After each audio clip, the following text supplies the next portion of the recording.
Hello! Tracking. Hello! There we go. Hello, everyone. It's I, Almantas. Former professor, current VTuber, old man who loves old things. Let me bring up the little guy. Let's put him on here. Let's put the little guy on here. There we go. There's a little guy. Little guy achieved. How are folks doing today? I will confess that my mindset is I'm distracted. I am distractorino right now. I am torn between I am torn on what I want to do right now. I cannot lie. I am torn between I kind of want to. I said this would be a hand cam day, and that's what I meant to do. But non-trivial, like, God, I just want to play more Kerbal Space Program. I might just be kind of really into Kerbal Space Program right now. Let's recalibrate that because I don't like how that looked. Either that or obviously calligraphy is what I usually do on Mondays. But truth be told, I'm not feeling so much burnt out from calligraphy as I kind of am more enjoying doing it when I'm not streaming. Because when I'm streaming, I'm not locked in, right? I'm streaming and I'm doing calligraphy and I am paying attention a little bit to the calligraphy, but I'm mostly paying attention to chat. So I'm not locked in. I'm not really paying attention particularly to what I am doing. And that's fine and good, right? That's fine and good. That has been the backbone of what I do here on twitch.tv. But I did take some time off stream to lock in and really work on my calligraphy more directly and more deliberately, and it felt a lot better. I'm not gonna lie. It really did feel better to take some time to reserve the art for myself and to lock in and work on it as not a performance, but just as itself, and focus on just doing things correctly and accurately and to the best of my ability, which is obviously not how I'm doing things on stream, right? That's obviously not how I do things on stream. On stream, I am, doing,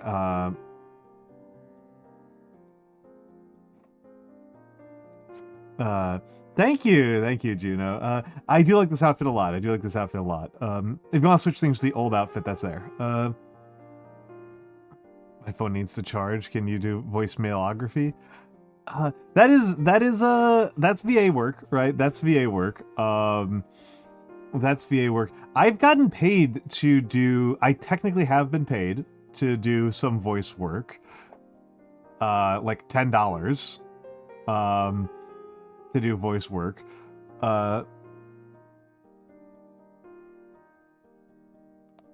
And not very much. I don't do a lot of it. I really don't have a problem with it. I kind of would like to do more. It's the problem for me with getting more seriously into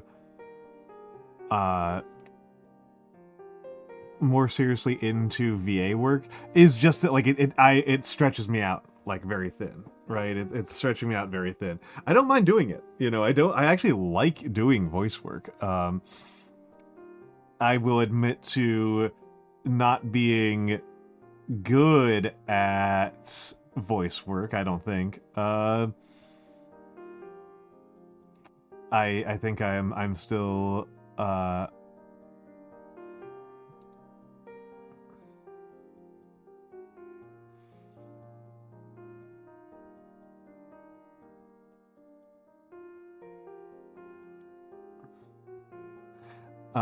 yeah, still, I got you. I was just, you're just talking to a guy who just immediately got into thinking, right? Unfortunately, I am a goofy, serious goober. I am not a funny. I'm not the fun. I'm the straight guy. I'm the straight guy.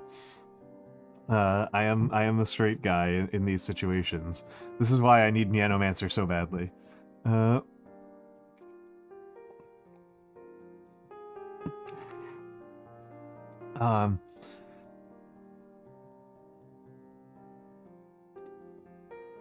You know, this is yeah, I'm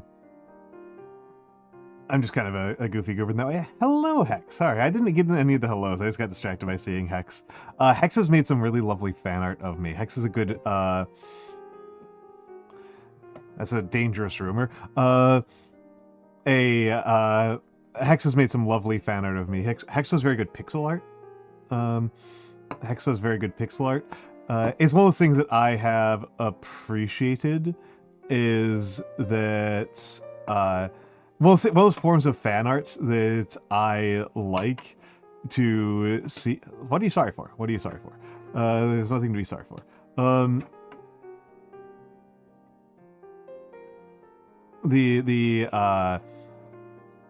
There's a type of fan art that I like that people do where they draw, you know, they draw their VTubers as other class as like character classes from video games or from tabletop role-playing games.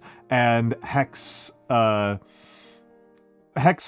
the vision to draw me as a barbarian, which I think works, right? I think it works. I think the temptation most people would have would be for me as a wizard or a cleric, and I think that's I think that is less on than money than me as a barbarian. I think me as a barbarian is more meaningful.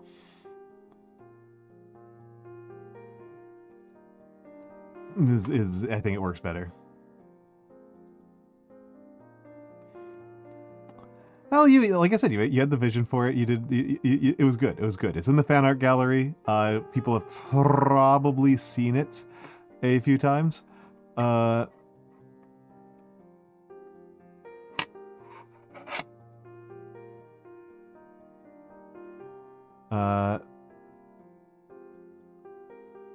People have probably seen it a few times as they've been here for a minute.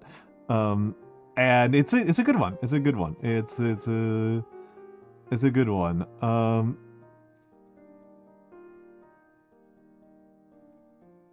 It's a good one.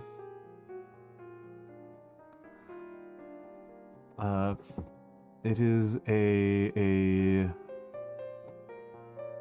is one that I rather like.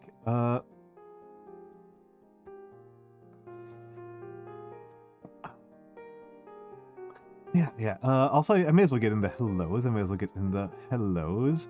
Hello to me. Hello to Seribots. Hello to Almantas. Hello to Mr. Cadzola. Hello to Juno Chrysina.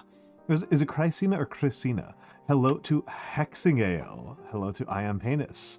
And of course, hello to all of the lurkers and the VOD watchers. Oh, hello, Scaldy. Hello, Scaldy. Good to have you here, Scaldy. Good to have you here. But yes. Yes. Like I said, I am a little bit thrown by what to do with myself tonight because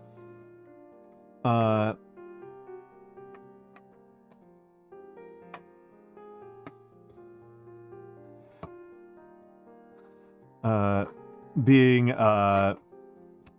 like I said, I'm torn. Inside me is part of me, like I said, it really wants to. I like to obey my schedule, right? That is one of my things I like to do. Is I like to obey my schedule. I like to obey my schedule, but I also really do kind of just want to play Kerbal Space Program. I really do kind of want to play Kerbal Space Program. I should probably yap about what I have been doing and thinking about with the rest of the day, though. I have been spinning plates between reading 3 different books. And it's a real contrast point. So for Friday, we are doing a book club stream. We are doing a book club stream with Bodega Rats. Bodega will be here, and she and I on 9 p.m. We're going to start a little bit earlier. 9 p.m.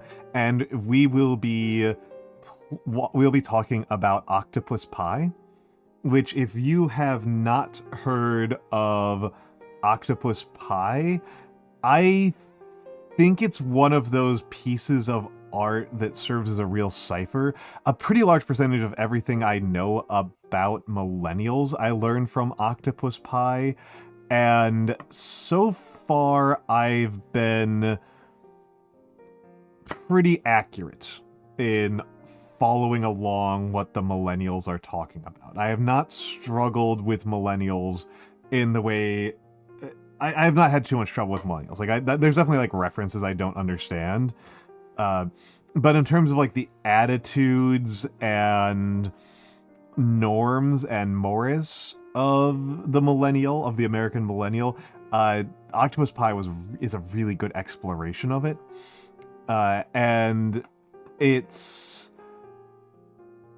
You know, it's a mid-2000s webcomic. It's a mid to late 2000s webcomic, so the name is kind of nonsense, and the premise is pretty thin. You know, the premise is two girls in Brooklyn are roommates, and it's an odd couple. It's an odd couple situation. These two girls are in Brooklyn, and they are roommates, and one of them has unearned cynicism, and one of them has unearned, what's the word I'm looking for here?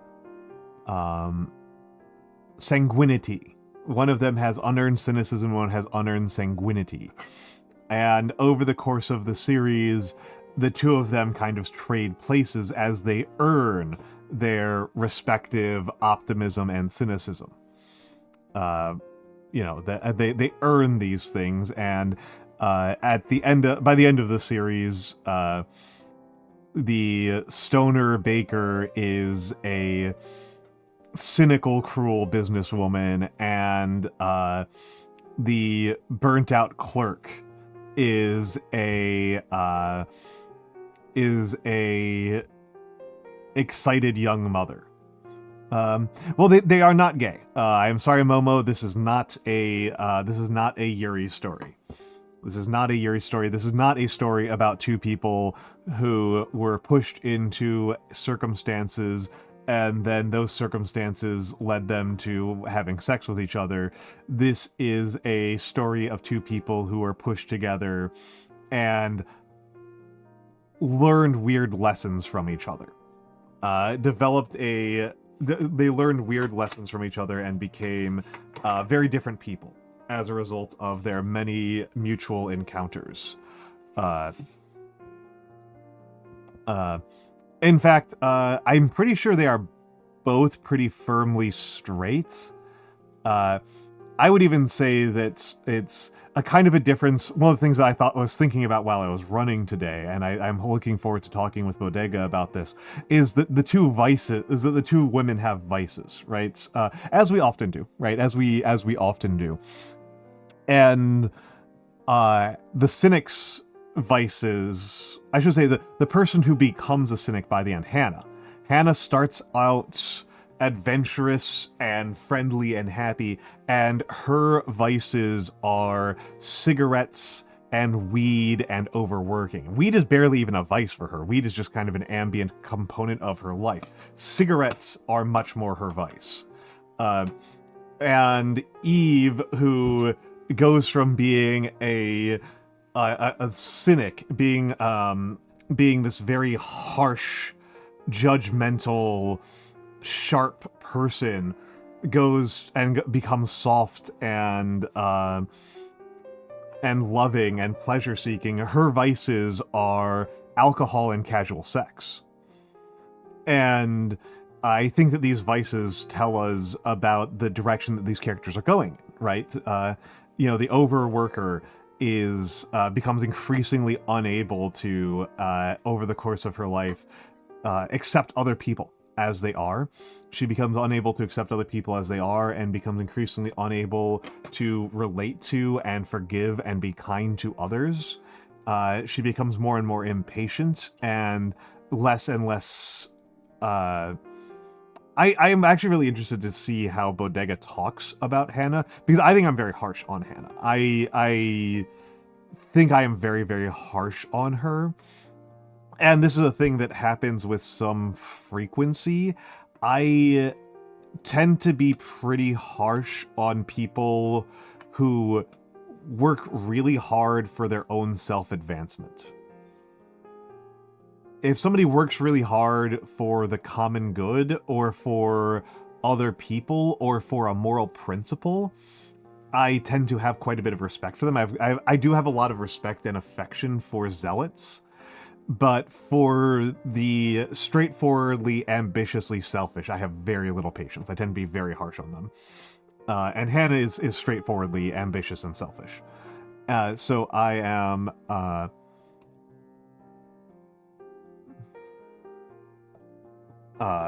so that's kind of my read. Yeah, it's an interesting... And it's... I am kind of... One of the things that's very valuable about Octopus Pie is that the author of it, Meredith Gran, who I think is actually on Twitch. Yeah, she's on Twitch. She's on Twitch. This is hold on, let me get over here. Shout out to Granulac. Granulac is the author of Octopus Pie. She makes video games now.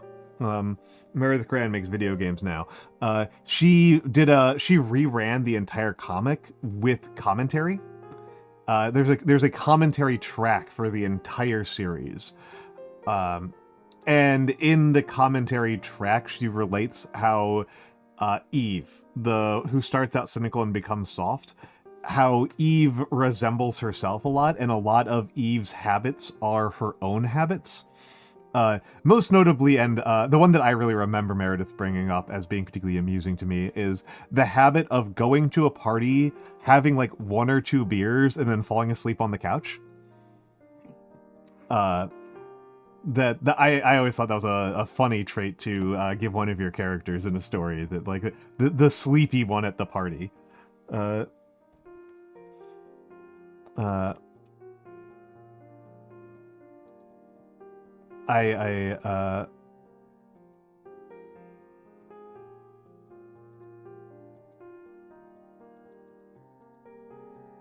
I thought that was quite cute and amusing.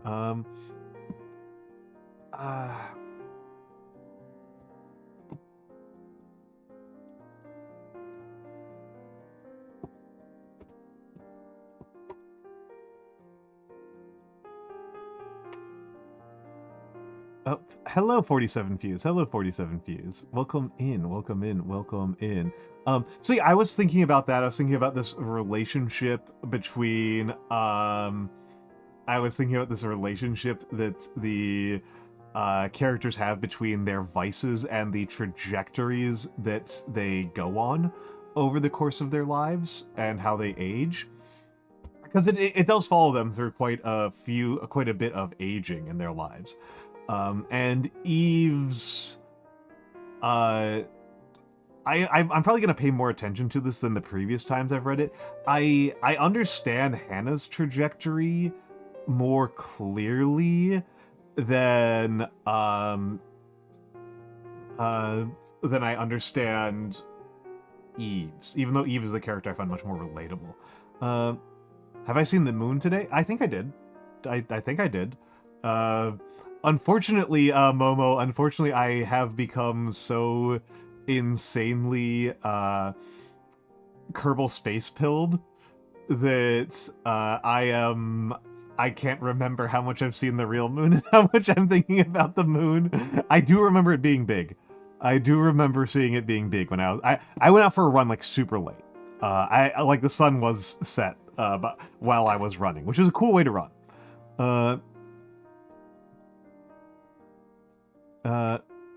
Yeah, no, I do remember it being super big.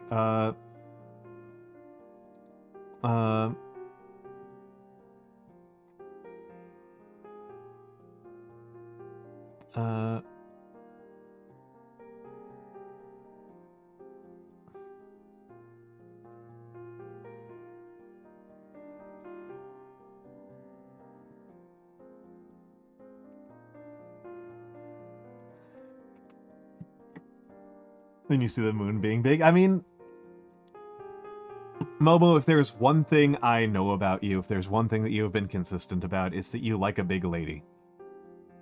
That is like the number one thing I know about you. So this is extremely in character. This makes perfect sense.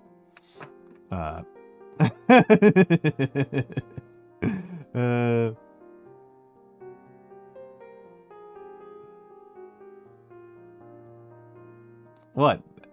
What? What?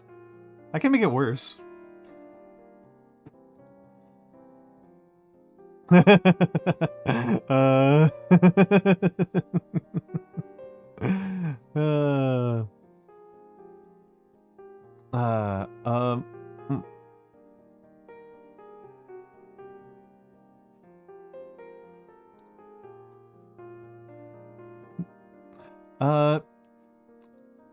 I'll keep it short. I played last year, around this time last year, actually almost about a year ago. I played Slay the Princess on stream, and when we got to the tower, I don't know if you've played Slay the Princess, and the answer, if you have not played Slay the Princess, is you really should play Slay the Princess. Slay the Princess is really good. It is not a mediocre game at all. It is something special. Slay the Princess is a phenomenal game. So, if and when you play Slay the Princess, the tower. The tower is one of the characters. Characters have names like Fury and Tower and Blade and Thorn. And if and when you see the tower, and I think the tower's a relatively easy one to find, especially because I got the tower like 3 times while I was doing routes, and I only tried to get her once. I was not trying to get the tower. I think she's just a kind of easy route to wind up on. Momo, I'll just leave it vague. I will say that Momo responded enthusiastically to the tower. I think that is the phrase I'm looking for. Extremely enthusiastically.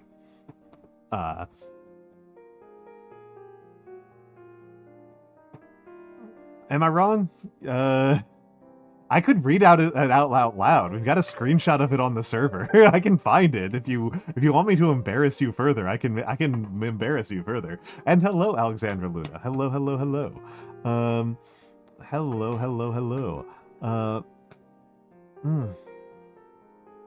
Yep. Yep, I do.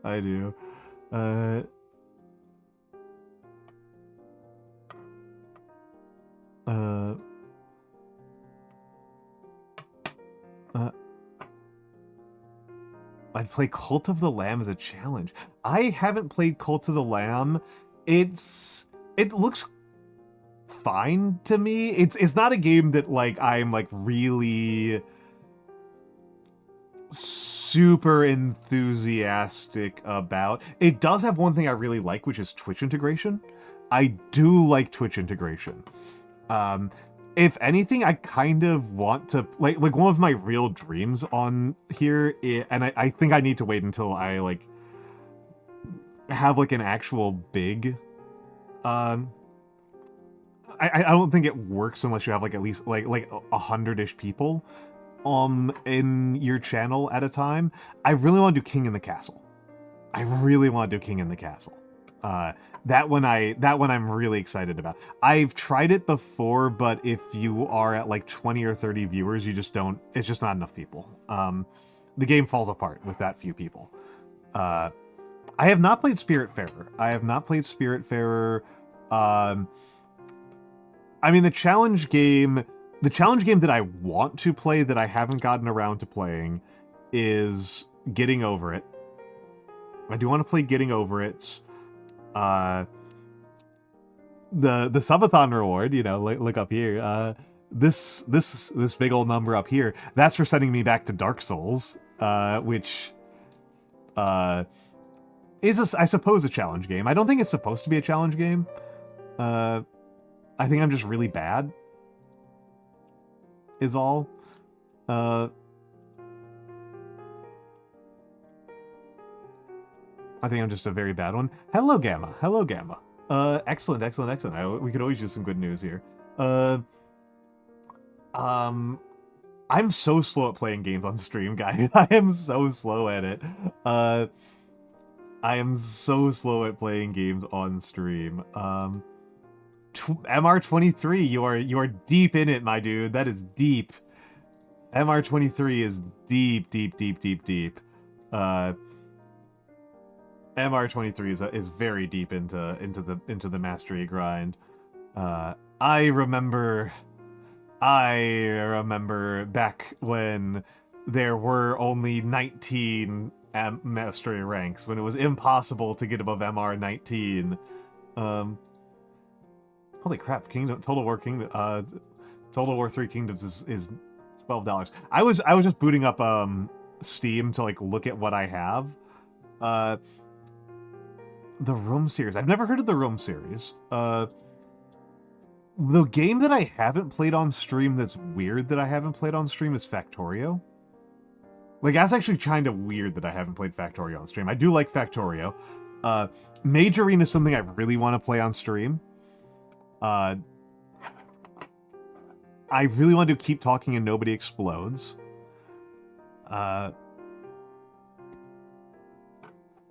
Still have never played Peak on stream. There are some games that like I like, but I don't know if I'm ever going to play on stream, even though I like them, because I don't know how because this is the thing, right? Here's a little here's a little tiny story, right, about streaming, is that when you are streaming a game, it changes the experience. I don't think that should actually be very surprising to people, that when you play a game and when you stream a game, it's a different experience. I really hope that nobody's too surprised by this piece of knowledge. I hope that nobody's horrified by this. And so some games that I enjoy playing on my own are not actually all that fun to stream. And some games that I really don't enjoy very much become more fun to stream. It's not like a straightforward negative. That's actually like the most interesting part to me about this, is that some games are more fun to stream than they are to play on their own. For me, at least. You know, for me, it's mostly that talking to chat and paying attention to chat changes the way I interact with the game. I tend to be a little bit slower. I am sometimes a little bit more deliberate, and I'm definitely more patient. I am absolutely more patient when I'm streaming a game than when I'm playing on my own. And so, like, a really big example, I don't play it very often on stream, but Europa Universalis. Europa Universalis is, for me, much more fun to stream than it is to play on my own. I actually, in terms of my opinion on how much I enjoy playing it on my own, I'm actually really negative on, I'm actually very negative with Europa Universalis. I have a very low opinion of that game. But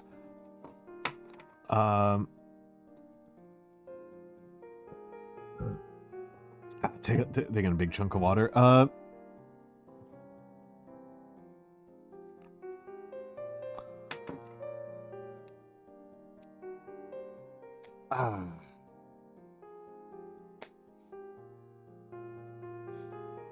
But yeah, I am so it depends quite a bit. And some games are like way better. Like I said, Europa's like way better. Warframe's a weird one. I love Warframe a lot, but I don't know how much I enjoy streaming it. Like, I like Ultrakill, for example. I have no intention of streaming Ultrakill. I just have no intention of streaming Ultrakill. Ultrakill, the biggest question for me with streaming a game versus playing it on my own is how much of my attention does it use up? If a game uses up like 60% of my attention, that's usually a good sign. That's usually a good sign. If a game is using like 80-90% of my attention when I'm playing it on my own, that's usually a bad sign for streaming it. That's usually a bad sign. I don't like to stream games that like really demand a lot of my attention. Because I'm mostly here to hang out with people and to talk to people and to respond to chat. And it's definitely not great when I am, it's definitely worse to do it via, it's definitely worse to do it with that one. With games that like are really demanding. I find it a lot less fun and pleasant. I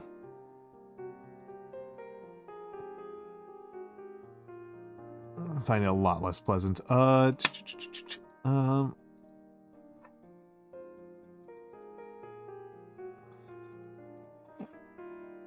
are some games that I do wonder about.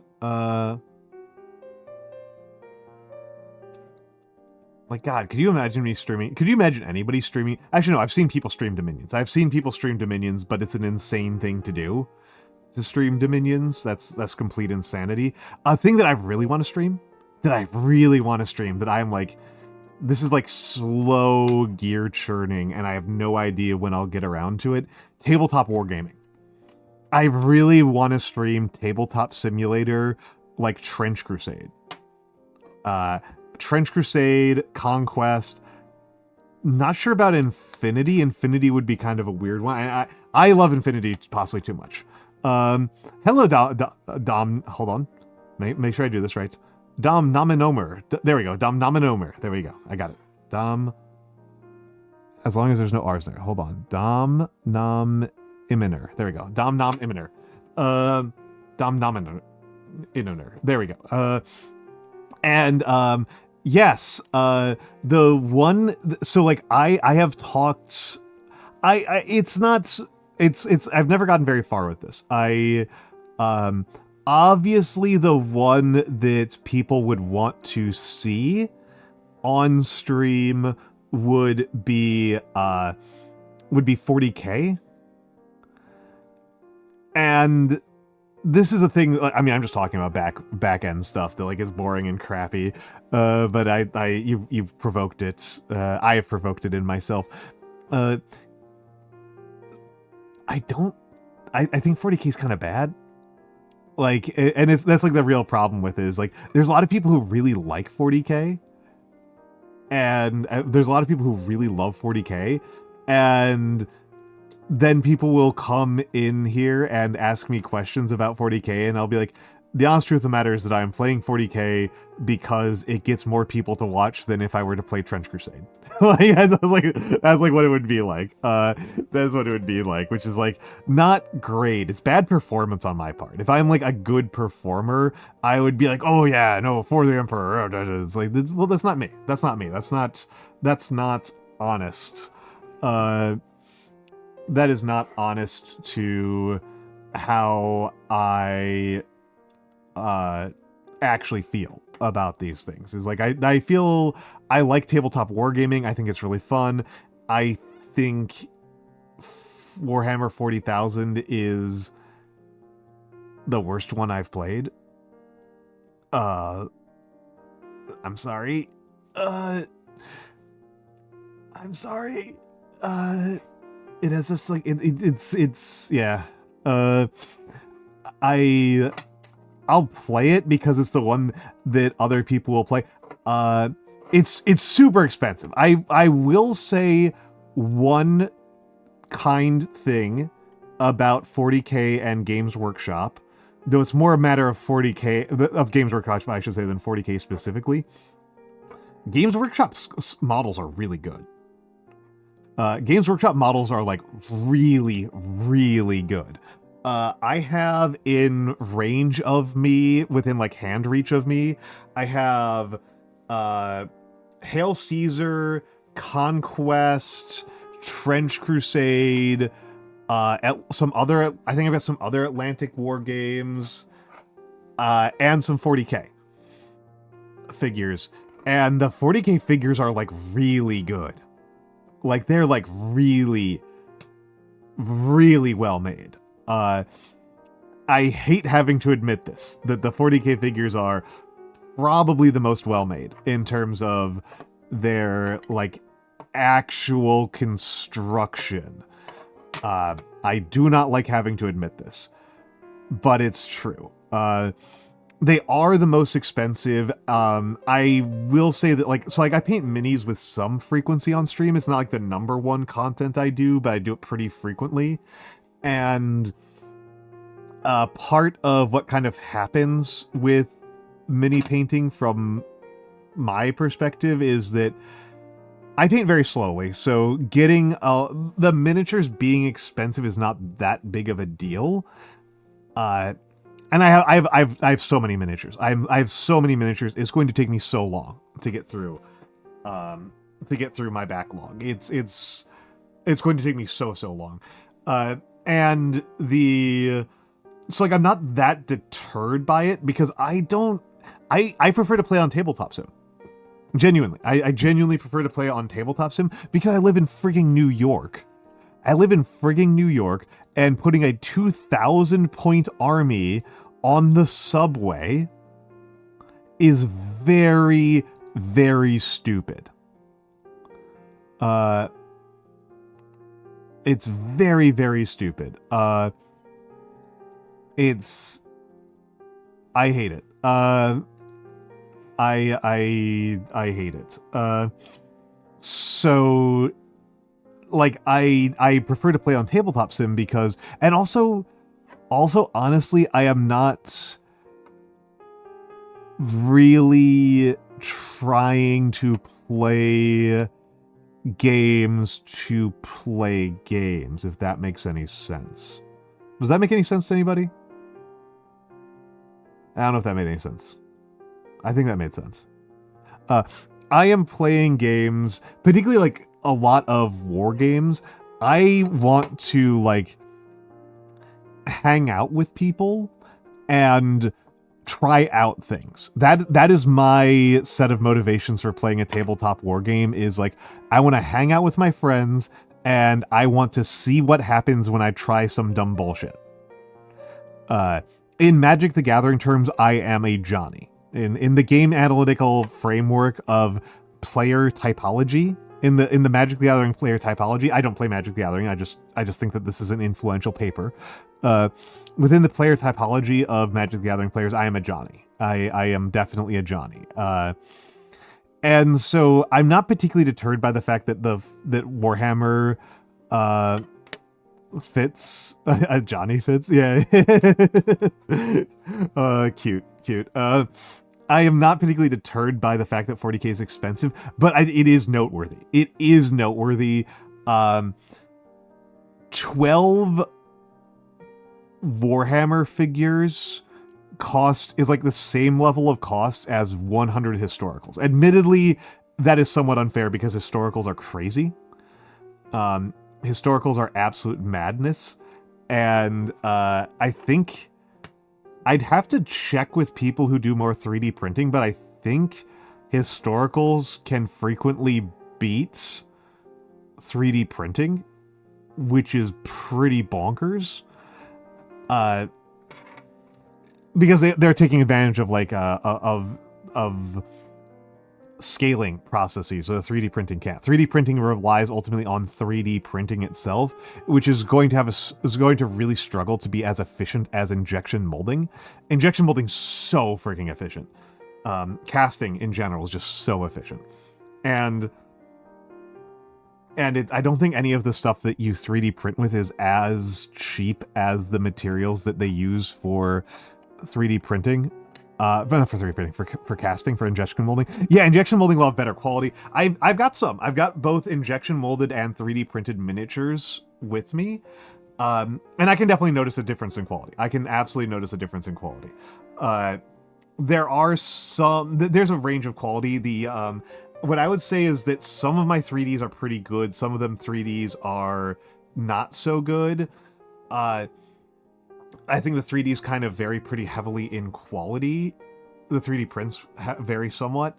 Even though I got them all from the same guy, like the STLs vary, right? The STLs vary in how good they are.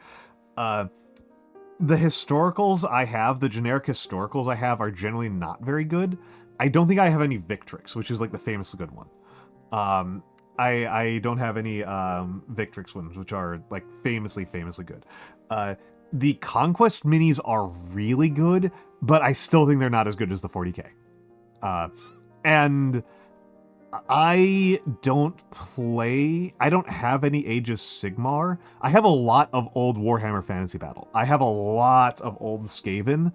I think I've painted all of the ones that I haven't lost, but I've got a lot of old Skaven. I've got some old Skinks, and they're fine. The quality of the sculpts that they make for Age of Sigmar,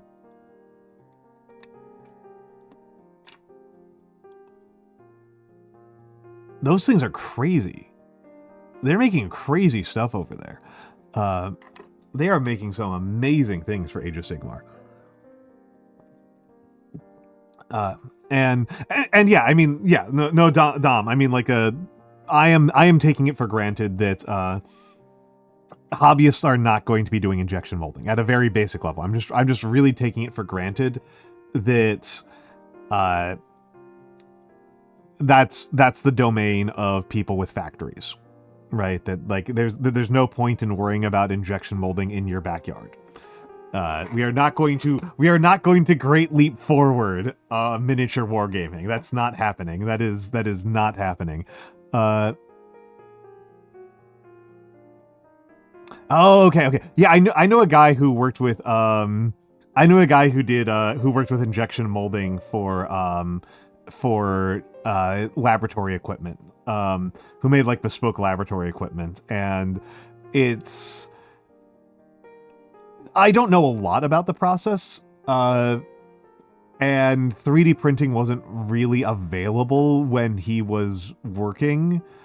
3D printing existed, but it was really expensive. It was very expensive and very unreliable. You couldn't make anything that he actually mattered, right? He couldn't really make anything that actually mattered with 3D printing. It was just not a serious option. I think that's changed. I think that has changed over the years. So they're really expensive. Okay, yeah. No, I was thinking that's kind of. I suspect that we'll continue to see innovation and development on the 3D printing side. It's I go through minis at such a slow pace that I have multiple people I can just borrow 3D printer time from so I don't need to have it myself by any stretch of the imagination. Hello XX1_Starboy_1XX. Yeah, well, I mean, that's the thing, right? Is it like, I mean, it might, right? That's the thing, right? It's hypothetically possible that we will get theoretically good enough at some sort of way of doing 3D printing that it is able to do what you want injection molding to do. I don't think that's likely to. I don't think that's super likely. And I don't know. Oh yeah, resin's poison. Resin fumes are poison. That's actually something that's like throwing me off about 3D printing in general, is that I come from I have a chemistry background. Before when I was quite young, I was in chemistry, and I took it for granted that all 3D printers involved VOCs. And Saffron, yes, hello Saffron, Saf. Hold on, we gotta give the shout out to Saf. How are you doing, Saf? How are you doing, my dear? How are you doing, Saf? How are you doing? Look at the little guy. Look at my little guy. Look at my little guy. Wow. Hold on, where are we on ads? Ads are gonna, oh, I don't have an ad manager right now. I can't see it. I can't see the ad manager. People should check out Lady Saffron. She's a historical streamer, and she does a lot of paradox gaming.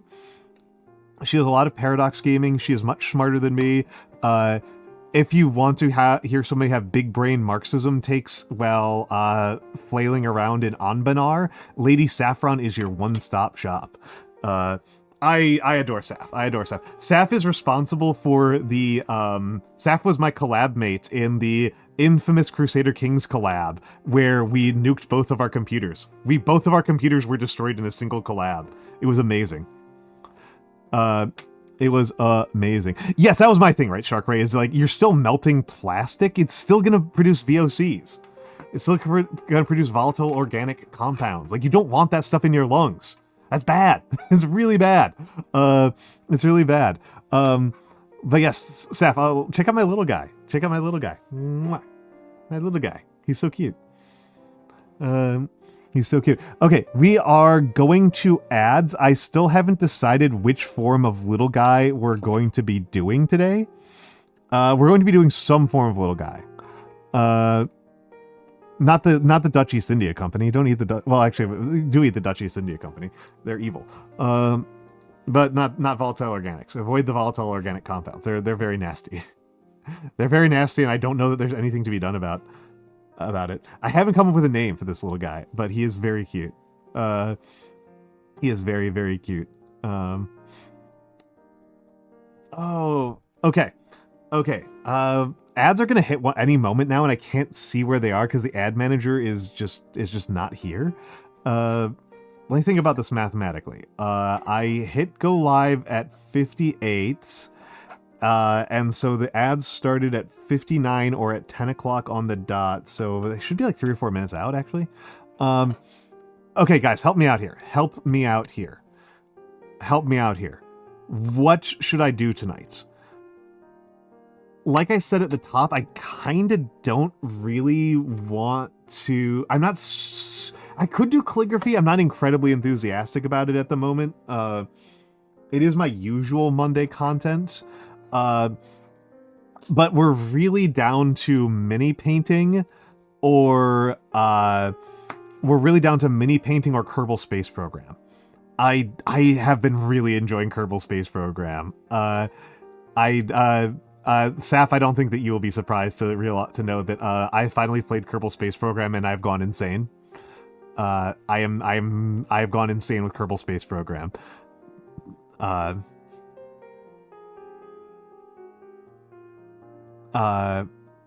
Printing basing pieces for minis. It's so good, Saf. It's so good. I've only played it twice, and I've already done like 5 moon flybys. I haven't done a moon landing. If I were to play today, the goal would be probably a moon landing. You have to wear a full-face respirator. Full-face respirators are no joke. They're not actually that expensive. I've got a full-face respirator for like doing some work around, and it was only like $100 for the respirator, and then $5 for the filters. Really good for free for like if you just really don't want to have eye contact with anybody, is to mirror or smoke the faceplate of a full face. And then people think that you're insane. I paid like $100 because I got mine off of Zorro.com, which is a highly reputable one. Also, I don't think it will surprise people to hear this. I can't wear normal size. I can't wear normal size respirators. I have to wear larges. I am in the top 2% biggest melons on the planet.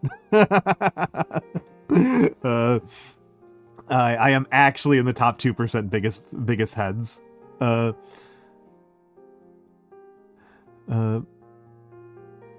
You got the small head, nice. Mine's a 3M. Yes, exactly, Saffron. You understand the vision. You understand the vision. You understand the vision. Really, really good for when you want to go on the subway and have people extremely not pay attention to you. Hello, Emperor's Armpits. Hello, Emperor's Armpits. Hello, Emperor's Armpits. Yeah, big. I've got big head, small hands. Yeah. Yeah. I might put it up to a vote when the ads hit. Oh my god.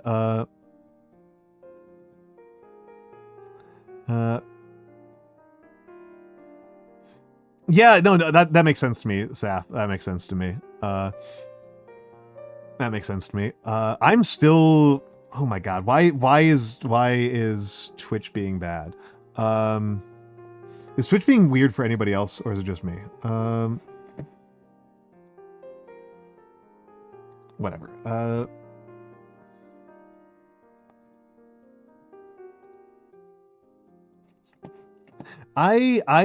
That would never occur to me, Juno. For the madness is academia. Thank you. Yeah, I was a professor of sociology. I was a professor of sociology. Can I not run polls?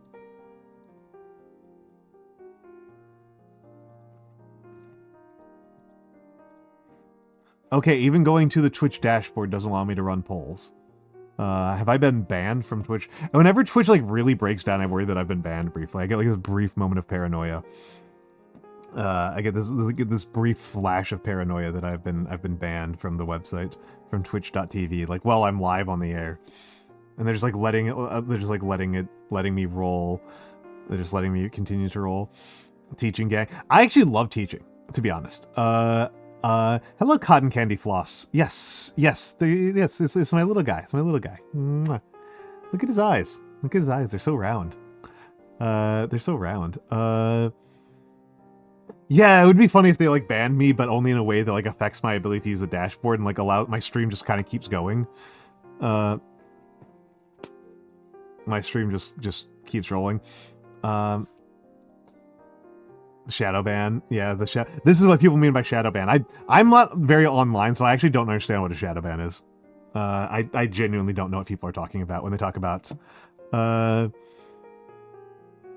Ella's just like not a bad name. A lot of good options. Yeah. I have to give credits. Yeah. I don't know what I will do ultimately. For a name. My plan at the moment. Oh, whoa, ads are upon you. Okay. I will put up the fan art gallery and we'll be right back.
All right, I'm back. I'm back. I'm back. I'm back. It looks like people voted for miniatures, so I'm gonna do a little bit of setup, a little bit of setting up in the back end of this.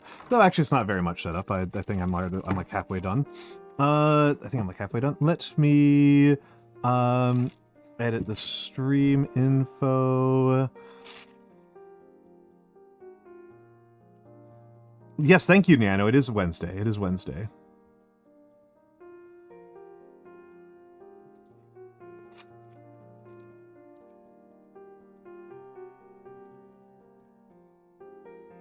Yes, it is. It is Wednesday. You said it yourself, Nano. It's Wednesday, and you're never wrong.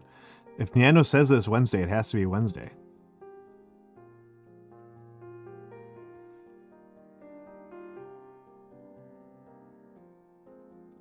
Right?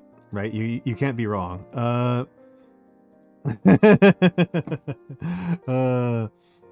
You can't be wrong. One cat wizard can't be wrong.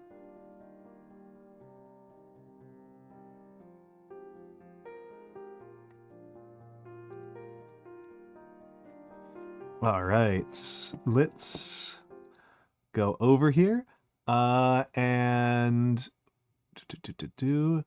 let's see. All right, Power Word Wednesday. That's really good, actually. That's really good. I like that a lot. I like that a lot. Power Word Wednesday. Okay. So here's today's little guy. He is partially painted from the last time we were doing this. I might start on a new little guy, because this one's I fucked up really bad.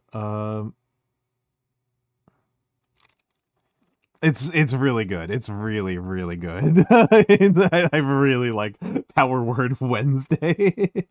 I really like that. Okay, we're gonna... You've influenced the hearts and minds of man. Yes. I'm not liking this guy, so hopefully this will be a long enough stream that I can get on a second one. Oh crap, I'm spilling water everywhere. Holy crap. It's not really a big deal, but it is there.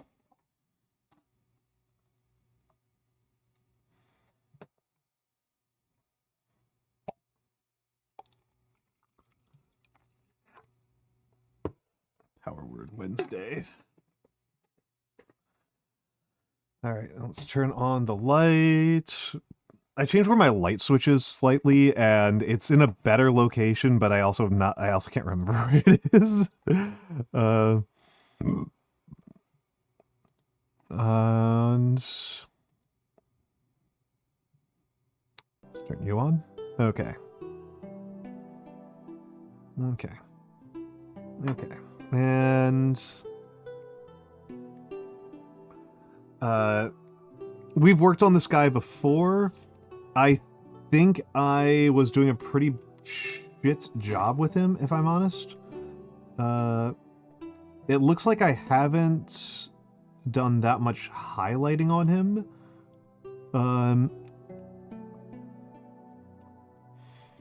Okay, so we're going to use the pretty bad technique for keeping him on here.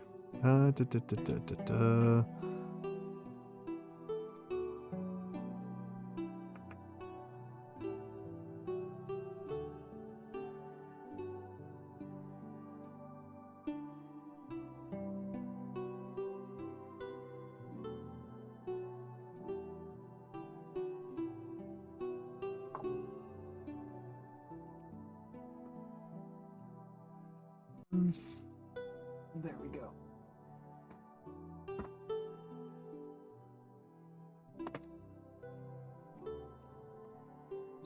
Mop up some of that water. We don't need the ruler today, but we do need my brushes. Let's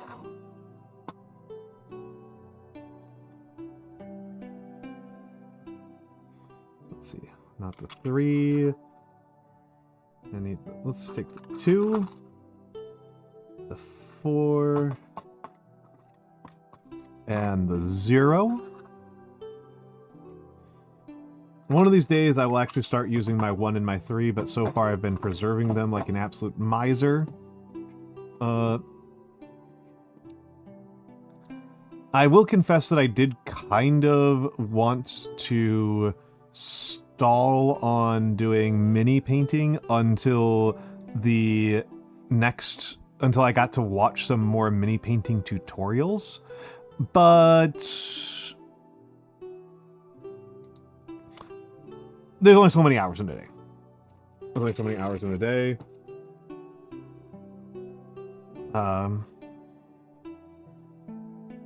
And there's somebody in the community that does wax stamp art. Lux! Heck yeah. It's Lux. How you doing, Lux? How was Three Houses? We're gonna be painting. We're gonna be painting a little guy. The people have voted, and I am painting a little guy. They have voted, and little guy painting is happening. I'm just playing around a little bit with the camera angles to make sure it's somewhere where I'm happy with it, which may not happen, right? That may not actually happen. I may never wind up being happy with where I paint. Getting good camera setups for painting on stream, by the way, is a huge pain in the ass. If people were not like familiar with this. Okay, let's see. I think this is a good posture for me.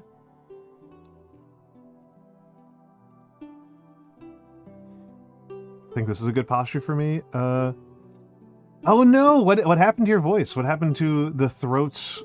The throat of the stars. I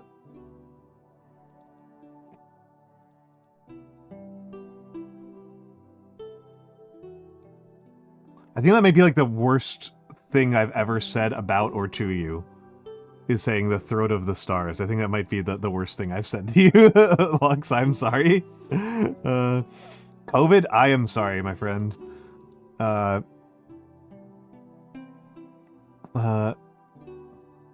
throat of the stars. Yeah, my continued paranoia about COVID continues to pay dividends. If people in chat are probably unfamiliar with this piece of Almantas lore, but I've been very badly affected by COVID, and I am to this day deeply, deeply paranoid about it. And it's so far largely paid dividends. It is not the only reason why I don't go to cons, but it definitely is an influence. I do go to some. I've gone to Offkai and Mag, and I'll probably be going to the next Mag as well, but I'm not going to TwitchCon, for example. And I think it's kind of telling that only one person I care about seeing on the con circuit asked me if I was going to TwitchCon. Whereas like for Offkai it was like 100.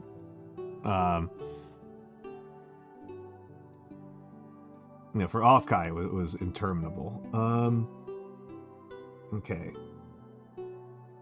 Oh right, I should have the paints out.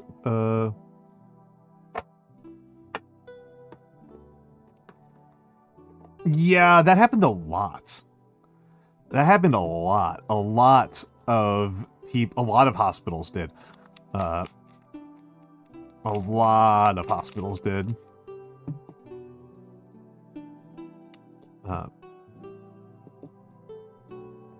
I mean, my voice would not sound like this if I hadn't had COVID.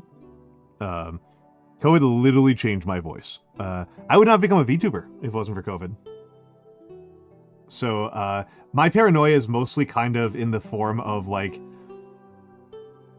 I don't want my voice to change again in a way that I can't predict. Oh, I've had COVID like 5 times.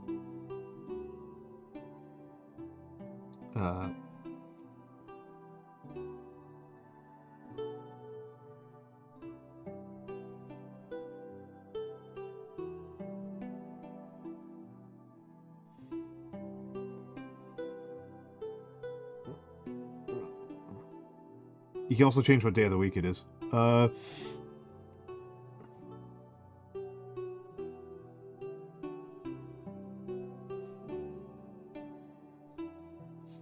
did not make this thin enough.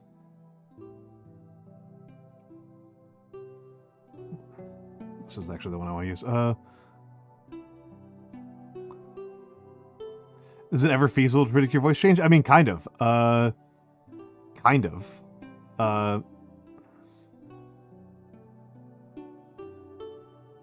You'll sound hot as hell for about 15 years. So true, bestie.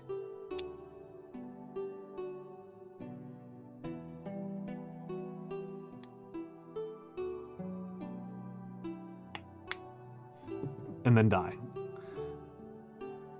Well, you know what they say about that, Nanomancer?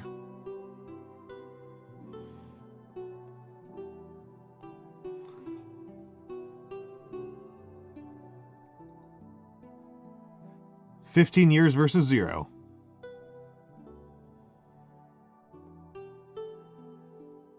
"46 is a pretty good age if you're in the 1500s. And also, it depends a lot on the career field, right? I keep on thinking about the fact that flint nappers in the 1700s had a life expectancy in the 40s, like as adults, like an adult life expectancy of like 40 something. So this mess with my voice has been screaming my head off at concert. So, oh yeah. Flint napping is like really bad for your lungs.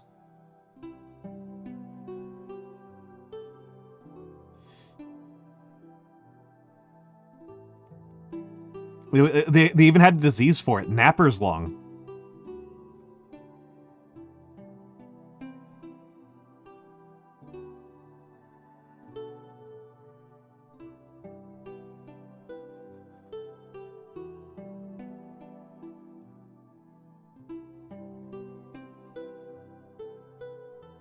No, it's not good. It's not like that at all. It's flint with a K in front of nap. It's a kind of obscure English term. Flint napping is the practice of hitting two rocks against each other to break off smaller rocks.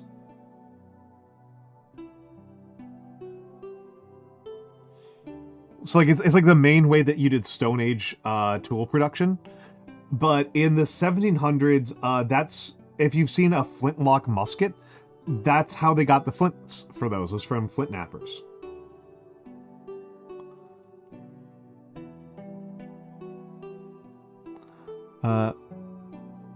It might be, actually. It might be. Because it wouldn't, was going to matter about that, right, is going to be like how much dust is produced. And obsidian has really clean cleavage. Ho-ho. Exactly, Starboy. I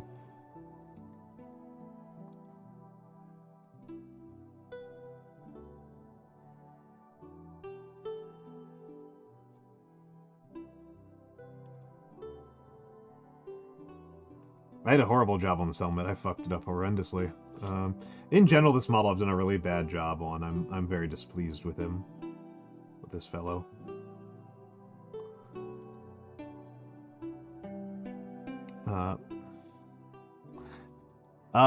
What do you mean? I mean, there's a city named Flint. No. It's a tool process. It's a tool process. And again, for a long time, that is like the tool process, right? That is like, for Stone Age, in the Stone Age, that's like the tool making process.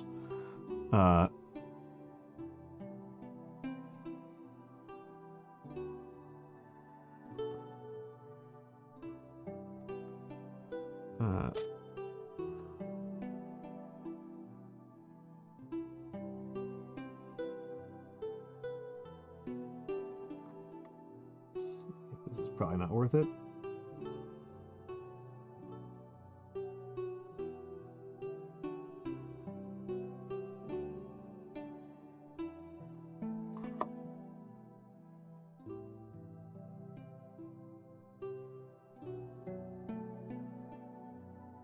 Locking in here for a second.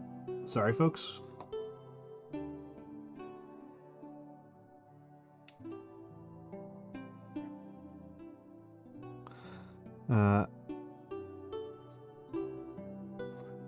If you blacksmith without a respirator, oof. Oof. By the way, how are you doing, Miano? Last thing you told me was that you fell into a big hole. Which, if you were just using that as a way to say that you got laid, then hell yeah. But I don't think that's what you meant.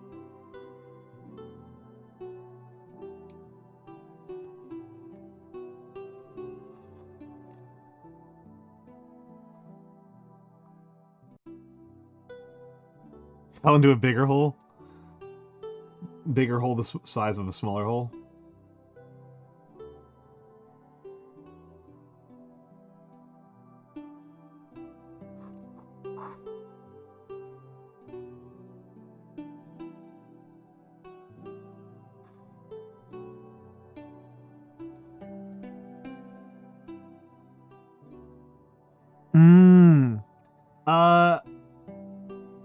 I am an old, and I come from working. I've done a lot of working class jobs, and so my perspective, Shark Ray, is safety first. I think that the cost of wearing a respirator and wearing gloves is pretty small.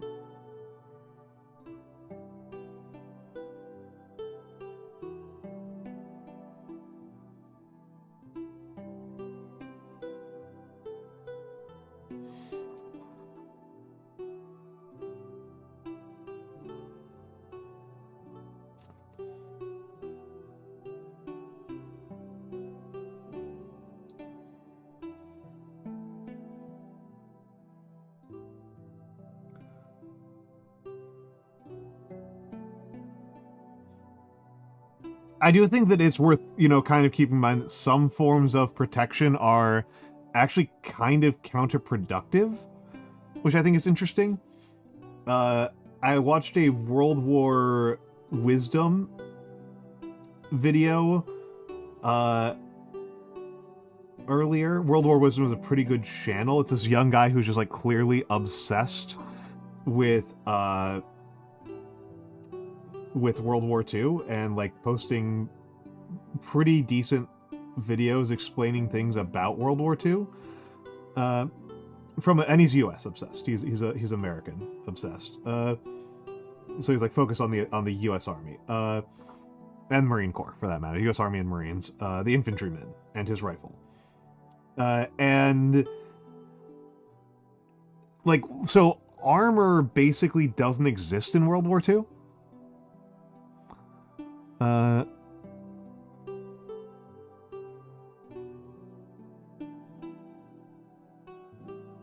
Not armor in the general sense, but armor as in like infantry is the infantryman wearing armor. Basically doesn't exist in World War II, but it does exist in both World War I and in the Korean War.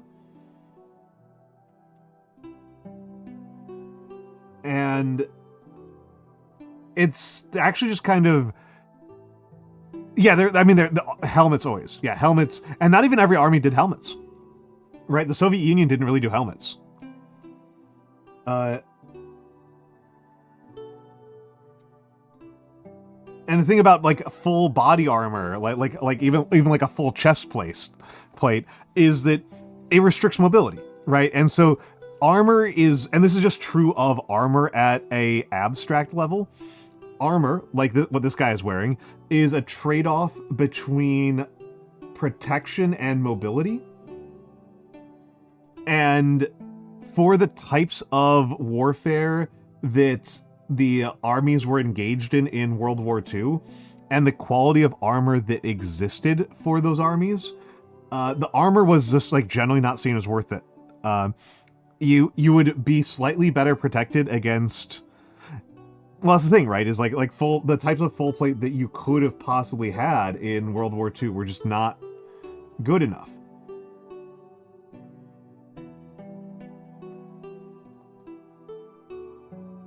Like there's a question about technology, right? About technology and materials, and the types of guns that were readily available in World War II were just like crazy good. Like there was just such powerful penetration on that stuff.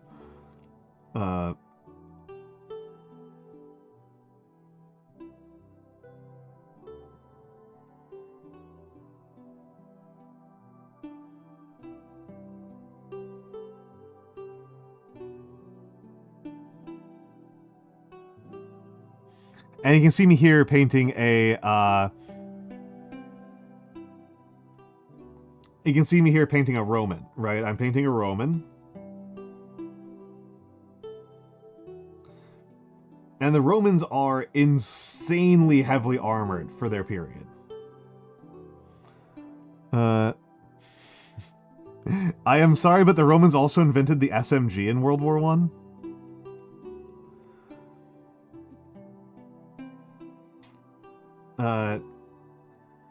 Unfortunately, sometimes we do have to hand it to the Italians.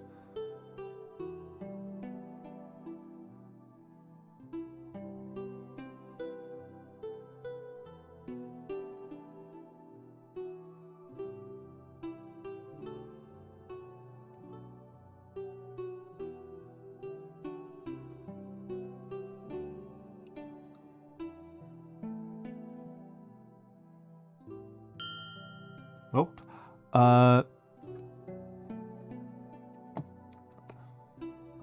Oh, Taggle, thank you for the follow.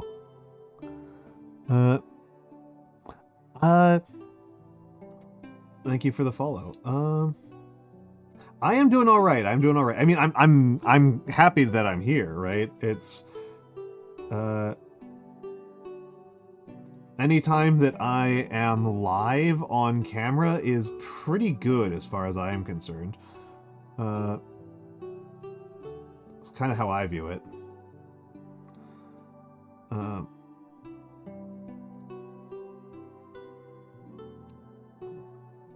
Just adding a little bit of highlight layer.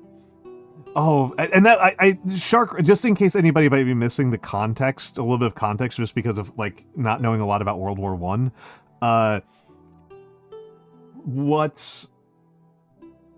So Shark Ray is describing a type of Italian shock trooper. I was not familiar with this type of unit, with this specific unit of guys who are using squad automatic weapons, while wearing heavy armor in World War I.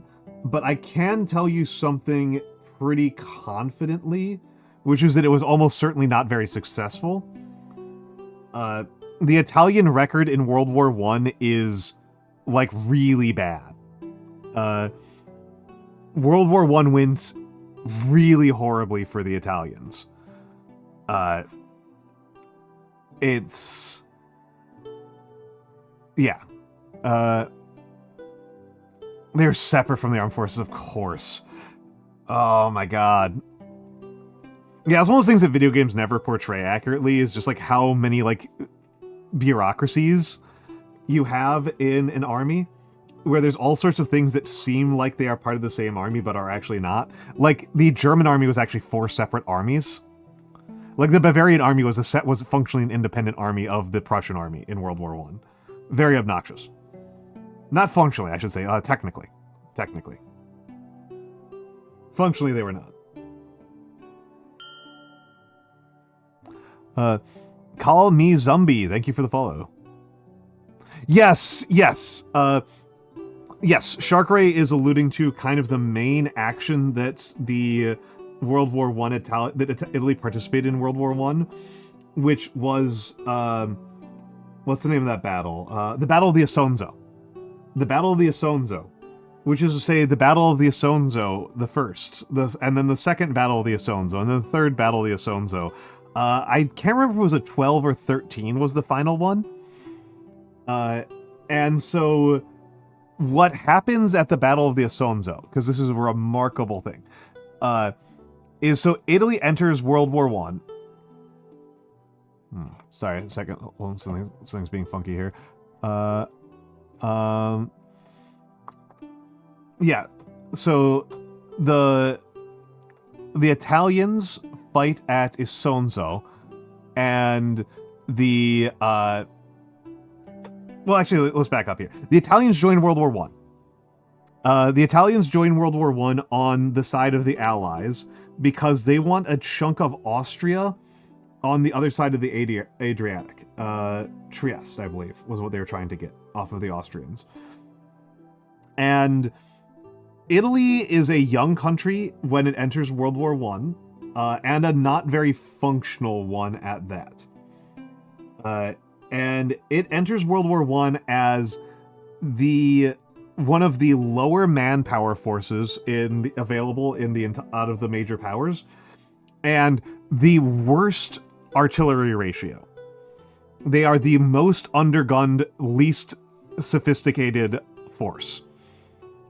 And the advantage that they have in this is that they only share a border with Austria, and that border with Austria is mostly mountainous, and further, the Austrians are also fighting Serbia, and they are fighting Serbia and, more importantly, Russia at the same time.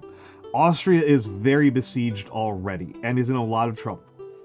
So that's the good news for Italy, is that they are going up against a country that is suffering a lot, that is in a lot of trouble.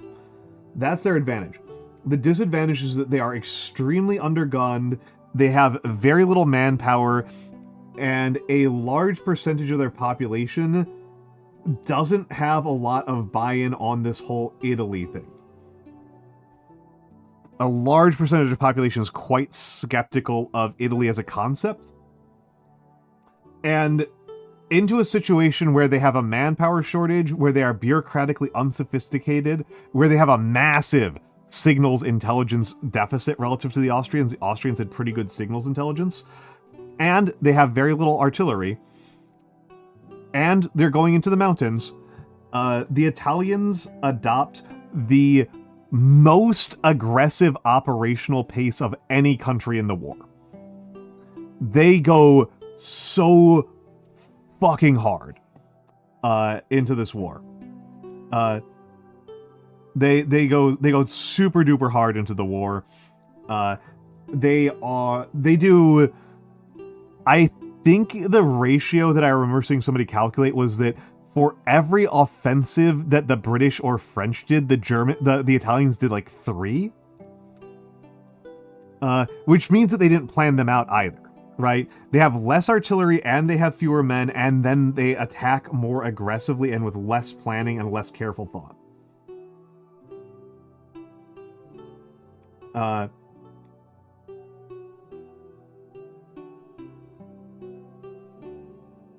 The Austrians have a reputation for performing very poorly in World War One, which I think is a little bit unearned. The fact of the matter is that Austria as a country completely imploded during World War One, mostly because the nationalism as a concept is basically the foxdie virus for the Austro-Hungarian Empire.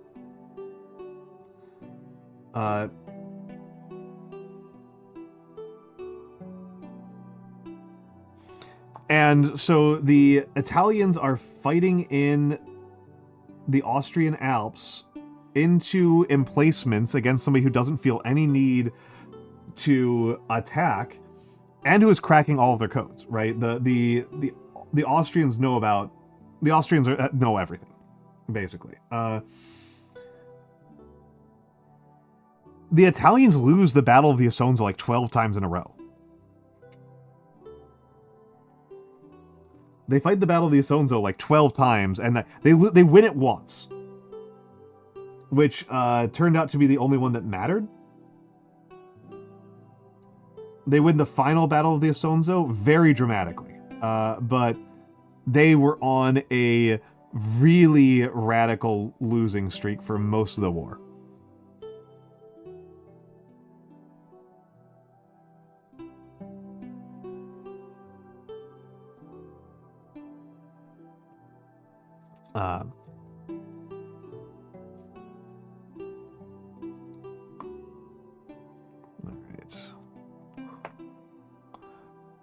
we doing here? Okay, let's get in here.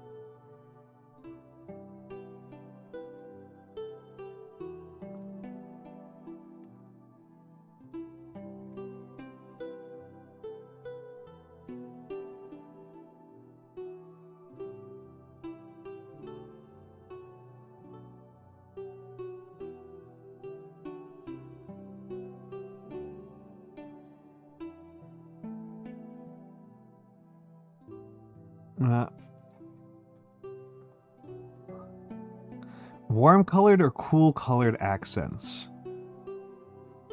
What's the base colors? Actually, I guess I should say, what type of Dullahan are you trying to do? What's thematically trying to happen with this Dullahan?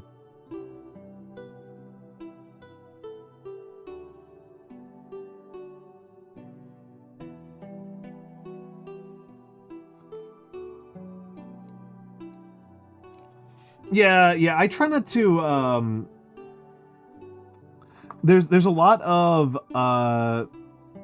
there's a lot of a narrative to try to talk about, like, World War II as just, like, a consequence of the treaty being unfair to the Axis powers, and that's mostly a matter of, like, I guess trying to shift the blame for the rise of fascism onto Clemenceau for not being nice enough to fascists. And I'm not super enthusiastic about a framing where bad people doing bad things because... Yeah, it's not a framing that I super like, as a rule. And I would say, like, it's definitely not what I would say is the whole reason, and I don't think it adds up as even one of the strongest reasons.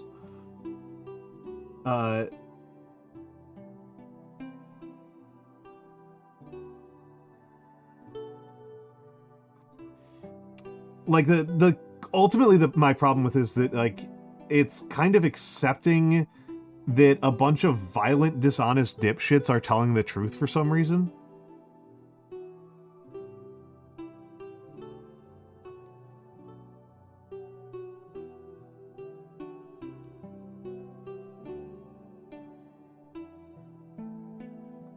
That's kind of like my big part there. Yeah, like it's the motivation that, like, Mussolini gives for why he's doing Mussolini shit, but, like, I don't think we need to take Mussolini at his word. And it's an attempt to be like, oh, Mussolini's not responsible for being Mussolini. Mussolini's just, like, he's just a little guy. He's just a little guy.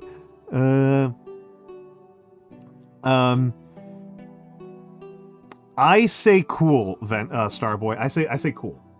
For that type of story, I say cool.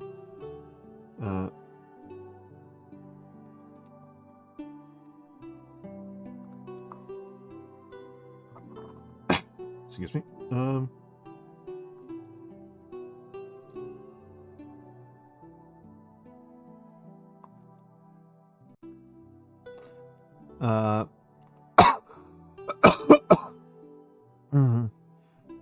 Cools will make him seem more unnatural.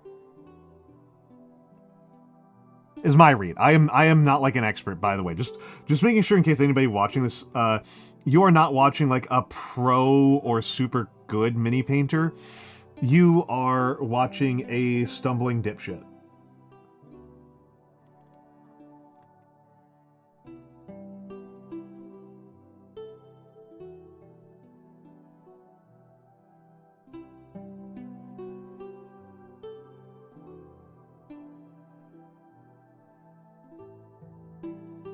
Thank you. That's very kind of you to say.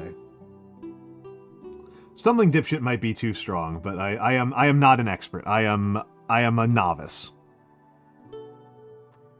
Yeah, it's kind of my read. The cools will be more unnerving. Hello, Arlene Cupcake. Welcome in, welcome in, welcome in.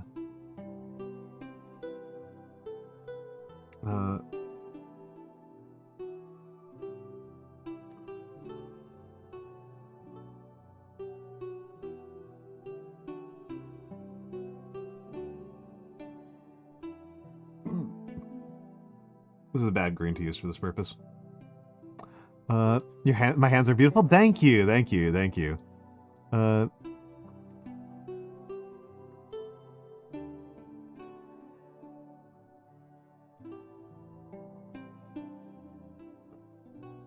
That's very sweet of you to say. I think they're pretty nice. I tried to take care of them. Only got a couple liver spots here and there.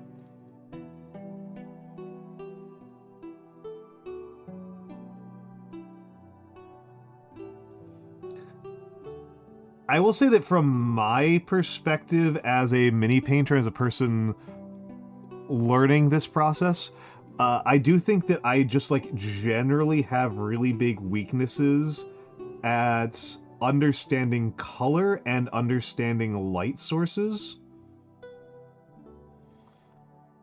Those are the two things I feel like really weak at. Adorable and chubby? That's... I haven't gotten chubby in a minute. But I suppose thank you.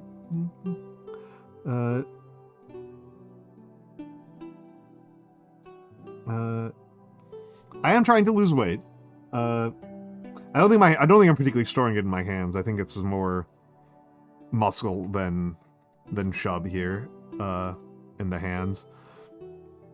My fat mostly goes to my guts.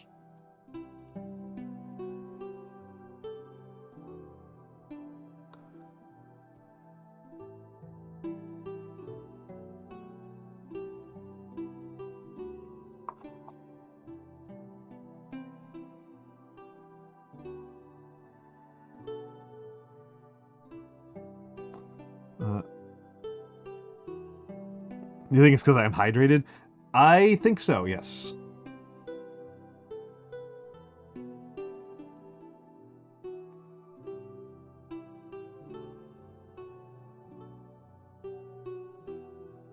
That makes sense to me. I am well hydrated. I am, as they say, the moist boy.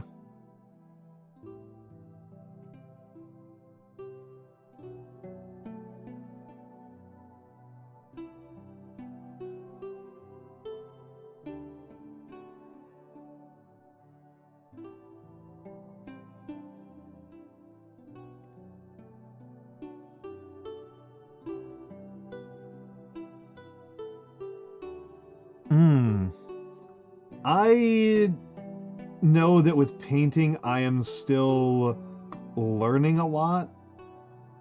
I think I'm a bit impatient. Which is a bit amusing, because that's normally not a weakness of mine, but I feel like it's starting to show in my painting. This is a Roman soldier. I have definitely made some of the layers on this guy too thick. So I think he's going to look like he's made of butter no matter what I do at this point. Yeah, I'm painting a Roman soldier. I have a box of 100 of the dang things. I think this guy's number 11. I'll check on the next ad break, but I think this guy is number 11 out of 100.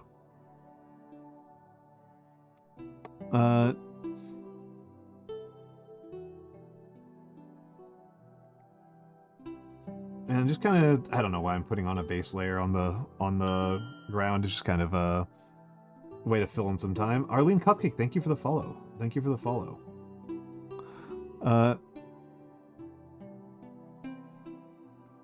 Yeah, that makes sense to me, Juno. I tend to be I suppose I'm a little bit of a coward and I tend to focus on historicals, in which case, like, I don't really have a lot of thinking to do. I am just, you know,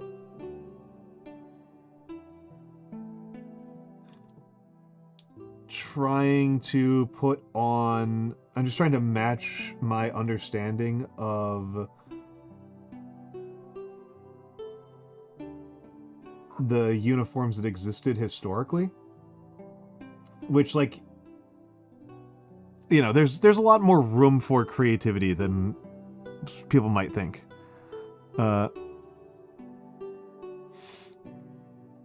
Well, my main art form is calligraphy, right? I may as well show this because we got somebody new here, right? Like, this is my handwriting. Like, I'm clearly... Oh, did my camera crash? Wow. But yeah, this is my handwriting, right? Like, is the camera chugging for other people? Oh, it looks like it just fully crashed right there. Okay. There we go. Yeah, this is my handwriting. Like, it's... I'm clearly capable of being very patient. It's just, I don't know, something with painting minis. I just, like, want to try out new things next. This guy, I definitely screwed up on not thinning enough.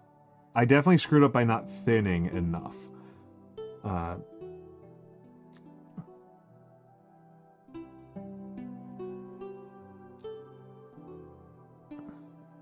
I think we're back. I think the iPhone just needed to reset. I'm gonna refocus though. There we go, that's better.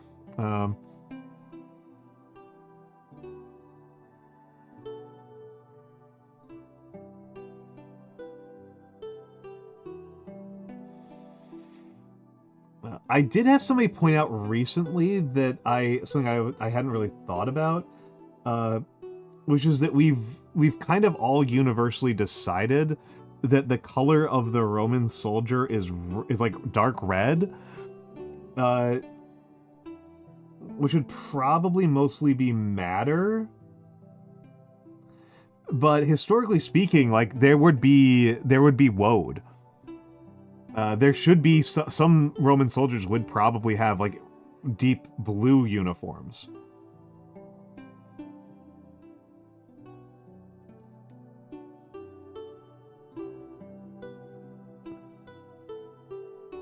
Yeah, I'm not playing, so I don't have that particular impatience, but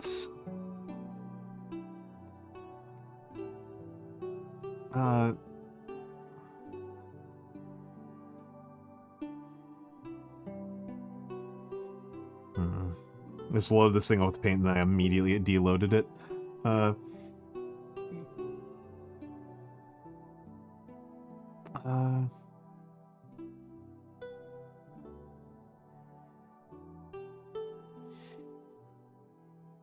I think my big issue is that like particularly with this guy, right? Like the ways that I have screwed up this model are really at really fundamental levels. And so like it's not so much a matter of fixing it, it's a matter of like starting over with a new model.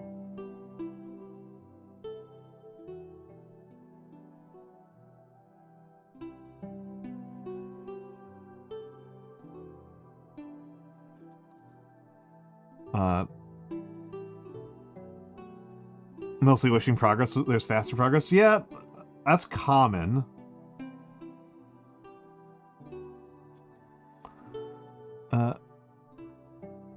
Yeah. I definitely learned. I tried making this guy's skin tone with CMYK colors rather than RGB. I'm sorry, rather than RBY, which is how I've done skin tones in the past. I've usually done skin tones with RBY. And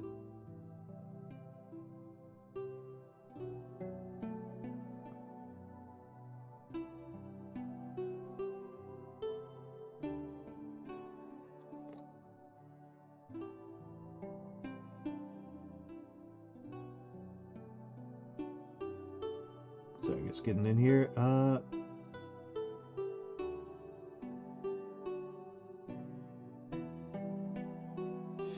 And so I think I did this guy's skin tone really bad. And because the RBY paints I have are more artist paints, rather than model paints. Well,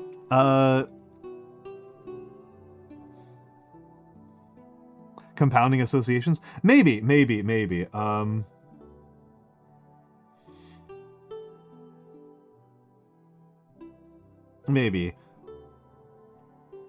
Again, like almost every painting I've ever seen of Roman soldiers or portrayal I've seen in media has them wearing red. And again, like, so this is, I'm just gonna be a history nerd here for a second. The colors that you would have access to would actually be pretty limited. They'd be limited based on dyes, right? And so the colors that are going to be cheap in this period are going to be ochre, madder, and woad. And even then, woad's not that cheap. And woad's blue, ochre is kind of like yellow.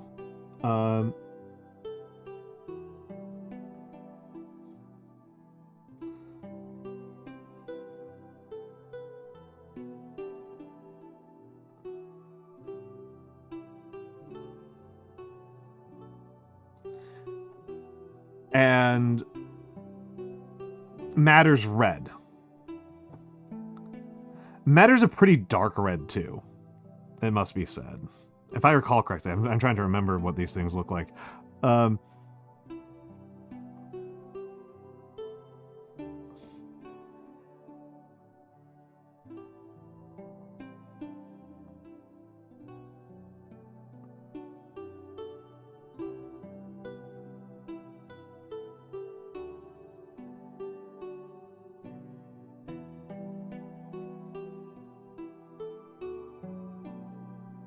And ochre is a very popular way to dye clothing, historically speaking, but if I'm recalling correctly, ochre doesn't have good color fastness. All right, Arlene, have a good night. Have a good night. It was a pleasure having you here.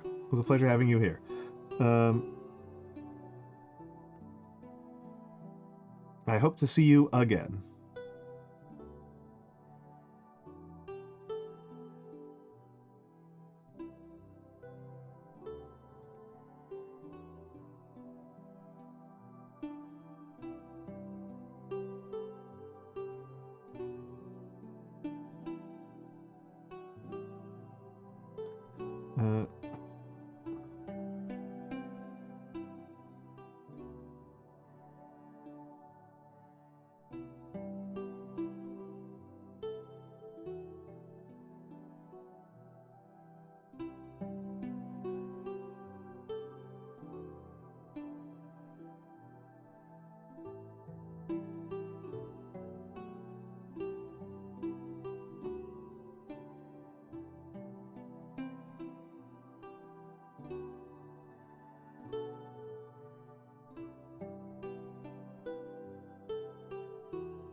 Man, I'm really feeling the limitations of my theoretical knowledge right now.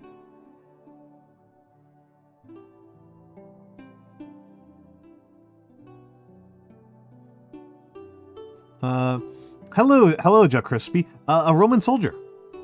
A Roman soldier. I am painting a Roman soldier. I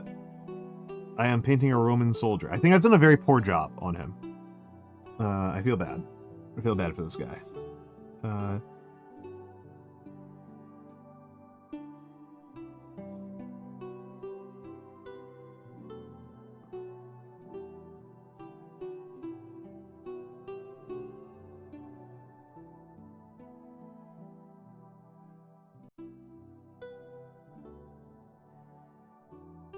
I'm doing some highlights, which is a part of the task that I rather enjoy as a rule.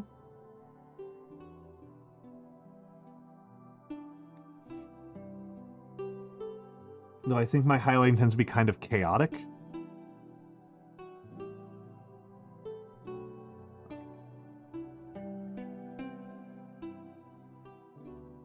I'm going to try something here.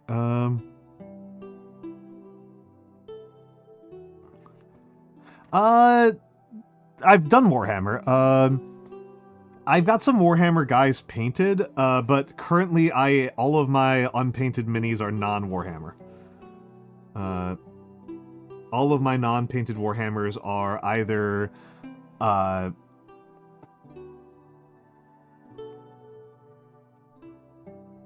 my non-painted models right now are Historicals, Trench Crusade, and Conquest. Is what I've currently got.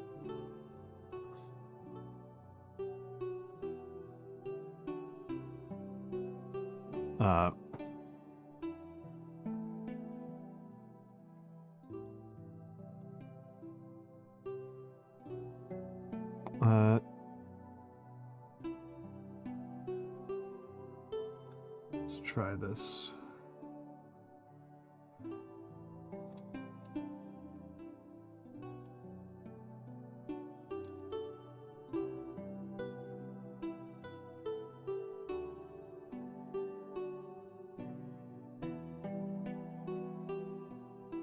I don't think I really dry brushed that so much that I think I just scraped some paint off. I think I did a really bad job there.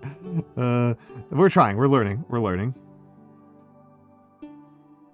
We're learning. We are learning. We live and we learn. We live and we learn.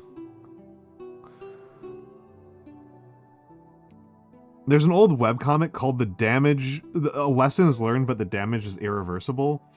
And I'm just really glad that these miniatures are like 20 cents a piece. At the moment, that's kind of mentally where I'm at. Is like, oh boy, I'm glad we did not put a lot of money into these guys.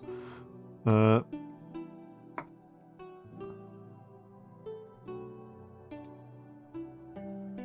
I mean the really bad part of this one was I just like the paint that I used for the skin turned out to not be a good tone, and it's way too thick. That's really kind of it.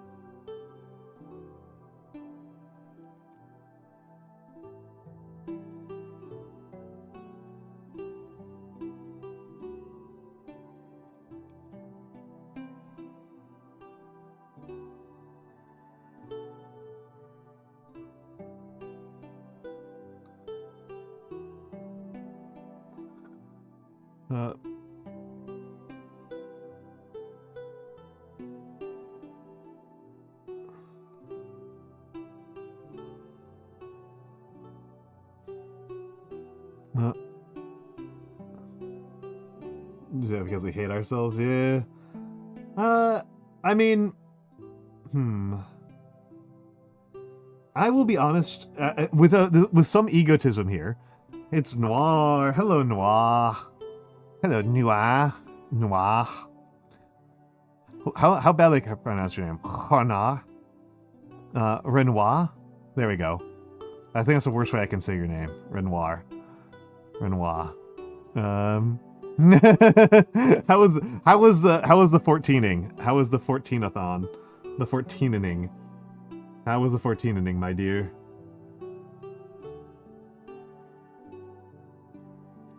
But yes, if you'll permit me some egoizing, I do think I'm good at streaming. Like I flat out do think I am. Like, I don't think I am perfect at it by any stretch. I can definitely see weaknesses in my streaming technique. But I think I'm pretty good at this, to be honest.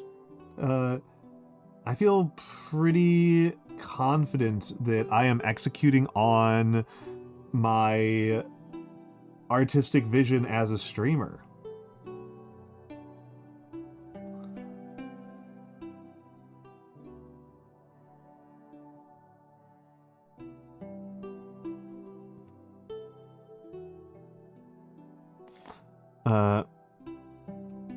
Noir, I can think of one thing that you're really good at, so...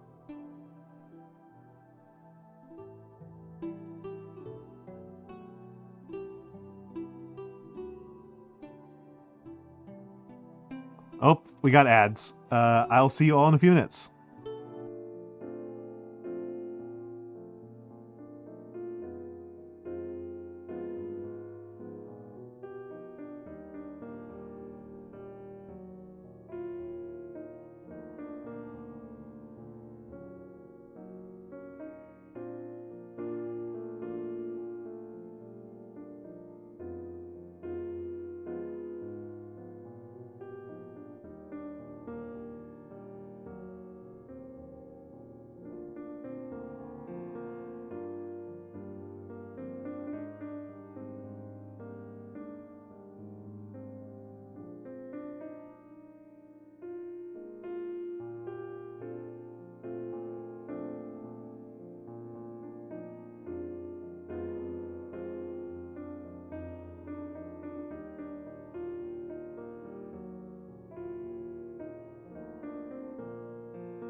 All right, we're back. We're back. Have a good nap, have a good nap, Noir. Have a good nap. I need to get a tuck emote. That's something that that Uji has. I think is just like the cutest thing on the freaking planet. I love Uji. I love Uji's little tuck. There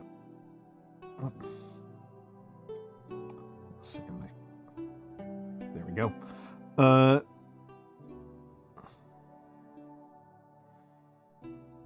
There we go.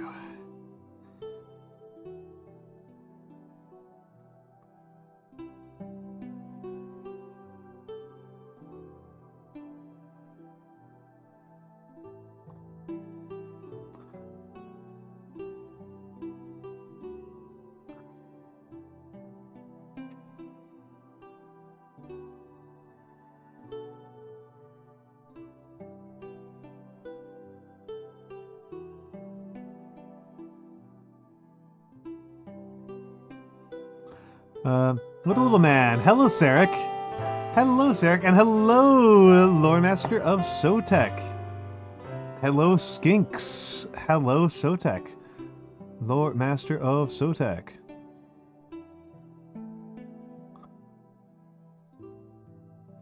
What are you up to? Oh, you were also playing Final Fantasy 14. That's a how is the 14ifying?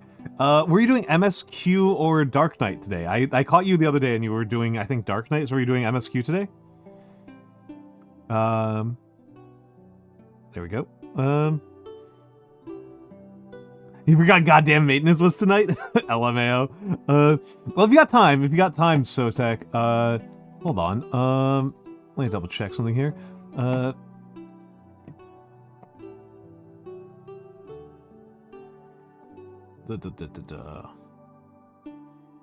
Yeah, you're welcome to join.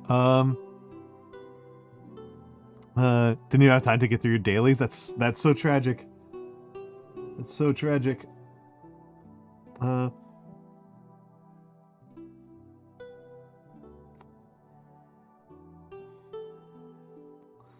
haven't played 14 in so long, and I know I've talked with you about this before. Like, my way of playing 14 was to basically play it like it was Payday. Like, all I want to do was log in, DM my friends, and roll queue.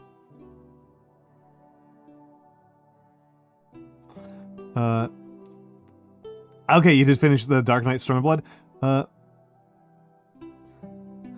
I haven't played 14 in a long time and it has not made me want to. Oh, hello!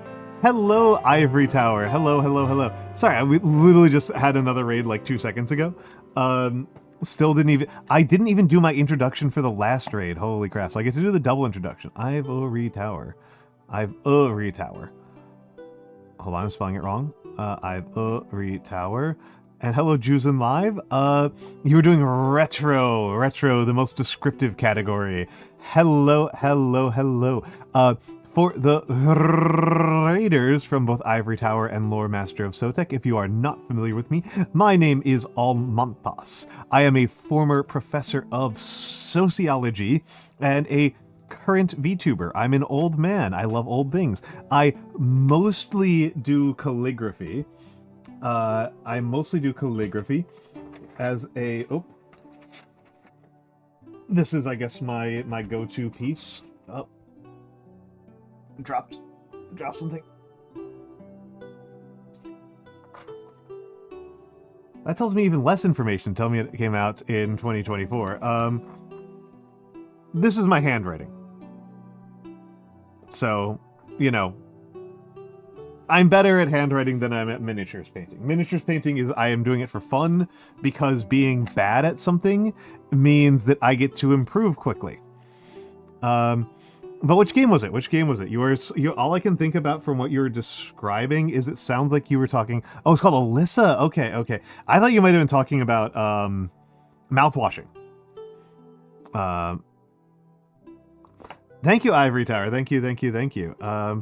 Much less banger miniatures painting. My miniature painting... This one's going... mediocre would be generous. Mediocre would be a generous way to put it. You can't... that's very kind of you. I'm just groaning because I am thinking about some of the miniature painting that some of the people post on my Discord or on Hal's Discord, and I'm just like, oh, I can't... I'm nowhere near there. Nowhere near there.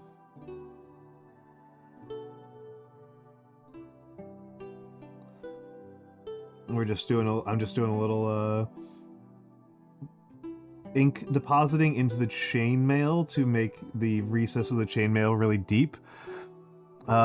This is a Atlantic Games Middle Republic Legionnaire. I guess it's a late Republic Legionnaire. I have 100 of these damn things. So we have a long way to go before I get through all of them, and mostly what that means for me is that it's a lot of practice on painting skins, which I did a really bad job on this one. Monte Hendozi, how you doing?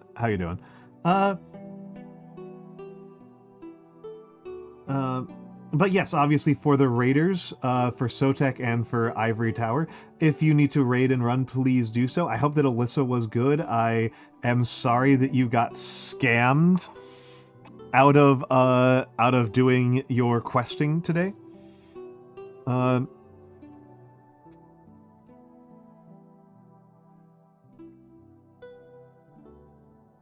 Let's let that settle in a little bit.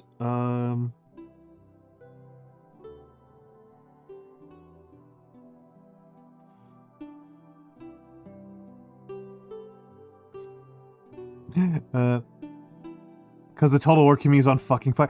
Dude, Sotek, if you have time, please come on VC. I want to hear about what's going on. With the Total War community, because I love to hate Total War. Oh, I'm sorry to hear that, Monte Hendozi. I am sorry to hear that. It is unfortunate that death does come for us all. My condolences.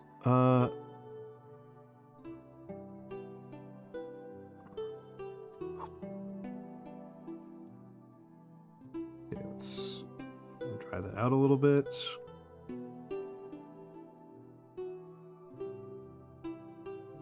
Okay.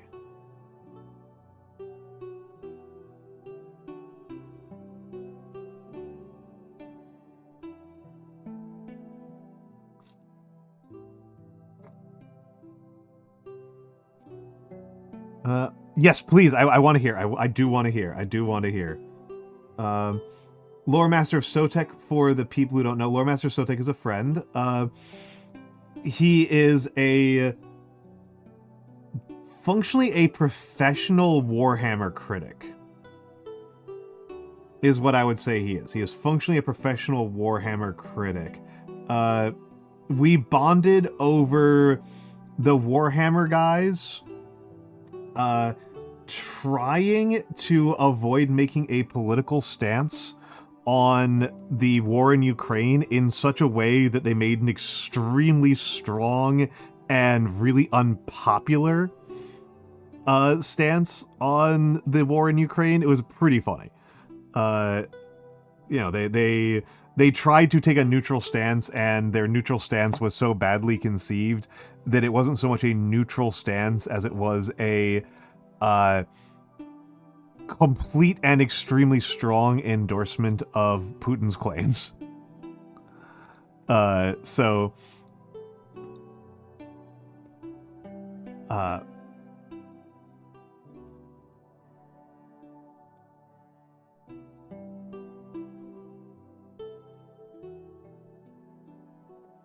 Yes, hello Mitflit. Okay, I can explain it pretty quickly. Right? So, Kislev is their Russia analog, right? Kislev is their Russia analog in setting. And Kislev is as a Russia analog, right? As a bit of a Russia analog, it is an extremely messy country where there's a whole bunch of ethnic groups that have different sets of feelings about each other. They have a whole bunch of different feelings about each other, and various ones have conquered each other at different points in the past, and yada yada yada. Okay, that's the traditional way that Kislev has worked throughout Total War history. Is that it's this hodgepodge patchwork of various types of Russian, of Slavic and Central Asian themed ethnic groups that have rivalries and hate each other for this, that, and the other reason, and have been at war a whole bunch, and sometimes they coalesce into a more or less coherent state, and sometimes they don't, and currently in setting they're relatively coherent state, being unified by some sorceress, witch, queen, blah blah blah, something like that. Sotek actually knows the names and everything because this is his job, whereas I am just a guy. And so currently Kislev is a united but potentially fracturable federation, right? Under a king, under a monarchy. So the war in Ukraine happens, and like many money men, I don't despise this because I think it's such a predictable behavior, right? Like many money men, the Games Workshop guys, tug their collar and go, we want to stay out of this one. Right? And so their idea for how to minimize their exposure to bickering over Russian and Ukrainian competing ideas about Russian nationhood and this an ongoing war is these guys are no longer all parts of different ethnic groups. They are all part of one ethnic group from time immemorial that are unified and do not have tons of internal ethnic conflict. So that was their plan. I think they didn't go ahead with it ultimately because Sotek and some other people pointed out that that's just endorsing Putin's vision. That's literally just endorsing the Putin's arguments about the relationship between Russian and other, yeah.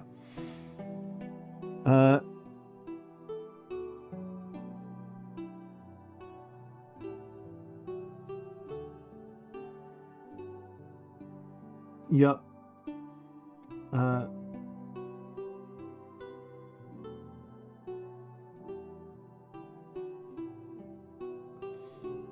Yeah, it was a very bad choice. I mean, I don't get too upset about, like, the money guys, like, just, like, wanting to, like, stick their head in the sand and, like, pretend nothing's happening.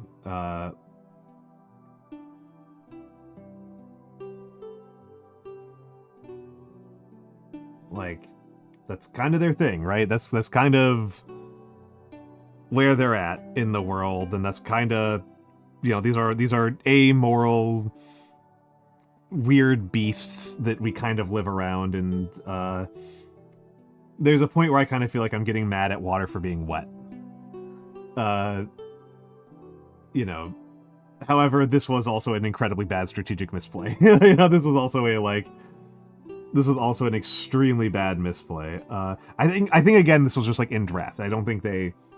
I am pretty sure that was a draft that did not get sent because smarter people prevailed and said, no, look, if we want to do as little damage as possible, the best answer is for us to just keep on doing what we are already doing.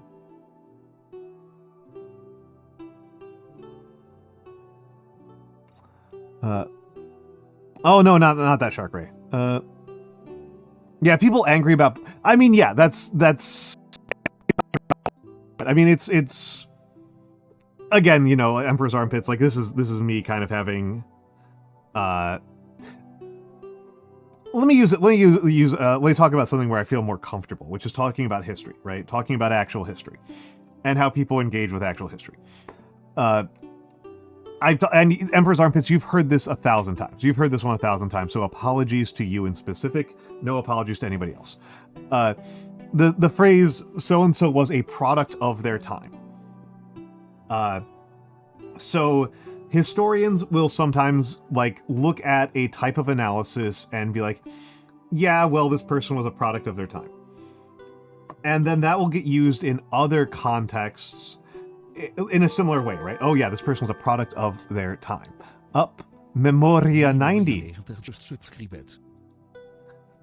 you for the sub.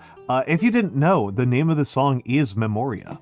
That's literally the name of this song that you guys are listening to in the background. So here's the thing, right? Is if you point out that Abraham Lincoln was pretty racist, and somebody says, well, he was a product of his time.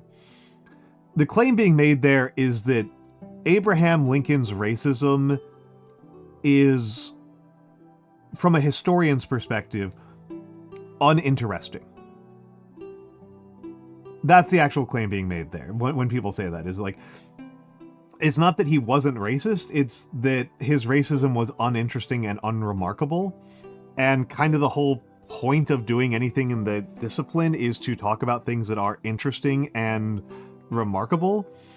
And so that's not interesting or remarkable. So like whatever. There's not a lot to be gleaned about it.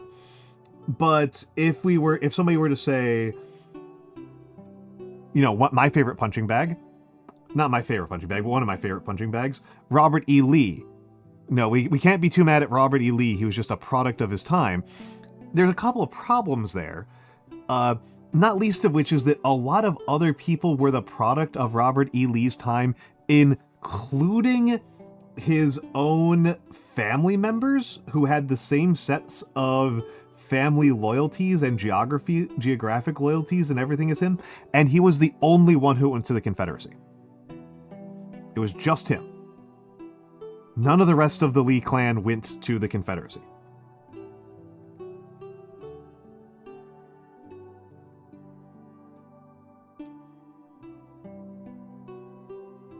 And talking about Robert E. Lee as a product of his time, remember, he personally met in person and talked to John Brown. And I do think it is fair to criticize both Lincoln and Lee for not being as awesome as John Brown. I think that is fairly fair. But I think that saying that what Robert E. Lee did by joining the Confederacy and throwing his lot in with slavers is just a thing that he did because he was, that's like the only thing that a man of his period could have done, is obviously completely insane because he was literally on the losing side of a civil war. Other people chose differently in the same circumstances. He chose what he chose, and we can criticize it on its own merits, even by the standards of his time. And actually, yes, Monty, that is my main read of Robert E. Lee. Not my main read, but I think it's the most interesting read of Robert E. Lee, and I'm absolutely stealing this from Robert Evans, is that Robert E. Lee, his motivation, he did believe that slavery was good and right. That is true. He was legitimately pro-slavery at a time when slavery was an actual competition. But his real motivation, his real strong motivation and belief about what he wanted to do in this world was he wanted to be the next George Washington. He wanted to be the father of another country, and he was happy for that country to be a slave country.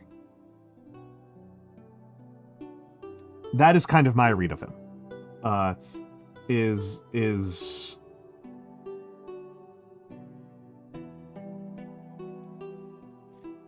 okay,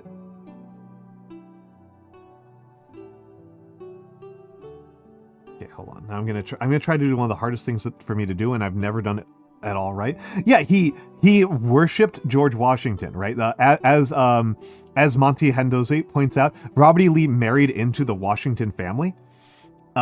And Robert E. Lee's father, I think it was his grandfather, was a Revolutionary War hero, but was also a total schmuck. Robert E. Lee's father was a total schmuck who fucked up and squandered his fortune and was an embarrassment. Robert E. Lee wanted the heroism of being the next George Washington. And I think that this is one of those things that we need to think about when we think about people's motivations, are that people very often don't just want to uphold a principle, but they want to be a kind of person.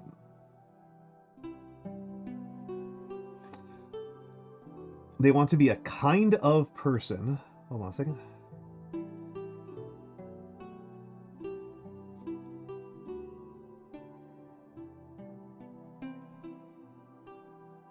I think I did okay there.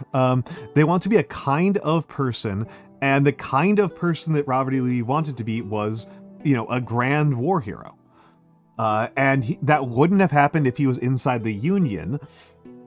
It required him to be part of, trying to prove himself to his wife, and I mean to himself, right? To himself.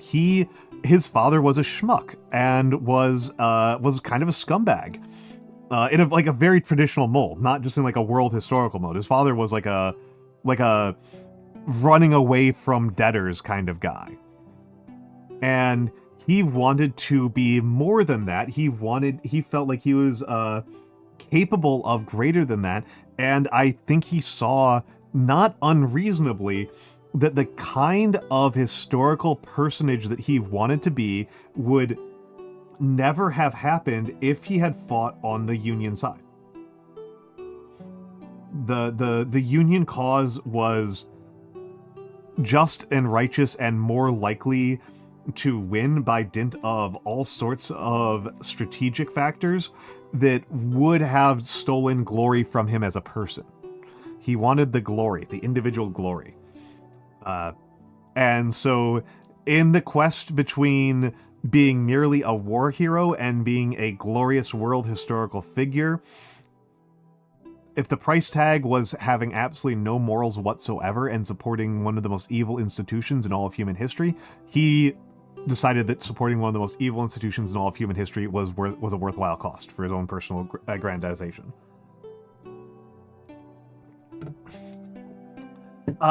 Blue paints, if you have an actual blue paint Starboy, they're actually really dark on their own. It's light blues that you can't produce reliably on your own. Dark blues are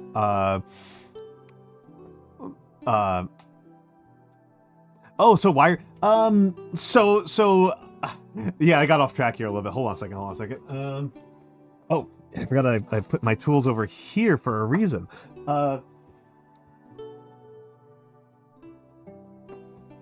Because I get really mad about the phrase, so-and-so is a product of their time, and it's a question of, like, the fact that GW doesn't really want to have a stance on the war in Ukraine is not one of those things that I find particularly surprising or even interesting. It's just kinda like what they're gonna do. Why did I do that? I feel really dumb. I shouldn't have done that. It's just kind of like what they're going to do on account of, like, well, I mean, like, they're a company that's trying to make money. They're a company that's trying to make money.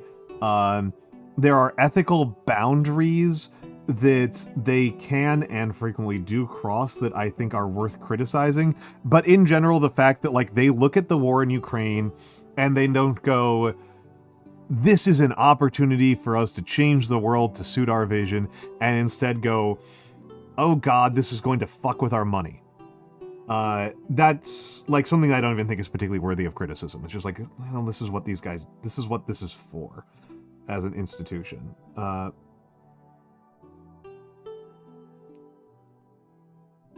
It's just like, this is what these guys are going to do. This is why they are what they are. I don't know. It just seems unworthy of remarking on. To me, it's just...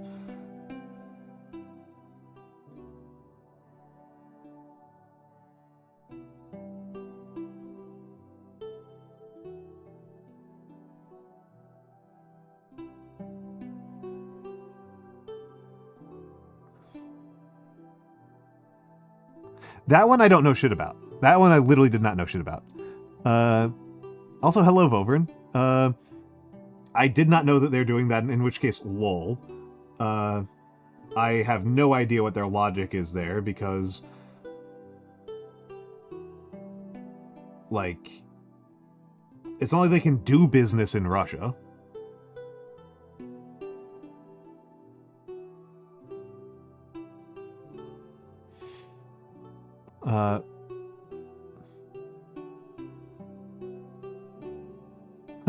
I will be honest, if you were to tell me that a company stopped publishing stuff in Ukrainian in the last 4 years, I have my first explanation. The first explanation that I would reach for is actually really grim.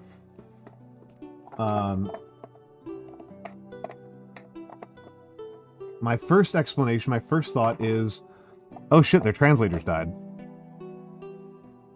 Or got sent to the front line. Right? Like, that's my first thought. That might not be true at all, but it is kind of like my first thought. However, that might be me being, like, too generous, right? Like, I don't know. It reeks of Russian oversight. I also just, like, they're, like, an entirely British company. Like, the GW is so firmly British that they may in fact be the only truly British company left. Them and OnlyFans, like the only meaningfully British companies left on the planet. And so, like, being responsive to British shareholders is going to be, like, way more valuable and important than, like, anything that you have to worry about in either of Russia or Ukraine. And so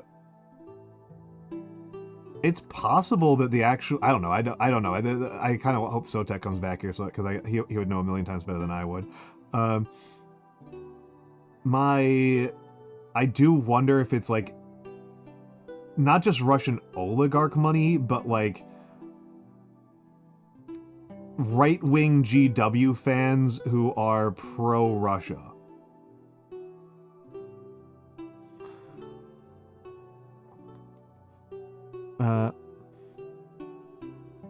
Yeah. OnlyFans and GW are basically the only British companies that make money. The British economy is, like, in a complete tailspin, and OnlyFans and GW are basically holding up the country.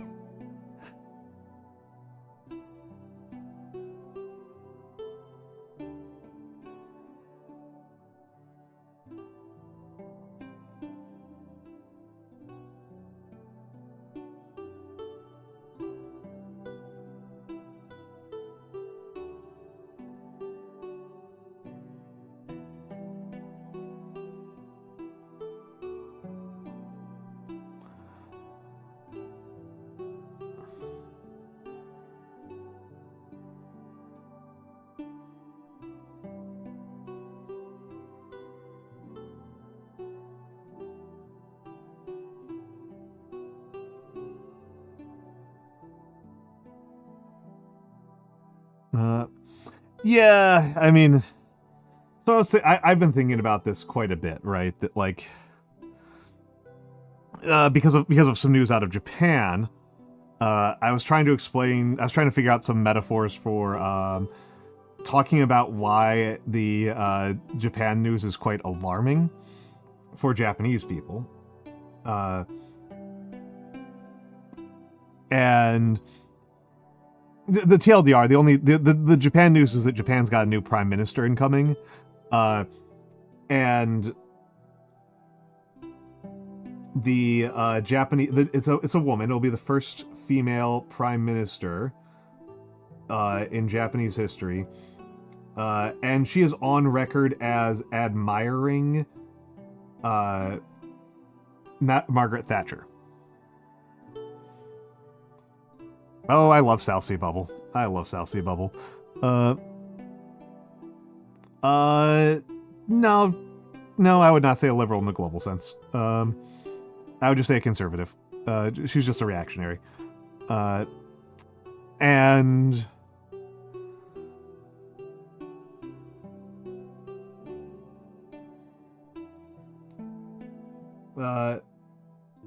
so here, the thing about explaining, like, who Margaret Thatcher is for people who are unfamiliar with the 80s is the United Kingdom in the 1960s and 70s had, in spite of itself actually managed to create a pretty prosperous economy. A combination, the historical pathways that included World War II and decolonization, hello Tohu Bohu, had created an economic situation that was... Also, I fucked up my laurels. I usually do better on the laurels. And yes, she is openly an Abeist. She is openly a Shinzo Abeist.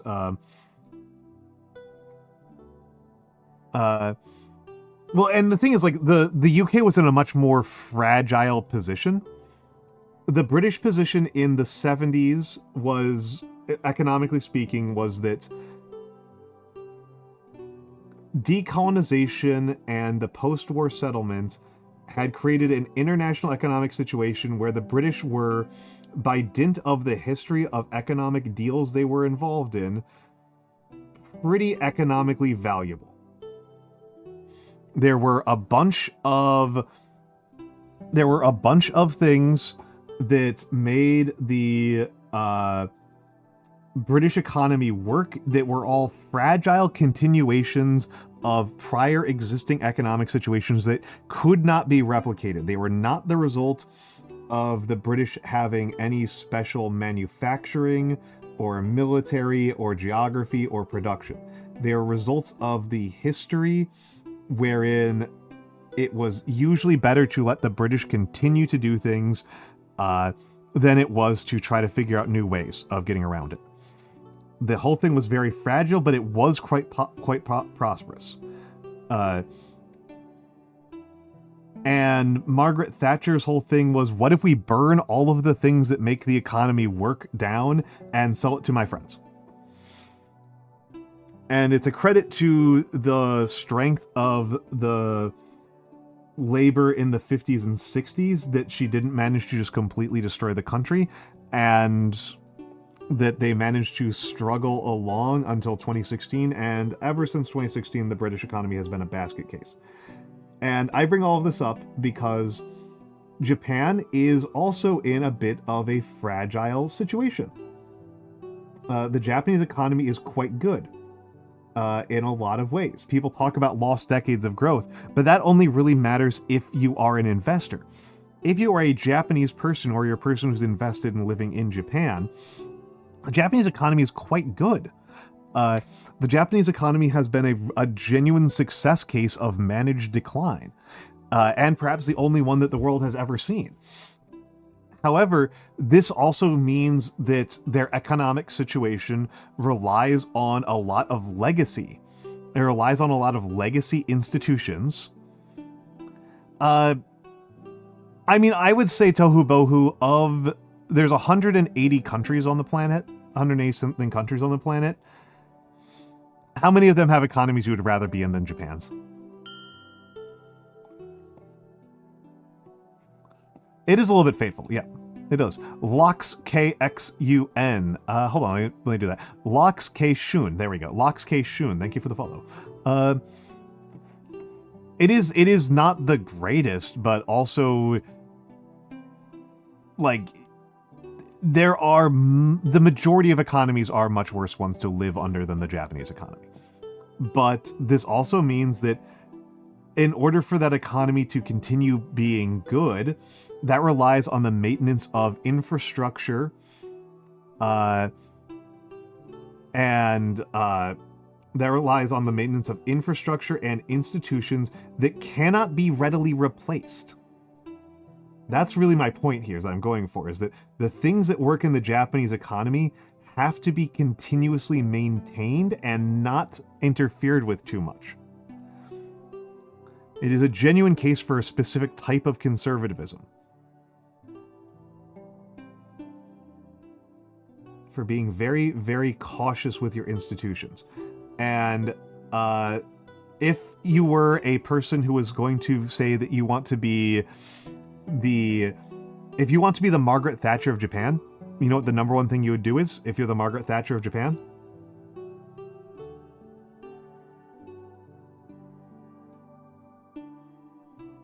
Is you'd sell Japanese rail you'd sell Nihon Rail to either Saudi Arabia or Elon Musk. That would be your number one priority.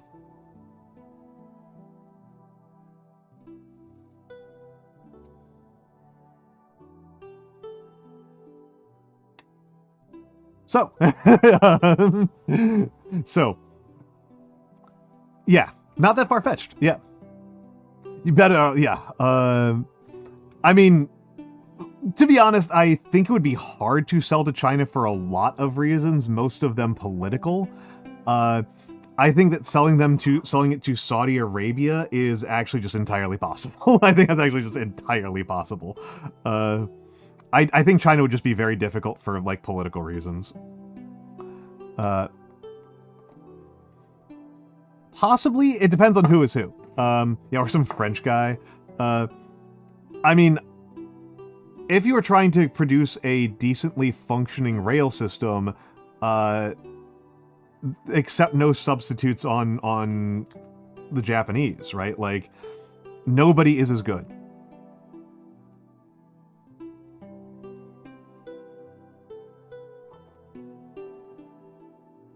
As the Japanese at this, right? Everybody else sucks at it by comparison. Oh my god, I don't remember those Emperor's Armpits, but yeah. Pro tip, don't let yourself become a member of the CFA Frank. Well,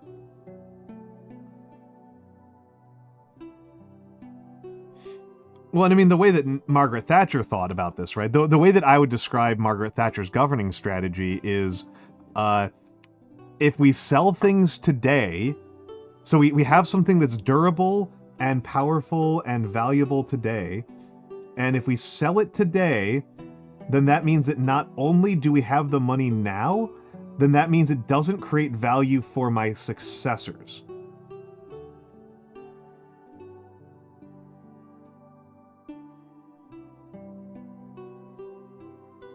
That's the way that I would describe Thatcherite governance.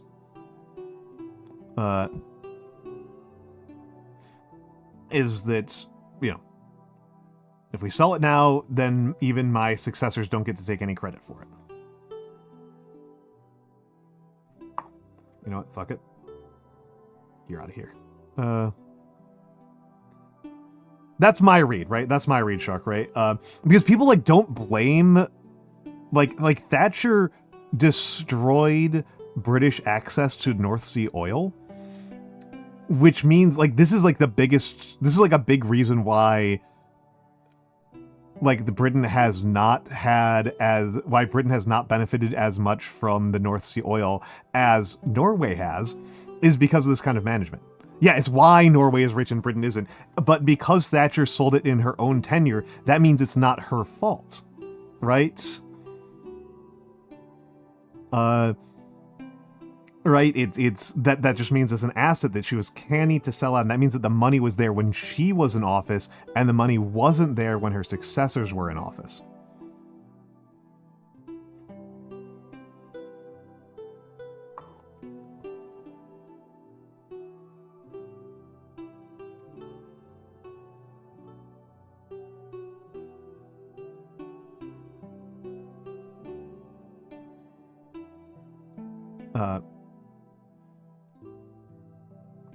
I mean, Matthew, let's think about it this way, right? Think about it this way.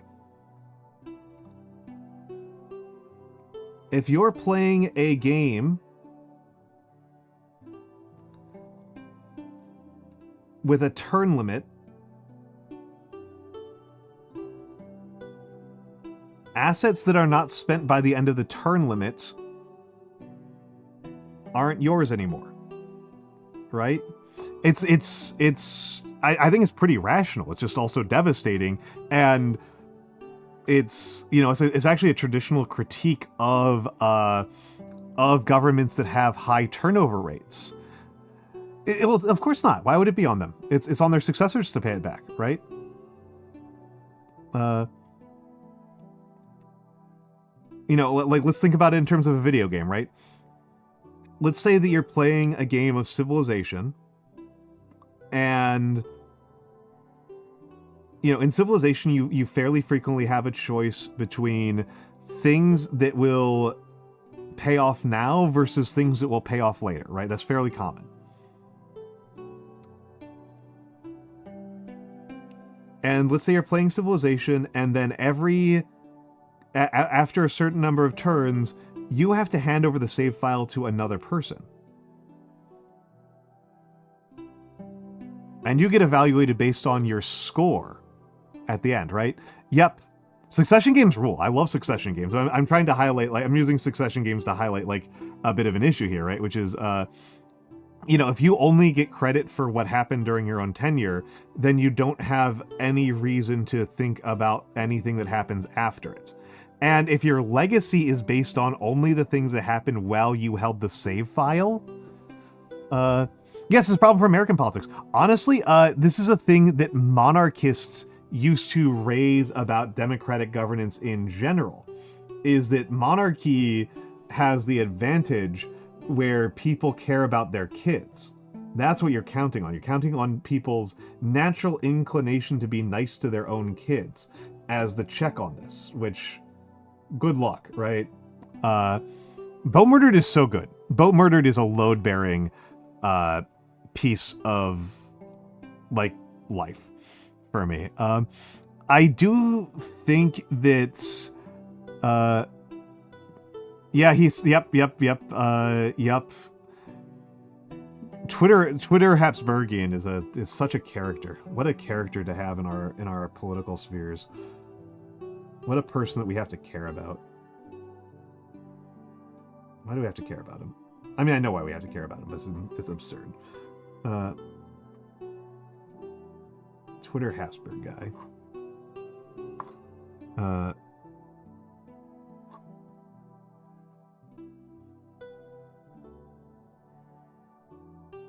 God, Boat Murdered is so good.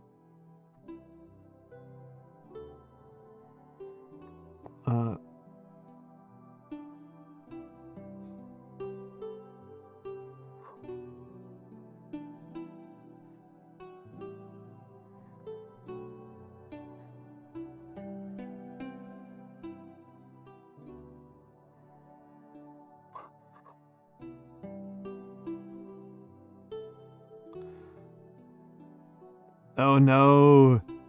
Oh no, I'm sorry. I am sorry.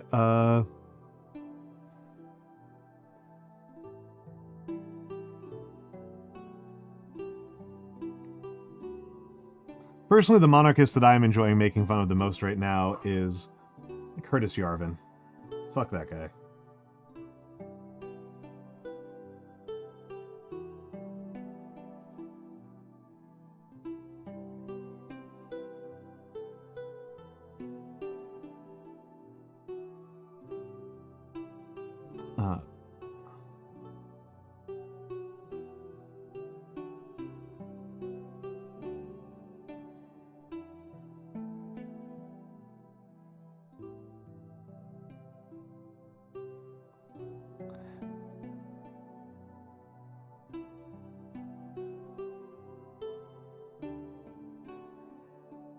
I'm still using incredibly cheap and shitty brushes. I don't think they're particularly good. That's good. There's still some... I can still see metal in there.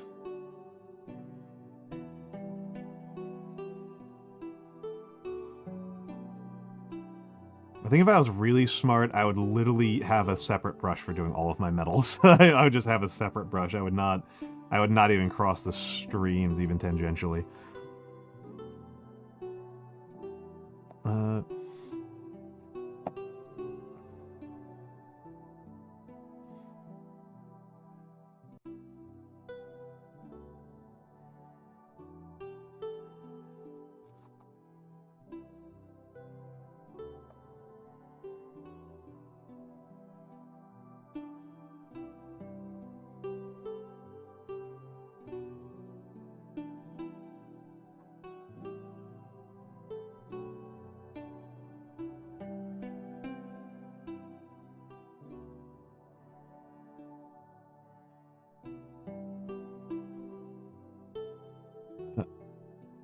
Oh, Jesus Christ, yeah.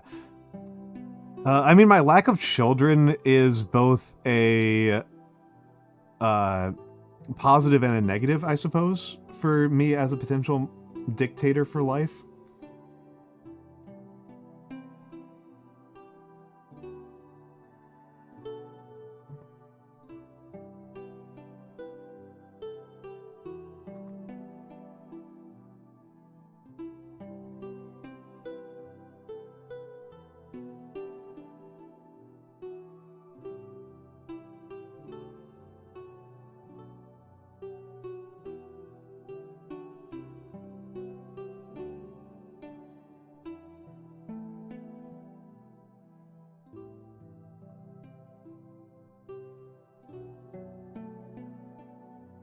There we go.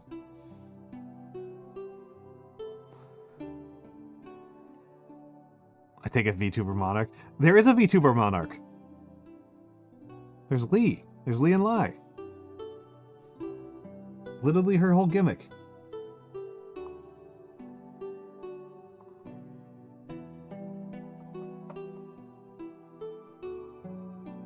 Yeah, Amelie. So it was her whole thing.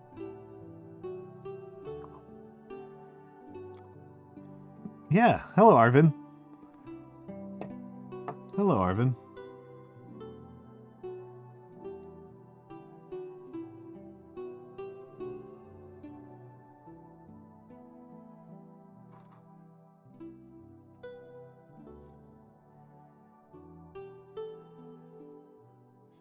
Okay, so that...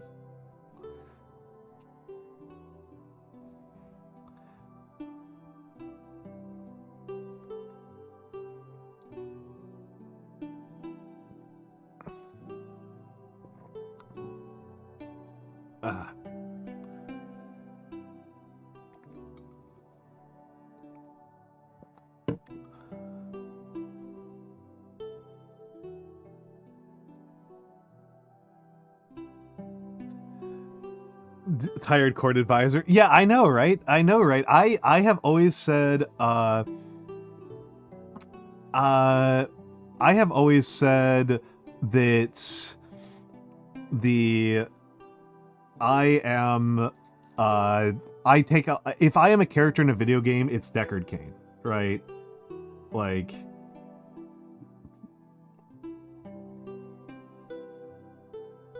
I am far more Deckard Cain than I am any of the protagonists in Diablo 2.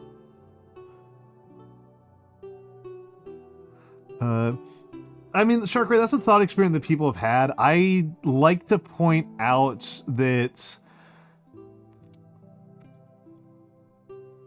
one thing that's probably worth pointing out is that it's pretty doubtful that the British would have had the same tendencies if the US had still been part of the British Empire. And there are things that get exaggerated about the British record of liberalism. For one thing, the monarch, for one thing, like the fact that Britain did anything about the slave trade at all was kind of a historical accident. And for another thing, often the British abolition of the slave trade tends to get exaggerated. Britain had carve-outs for the slave trade and for slavery in general into the 20th century. So it seems extremely likely to me that if the US had stayed part of the United Kingdom, slavery would have stayed legal in the United States for the same length of time. I don't see the US... I don't really... I see them giving us a carve-out.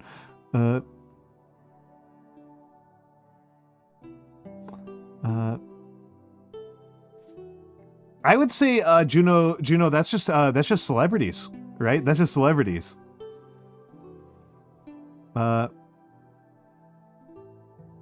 That is just celebrities.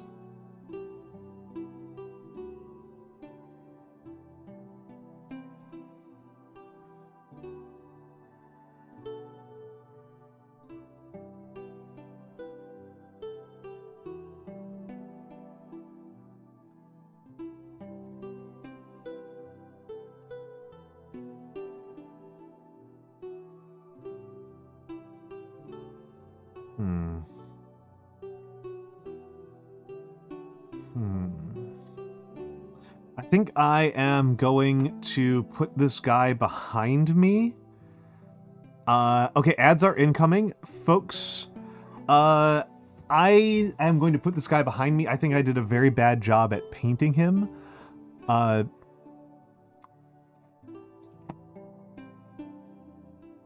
think I did a very bad job at painting him. I am going to replace my water cans while we're on ad break. I don't know what... I want to start on another miniature. I'm not sure which one to start start on. I'm not sure which one to start on. I kind of want to do another Necro-Roman. I kind of want to do another Necromantic Roman.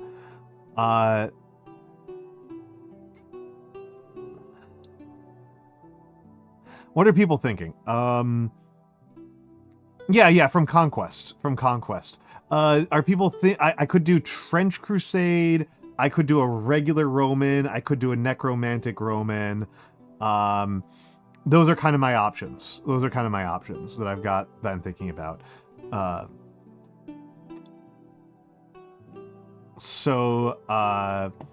Yeah.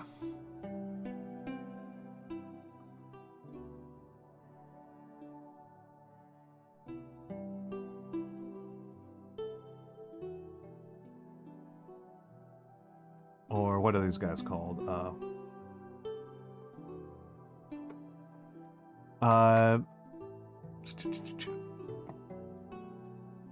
Good lord. I'm sorry. I'm getting really annoyed at the fact that the quick actions thing that Twitch gives us never remembers that the number one I want is polls.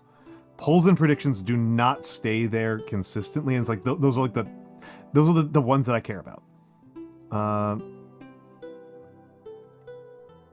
Sorry, I just got a little bit tilted about it.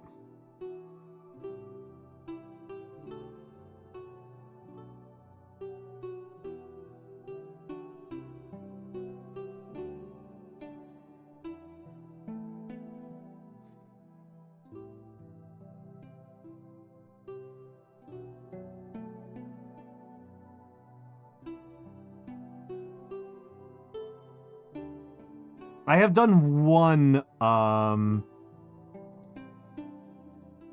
I've done one of them so far.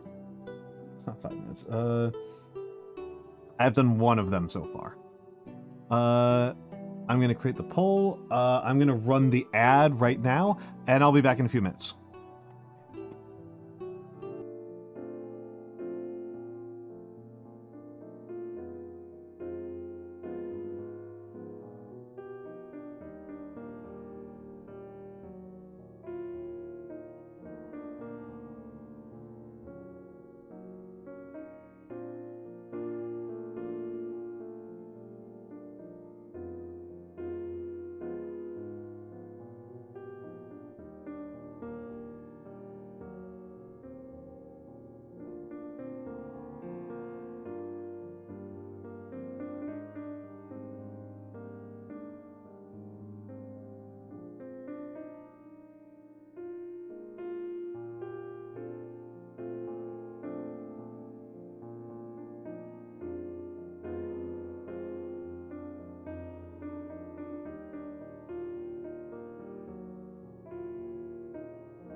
Have a good night, Tohu. Have a good night.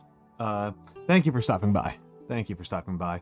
Alright, hold on. Let me take a look at what the results were. What were the results? Azeb. Okay, people want the Azeb. So, this is... I've painted one of my Azebs so far. As is typical for me, I have given him a paint job that is kind of inspired by my model's colors. Which is to say, a lot of orange and brown. Right? I gave some purple highlights that I don't know if that was the best move. So let me get in here and get another Azeb out of here.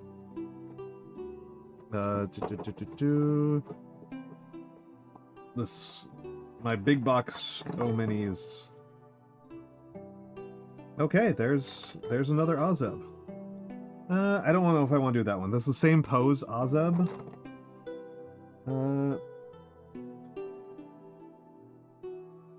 I have another Azeb in another pose? I don't think I do.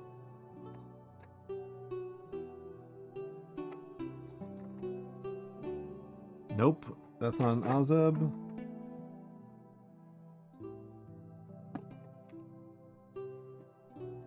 I think that's my only other Azeb. Okay.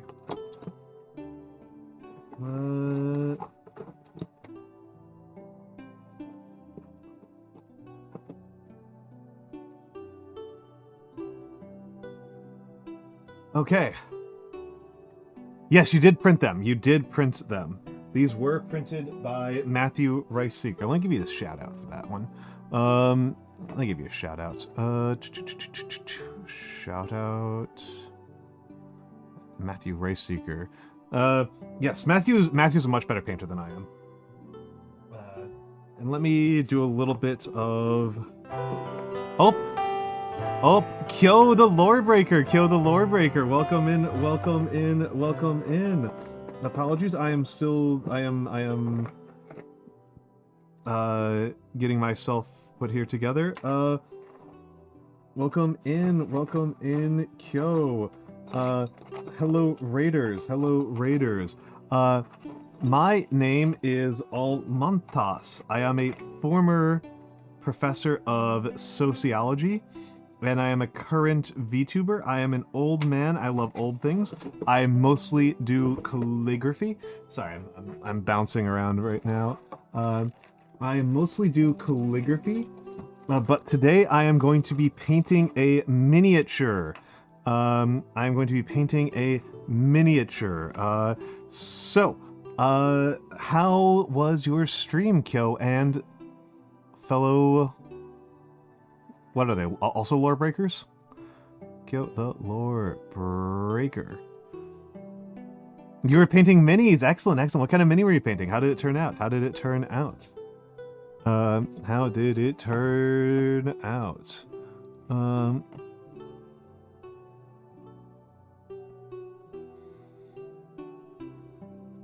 Fan name is up for the debate. Lore Broken. Lore Breakables. I'm going to do something very important. On an Imperial Rhino. Okay.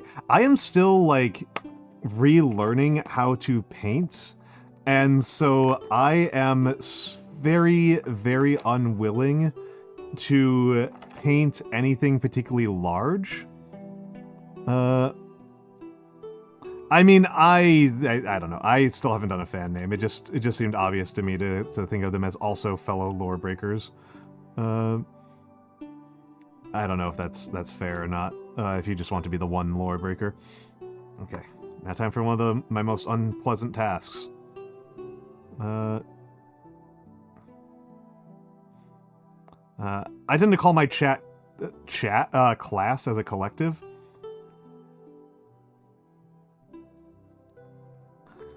But I don't know if I don't actually like stick to it.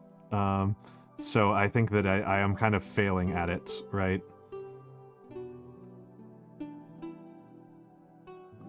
Yeah, but they're more expensive. I don't like spending money.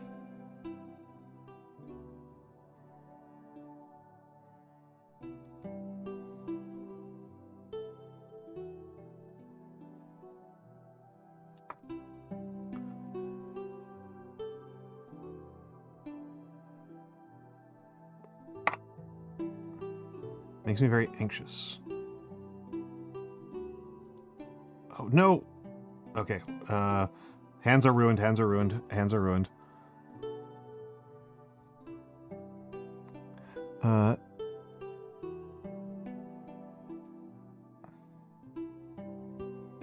Some new files for Lions of Jabir. Nice, nice. Only the headlights and other lights on the vehicle. I am kind of annoyed at myself for how impatient I am at mini painting. Like, given that I am usually a very patient person, I tend to notice that I make a bunch of mistakes early on the model, and then I'm like, well, I just want to get to the next model now, just so that I can, like, you know, I can just, like, fix the things that I messed up early on, right? I should have put on gloves for that. I'm really annoyed with myself. For example, right there, that's like I use super glue without wearing gloves. I'm very annoyed with myself. All right, so I'm gluing. Took you 10 months to get there? Fair enough, fair enough. I am slower than that, but not so much because I am, like, taking my time in an intelligent fashion. I just only paint rarely.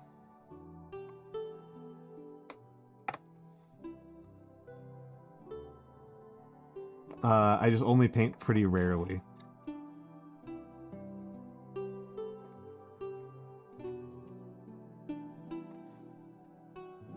Let's try this.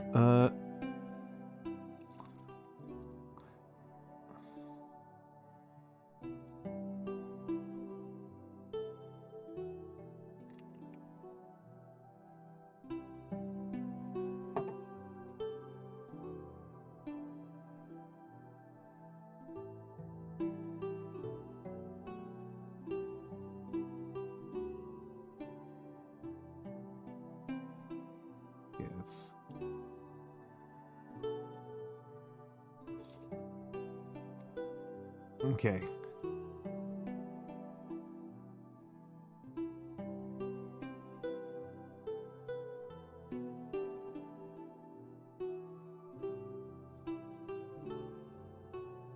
Okay, let's see. A squad of 10 dudes. It takes you 4 to 6 hours to paint one dude. I think I take 5... I think I take about 7 or 8 hours per person I paint. I've been speeding up a little bit, but that's just because I'm getting lazy and stupid, to be honest. Alright,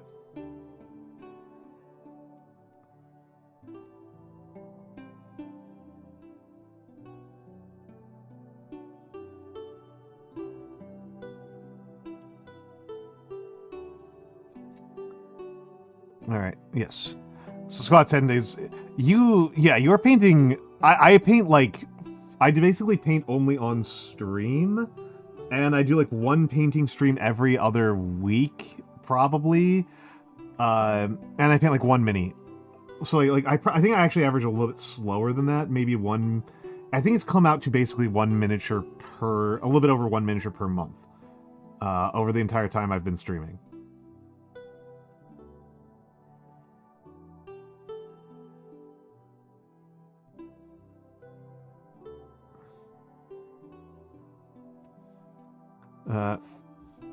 Basically only paint on stream, but you hyperfocus. Ah, I see. I mean, for me, this is,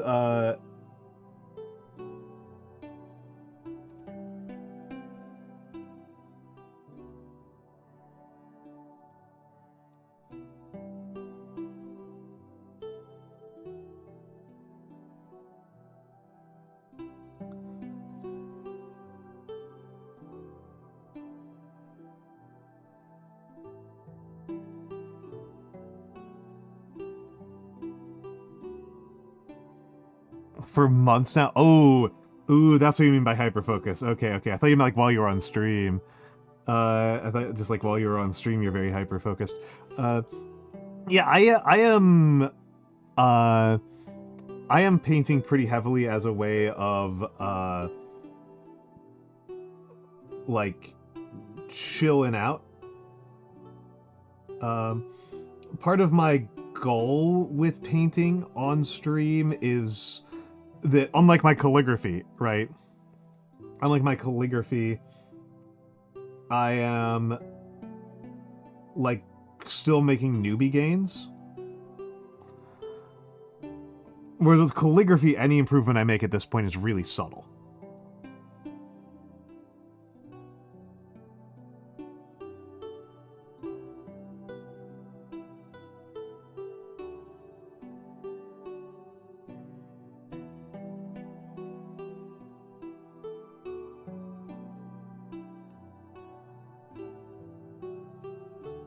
And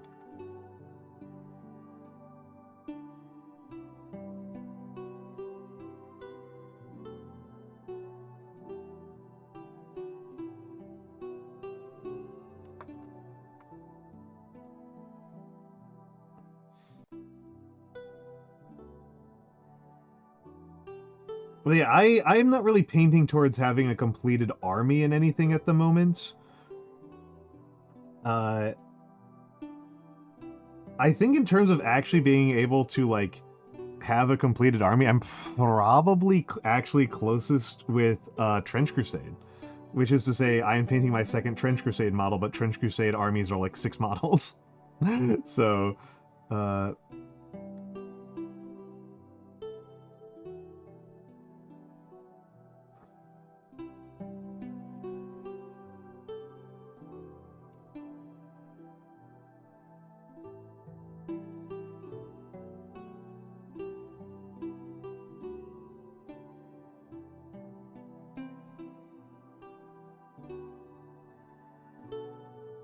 is over 70 models.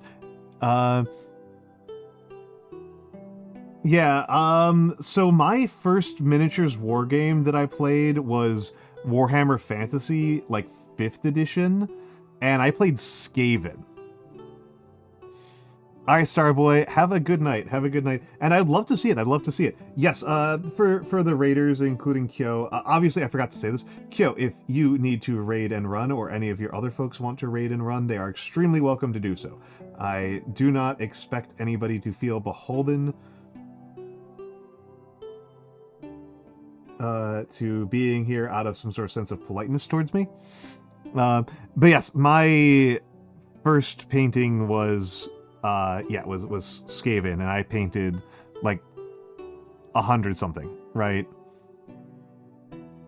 And yes, thank you. And actually, yes. The reason why I even made a Discord server was I used to do origami streams pretty frequently, and one of my chatters didn't have a Twitter.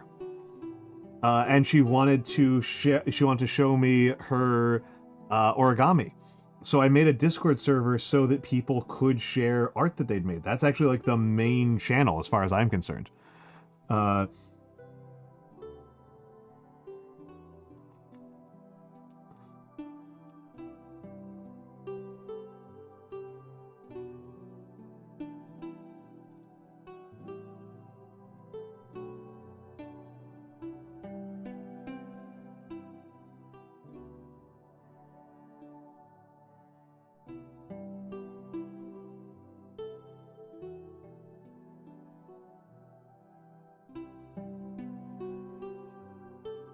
Yeah.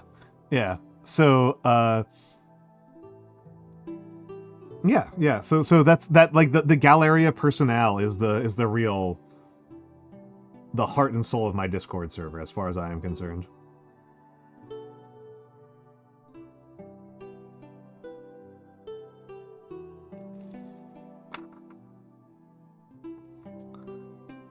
This is primed, right? I'm sorry. Yeah, go ahead, Kyo. You're allowed to post links here.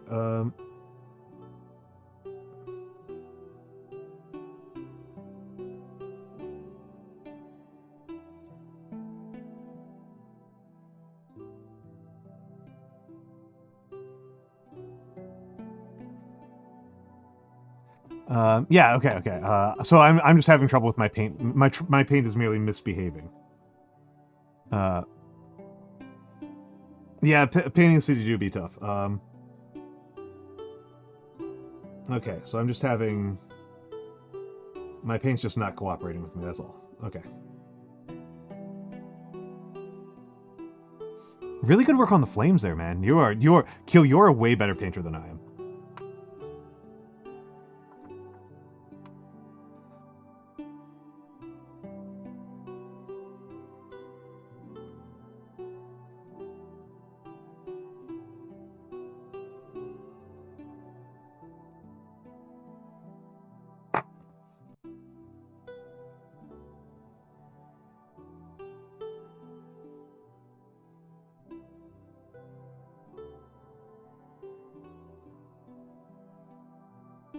Catgirl Priestess was your first... yeah, hell yeah.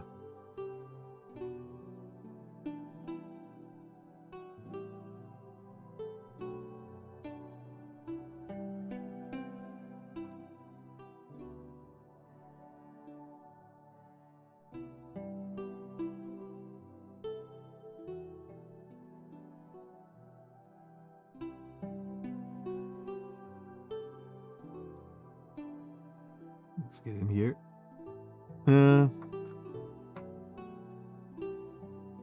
Yeah, I gotta say, agents would never occur to me. I play Eldar. Eldar is the only 40k faction that I've like ever really wanted to play. I've just like over TTS. I've played AdMech. Well, 12 agents in existence. Yep.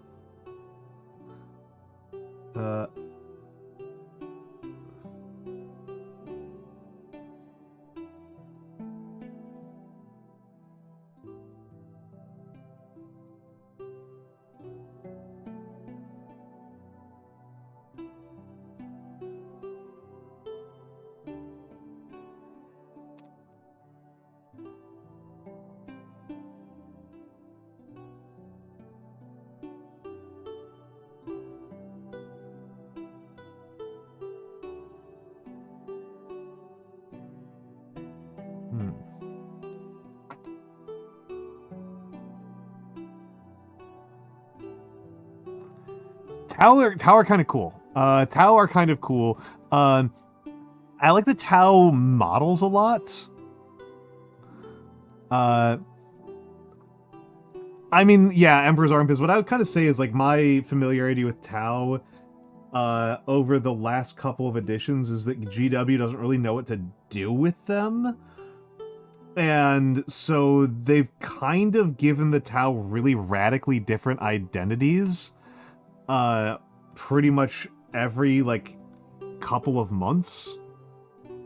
Like, the only thing you can really count on is that, like, crisis suits are going to hit like trucks.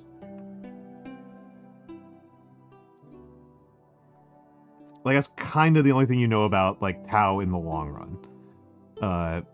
Other than that, it's like, I don't even know if it's still a viable build, like, even 6 months later, but a couple months ago, Kroot spam was just, like, wiping the floor with everybody.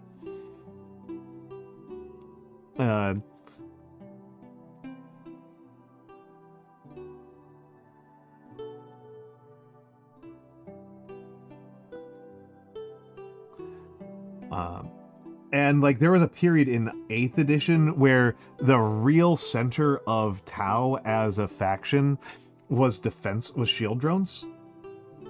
That, like, how do you play Tau? And the answer is, shield drones are, like, shield drones are so efficient at soaking wounds that you can just, like, it doesn't actually matter what else you do with the Tau army, you just have so many shield drones that there's no possibility of the opponent killing you at all. And I have absolutely no idea, Emperor's Armpits. I didn't even know that you could do that. I have no idea. No idea. What I don't know about Votann, I would say could fill books, but the Votann are really small, so it probably couldn't actually fill books.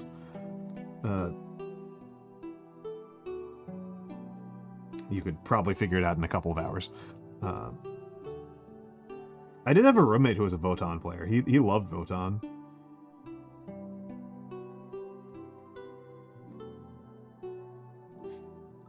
And it was a pretty funny thing. I mean, I do too, Quincy. It was a pretty funny thing because, like, I am so dwarf coded as a person. And this guy was not. This guy was not dwarf coded as a person, but he was like all about dwarves all the time in like every game. He was this like skinny martial arts guy. And he was a skinny guy who was really into martial arts. And like every game that he could play as dwarfs, he played as dwarfs in. Huge fan of Deep Rock, largely because you get to play as like the dwarfiest game out there. And I'm a very like dwarf-y person as a person. But like I don't like playing dwarfs in games. I do like playing Deep Rock specifically. I do like Deep Rock, but like I don't tend to like elite factions as a rule. Elite factions and low mobility are both things that are kind of turn-offs for me.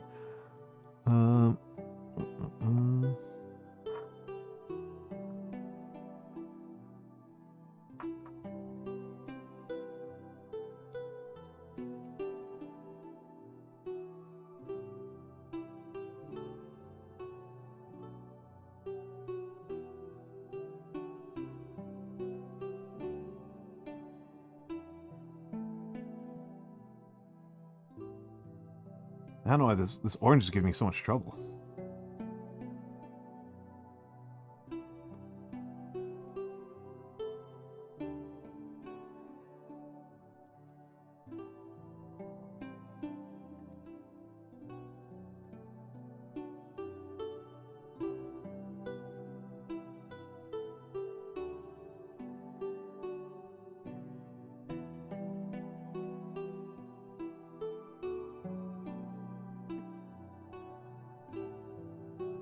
All right, have a good night, Kyo.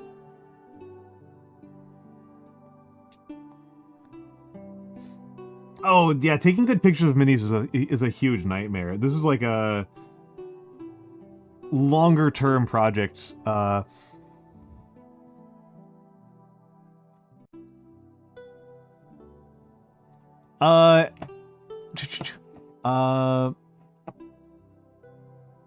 oh.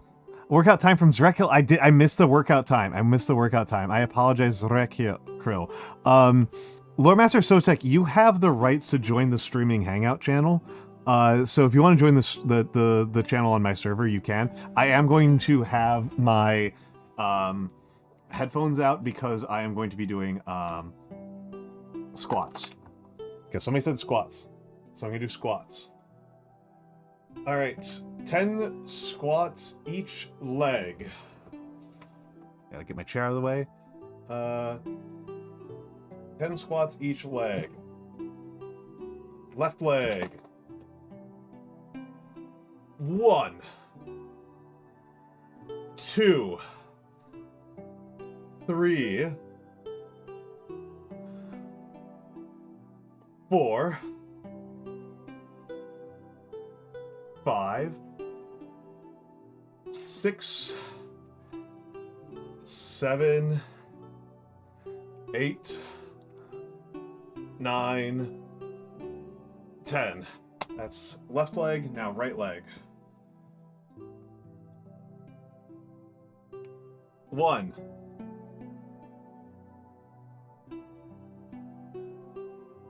2, 3. Okay, my left leg bounce is way better than my right leg bounce. I just fell over. 4, 5, 6, 7, 8, 9, 10. Okay. Okay. I'm gonna try switching which orange I'm using. Yeah. Funny that I'd be left leg dominant and right hand dominant.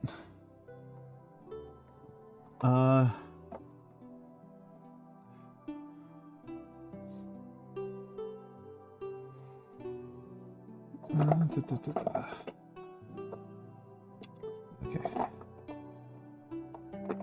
Where is the orange that I want? There it is. There it is. Okay. Huh. The things I don't know about biology. I think it's probably fair to say that biology is like one of my weakest topics. Ah, there's Sotek.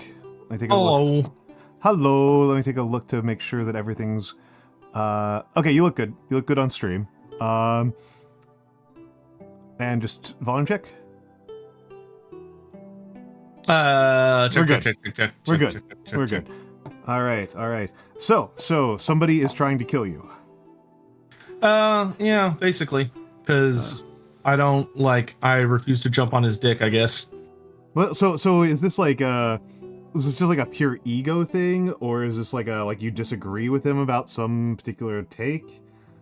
So yeah. So to sum it up. Let's get the top level summary. Yeah, let's get the top level. Yeah. So the Total War Warhammer community, we go through these like cycles where like a DLC will come out and everyone's really excited and happy and hype and all this other stuff, and then time will pass and things start to, things slow down a bit. People play the content. They're like, okay, all right, I've done all this stuff. And the people that like enjoy and have fun with the game and stuff and don't worry too much about it, they either just play it and wait till the next DLC, or they run off and play other games because the world is full of other games to enjoy. Yes. And so recently, or after a few years ago, we went through a couple like kind of nasty things, whatever, and it built up to there was like a big DLC that came out called Shadows of Change, which caused a whole controversy because it was kind of more expensive than previous ones. They tried to do something kind of ambitious with it, and it didn't really work, and a lot of people got really upset and frustrated with it. And this was like right after COVID as well. So there had been like a long content drought before that, and it came out, it just wasn't it, and a lot of people were rightfully, understandably, very upset. They felt ripped off. Yeah. Okay. Yeah. And so it caused a bunch of review bombing. Blah, blah, blah. Anyway, so after that, CA made a lot of changes to how they did content. And they were like, okay, instead of making it where we're only going to release patches to fix bugs with content, which is the way they used to do it, where they would only release a content fix if there was a DLC. Okay, interesting choice. Yeah, there weren't patches. Or if there were patches, they took many months. Okay. So CA's old as dirt, so I'm not too surprised by this. Yeah. And so things kind of hit the fan for a bit. The whole Hyenas project happened and blew up and all that stuff. So CA went through double redundancy, which means that a significant amount of the company was cut. And they cut a lot of their future projects, and the company just shrank a lot. Because they just kind of gotten too big and started making some not great decisions and the whole thing. So this led to a fairly good, the last 2-ish years were pretty decent, where they released a big free update for Shadows of Change that added a bunch of new content and made it actually worth the price point. They also split it up so you didn't have to buy the whole thing. You could just buy the parts you wanted. So if you're like, oh, I don't really want these other two factions, I just want this one faction, that was fine. Or if you only wanted those two factions but not the third one, that's fine. You could like save money. Okay, so yeah, they okay. I can, very pro-consumer stuff. And they started releasing patches on a roughly bi-monthly basis. Every like 2 to 3 months there'd be a patch. And if there was like a notable problem, they would also do a hotfix. Okay. So basically what happened is life is continuing as normal, but the community still has that issue where when we would go a long time without a DLC, a lot of people would basically start dooming and glooming about like, oh, the game's dead. They're taking devs off it. They're never going to release anything again. Why is it taking so long? Back in the day, they used to release a DLC like once every 2 to 3 months. Now they're releasing one DLC every 6 months or once per year. With even though the DLCs back then were like super tiny, and the ones we get now are like over 3 times as big. Yeah. But it's like content drought. People always complain about the content drought. It's like, okay, so I mean, that's a business model that is older than Total Warhammer, right? Like from a content creator perspective, right? That is firmly a, since at least 2007-ish, World of Warcraft has had that just as like a career that you can have as a person, is complaining about World of Warcraft having content droughts. Yeah, right. like, So that's been just the Total Warhammer community a lot of the time. And it's just like, you know, have you ever seen the classic image of like what an abusive relationship looks like? And it's like the honeymoon phase. It's like that, right? So we are literally weeks away from the next big DLC that people have been waiting for a while. And it was supposed to come out in July, but apparently, according to CA was doing like internal testing and they were like doing stuff with people. And this led to a thing where their internal testing, apparently aspects of the game just weren't hitting right. Like they weren't landing right. People weren't enjoying it. So instead of releasing it in July, which is what we all thought it was going to come out, because we haven't had a DLC this year, they came out and said, hey, like, we know you're all really excited and we know everybody wants it, but unfortunately, we just don't think that this is it. So we kind of need to go back to the drawing board on certain elements of the DLC and kind of redo them. It's going to be a delay, and we know that sucks, but, you know, we'll release some other fun patches with some stuff for y'all in the meantime. Okay. Yeah, and we'll get it out when we can. Okay, no, so far so normal, right? Like this is normal stuff. So that was the first crack in making people, a group of people, absolutely furious. Of course. And I will say very bluntly that there are some content creators in the Total War Warhammer sphere that were extremely incensed because all they give a shit about is making as much money as possible. And if there's no DLCs, they don't have easy money to make. Yeah, that's. Well, I mean, I'll be kinder, right? I'll be the kind one here. You know, their job, their career depends on there being a certain content schedule, and they had plans for what they were going to do as job, and that got derailed. So I'll be nice and just say that that's frustrating, and I understand why they're frustrated, but that's me being nice, right? That's me being nice. So anyway, life continues on, and we get to a very, very big patch 1 month ago from yesterday, called patch 6.3.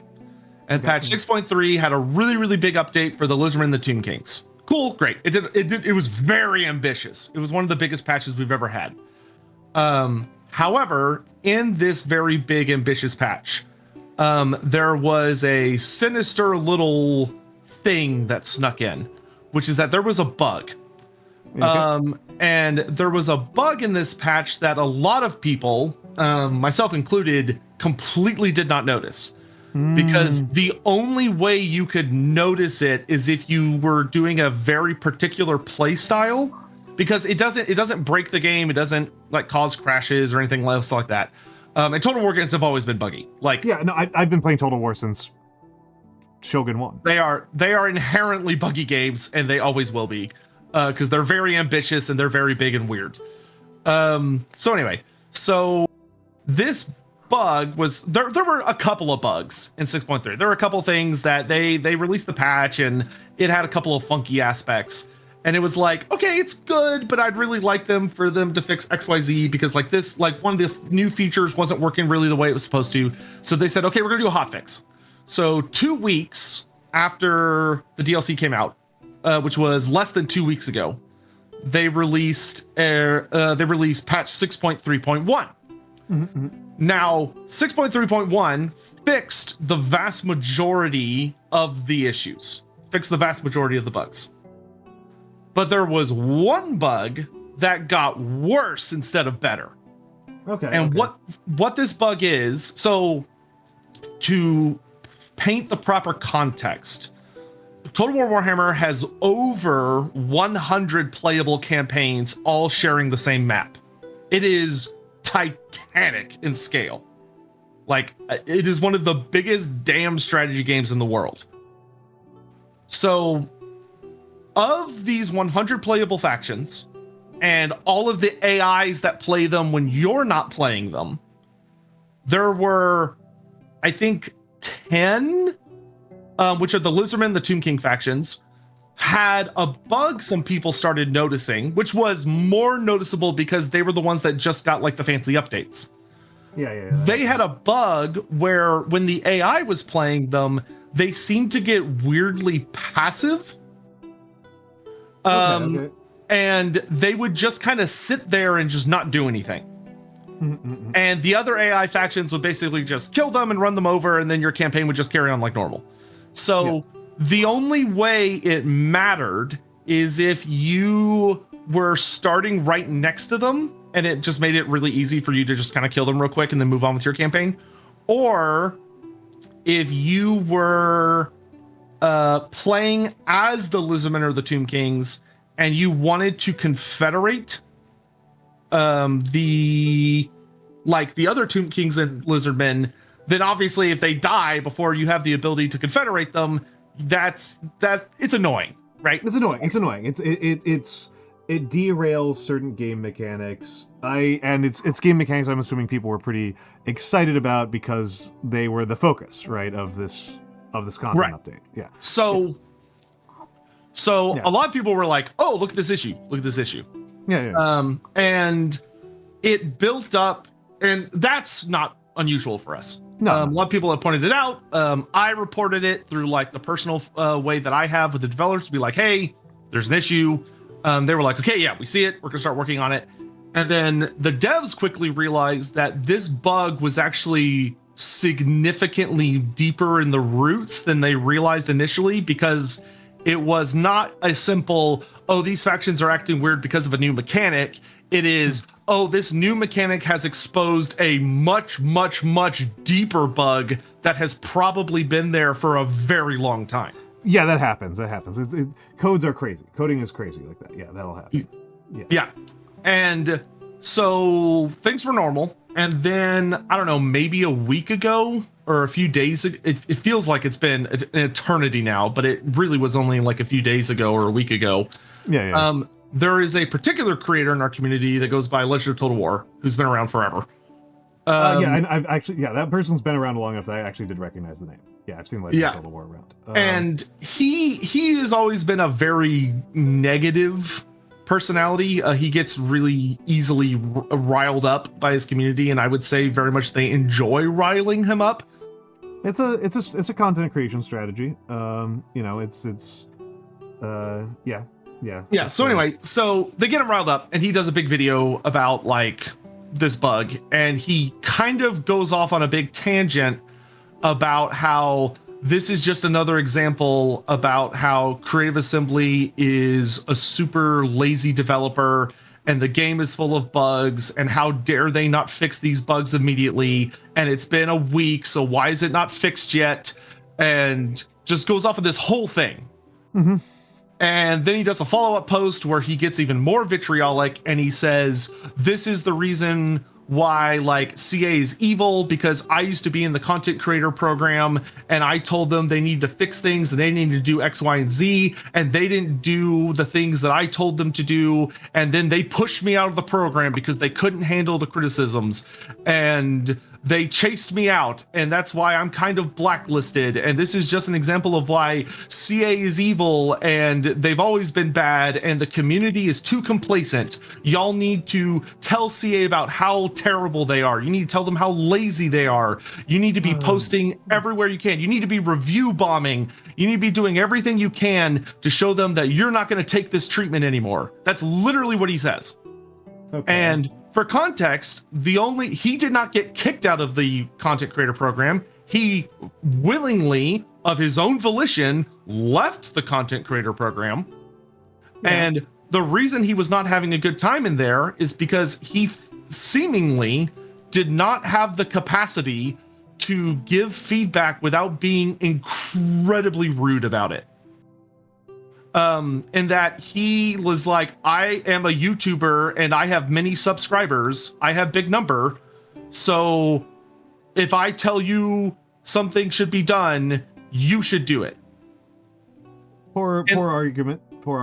Yeah, and the devs are like, okay, well, we can't do all the things you want us to do. We could do some of it, but we can't do all of it.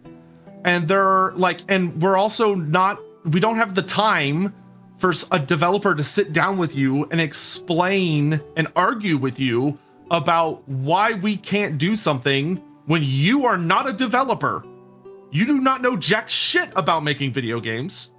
You just play our games, which makes you miserable because you've played the game so much that you don't have fun at it anymore, but you've pigeonholed yourself so much as the Total War guy that that's all you play, and now you hate it. And now you're taking out that hatred on us.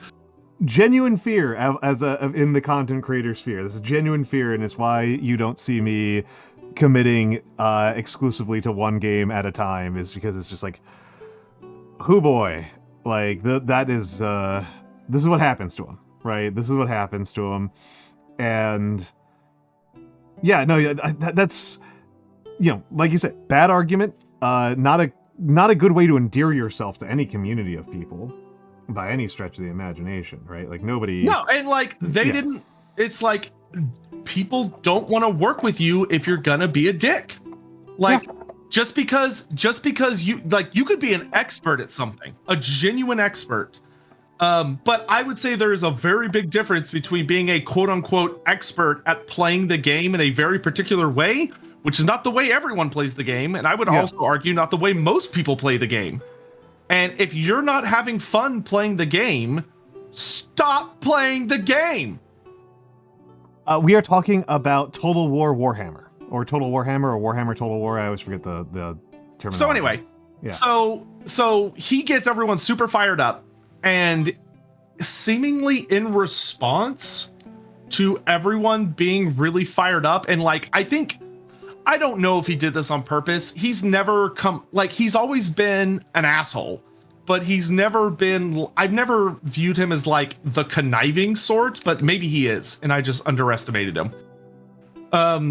But in response to seeing that, oh, the community is kind of with me on this, and a lot of people are like, oh, Legend's right, we should be review bombing and we should be doing all this stuff. And like, all the people who are having fun with the game are not on the Reddit.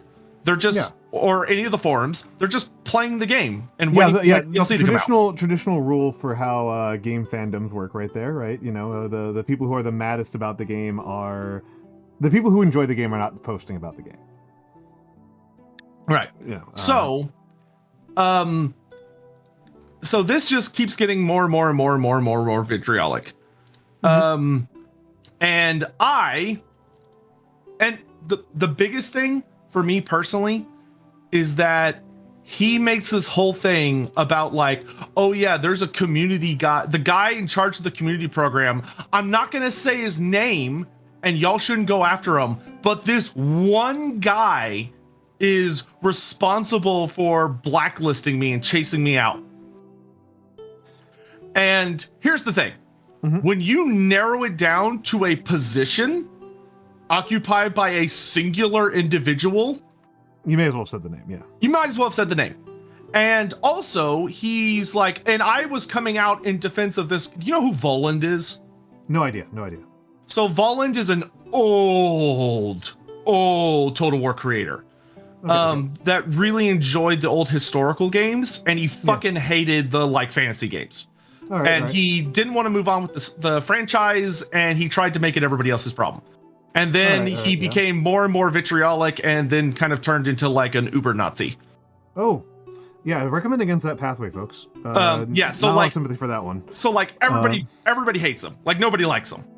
But Legend's like, when there was a massive leak about various things from Creative Assembly, Voland got a copyright claim on the video he did covering all of these leaks from CA, and the name that was signed on it was the same name as the manager of the guy that I'm mad at.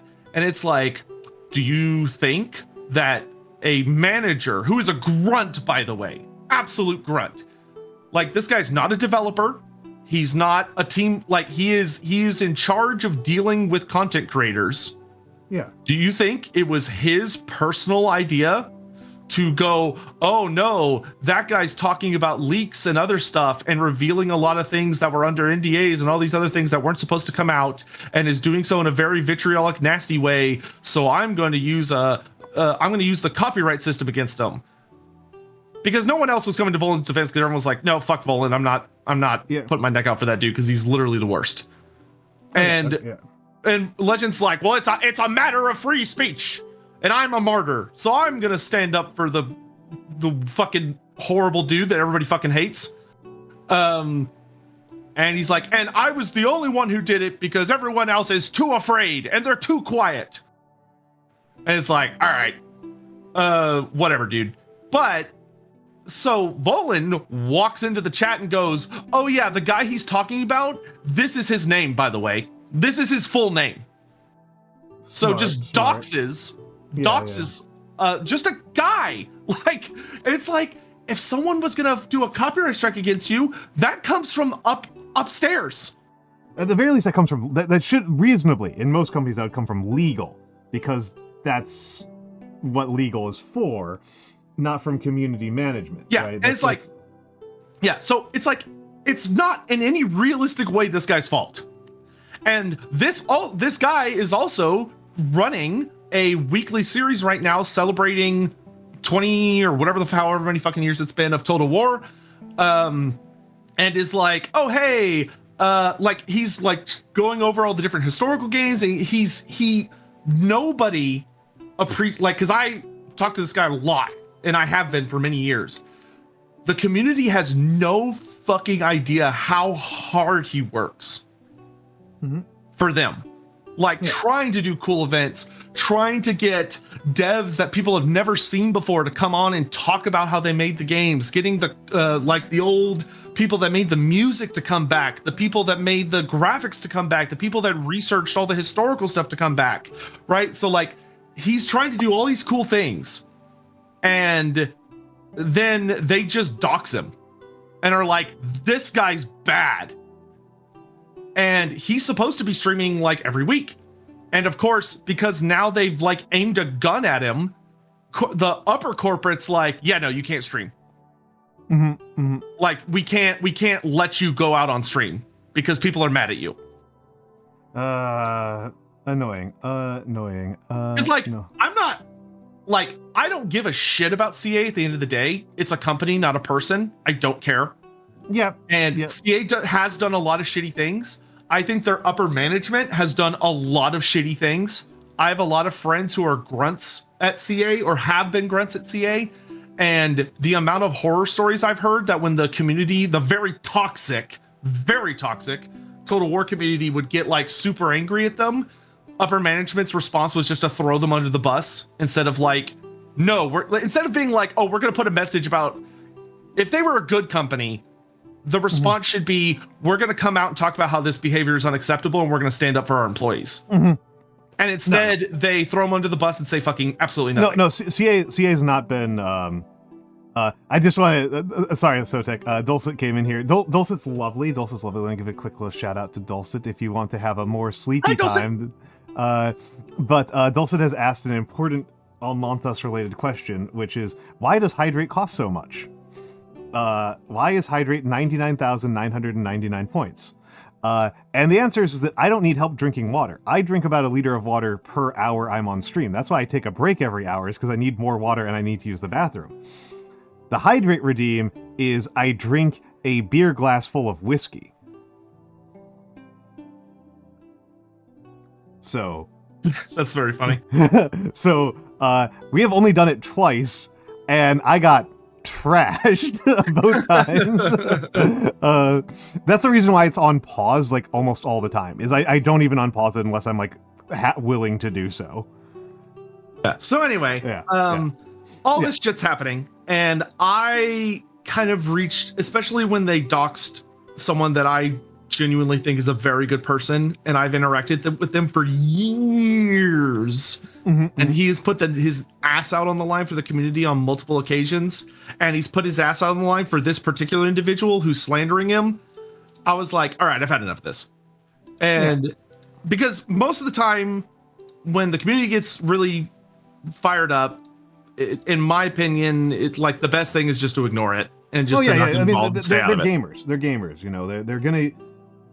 Gamers getting mad about stuff that isn't very important is, you know, a water is wet moment most of the time. It's annoying. But the worst thing you can usually do is give it attention. Yeah, but I put out like a singular post, and I've talked about it on like a couple of streams because some people will super chat and be like, "Hey, what do you think about this? What do you think about this?" And I'll be like, "Hey, here's my thoughts."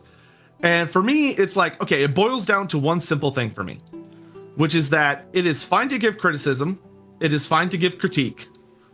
What is not acceptable is to be extremely rude and vitriolic about it. Like, you can give feedback, you can give critiques, you can suggest that things need to be fixed, but you could do so in like a kind fashion. Yeah, so here's just like career advice for everybody, old man career advice. If you want to make it in a field, right, and this is just kind of true for like all fields, if you want to make it in a field, you can be a genius, you can get all of your work in on time, or you can be pleasant to work with. Choose two, right?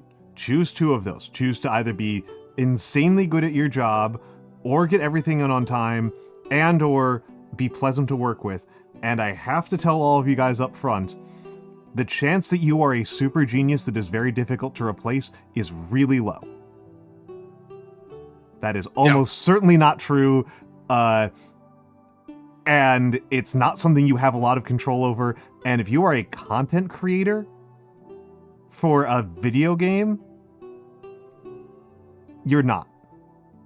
Yeah. Well, like you're just not. Like you are not. Like it's never. So be nice if you are in that situation. Be nice to at least your coworkers, even if you're an absolute bastard on streams.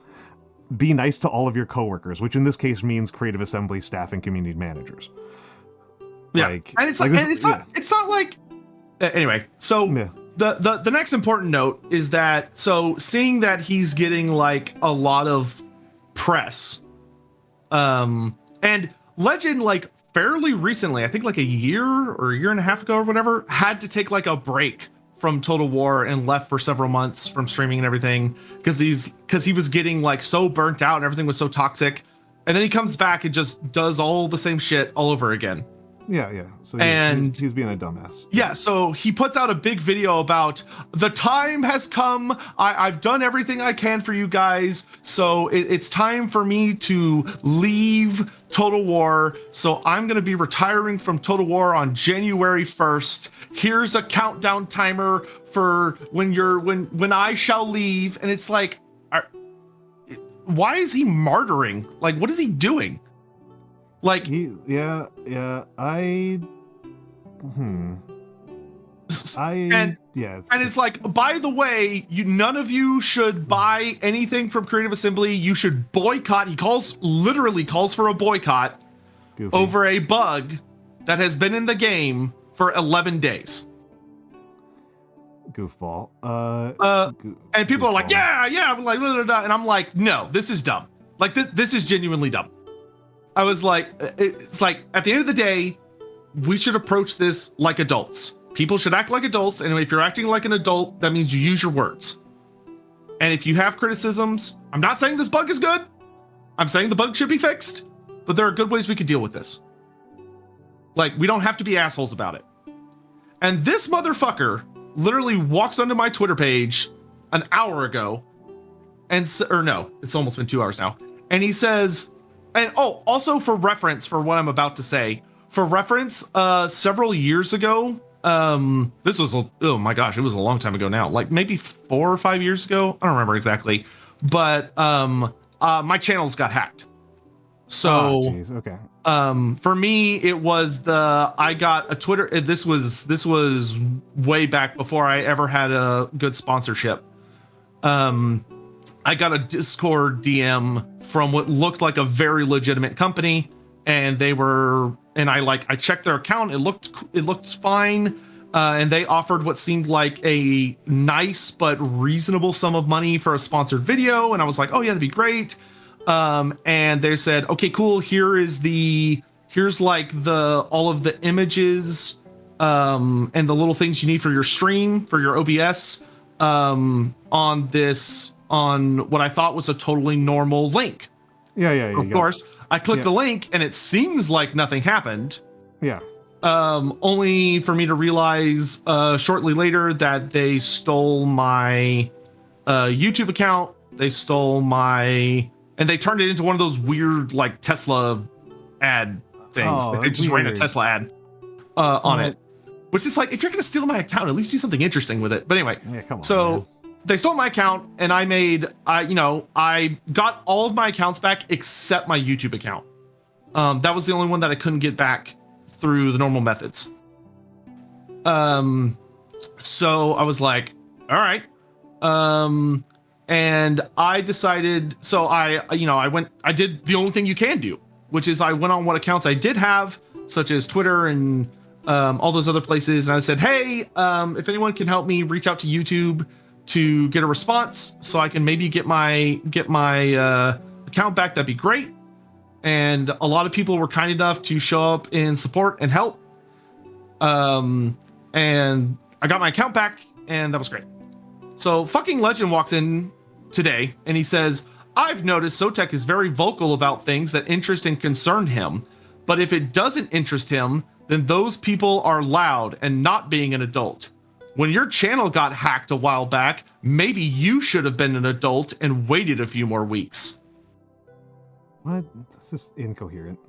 Yeah, well, and he said that because Creative Assembly today came out with a thing saying, hey, we're seeing a lot of responses about 6.3.1, and we're going to delay the DLC, which was supposed to get announced this week or next week.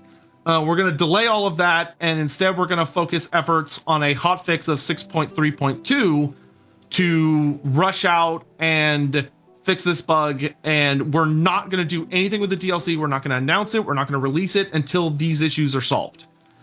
And my response was, I don't think that's the correct response, because the original plan was to roll the fix in with the DLC that is supposed to be out in 1 or 2 weeks. But at the latest by the end of this month. And that the bug that is in this DLC is not game breaking. This is a bug that affects a microcosm, like the tiniest fraction of players. It's an easy to see bug. If you want to see the bug, it is very easy to open up a campaign and to see it in the opening turns. But it does not affect the player at all unless you are doing a very, very specific number of actions. Therefore, I do not think that it is worth them creating a completely separate branch, because I know CA. And the unfortunate truth about CA is that because they have created a separate branch, that is increasing the odds of when they do release 7.0, that when these two branches rejoin, so when 6.2, which is being developed now separately from 7.0, remerge, it is more likely there's going to be more bugs. Yeah. Andromeda actually kind of hit. I am sorry to say for Lore Master of Sotek's sake, because Lore Master is involved in a lot of fandom stuff at a very profound level. This is a lot of what you do. I am always very cautious about engaging with fandoms because, hoo boy, I am not built for this. And this is. I definitely see what you mean by this probably not being a bit of a risky maneuver on CA's part. That like it's probably, it's not guaranteed that they're going to have a bad remerge, but the fact that this increases the surface area for things to go wrong, right? This increases the risk. And I totally understand why they're doing it, and it frustrates me. The reason, because the reason they're not doing it is because it's what's best for the game. The reason they're doing it is because the people in charge of marketing see the vitriolic reaction and the fact that the front, like the top is most upvoted comments on the Reddit are all super negative, and they're like, we don't want to release a paid DLC when people are calling for a boycott. We need to nip this in the bud, then release it, because this is threatening our money. Yeah. This is, well, I mean, it's threatening our product launch, right? It threatens to derail and mar a project that people are working on. Granted, I don't think the boycott would work, because I have never seen a boycott work ever in my life for a video game. Oh, yeah, I was about to say, I've seen boycotts work, but not... I'm trying to think of, like, a boycott that's worked for a video game that, like... Okay, I can... It requires... This is one of those things where, like, I get a little bit of where, like, this is, like, hot take from the political activism side of things. The power of things like boycotts in particular, but boycotts and even more so cancellations, they are mostly only effective against things that are already very small. A boycott against a very small indie game can be very effective. A boycott against a game that has any sort of like momentum and like broad appeal beyond like an audience of maybe 1,000 people, I've never seen them have any meaningful impact. Yeah, it's like, Total War Warhammer, every time they release a DLC, I think it gets into like top 3 on Steam's front page, most purchased games. When Creative Assembly, when Total War games do poorly, it is not because of ideological boycotts or political boycotts. They have had games that have been complete commercial stinkers, and it has been because they were for periods that people didn't care about, or because they were just kind of poorly made in a very non-controversial way. It's never somebody says this game offends me or insults me in particular compared to other Total War games, therefore don't purchase it. It's, Pharaoh Total War was a bit of a launchpad disaster because nobody liked it. Like, it's not...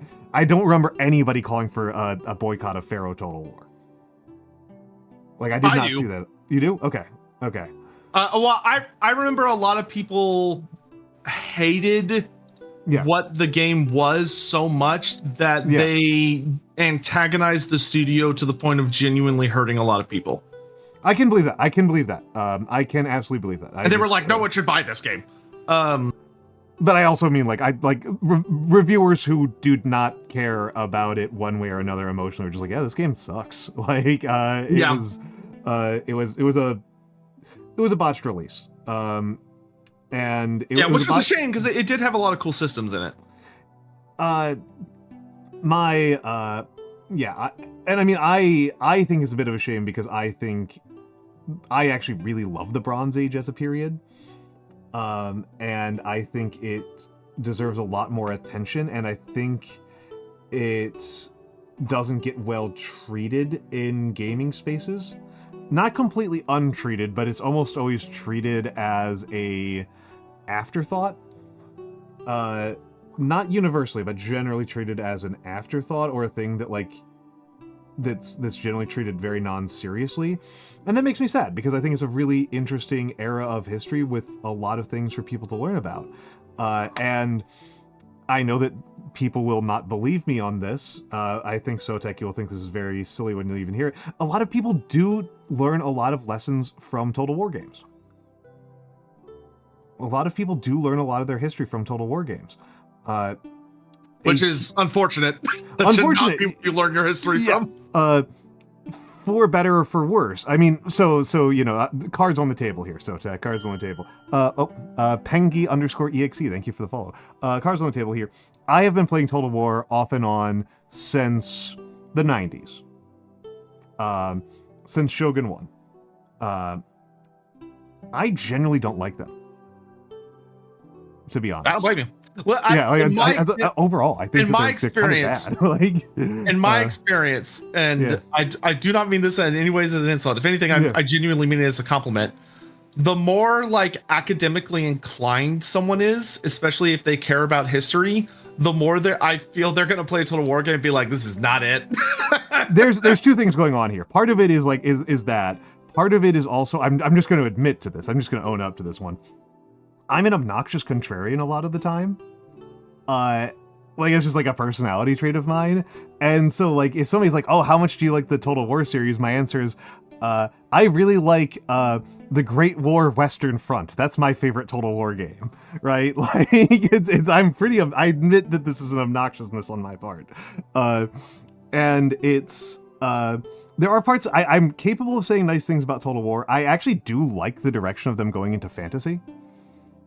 Yeah, I mean, I don't care about the historical games, admittedly. Like, I enjoyed Shogun 2. I had a good time with it growing up. Because it was like my first strategy game of that kind, and Total War is a very distinct style of strategy game. They are. They very much cornered the market on that style, not because they've like chased other people out, but because other people like just don't. Well, I mean, make these games. I made a very foolish decision back in the 90s of, you know, there were various types of genres that were very popular at the time, and I spent my time getting very good. You could, in general, you can decide to get very good at a genre of game when you've got time on your hands, and I got good at real-time strategy games, which is such a dead genre. It's such a fucking dead genre, man. It's so cooked. These were wasted skill points. I squandered my skill points. I should have focused on Unreal Tournament, not Age of Empires, right? And the Total War series does have an interesting entry into the genre and style.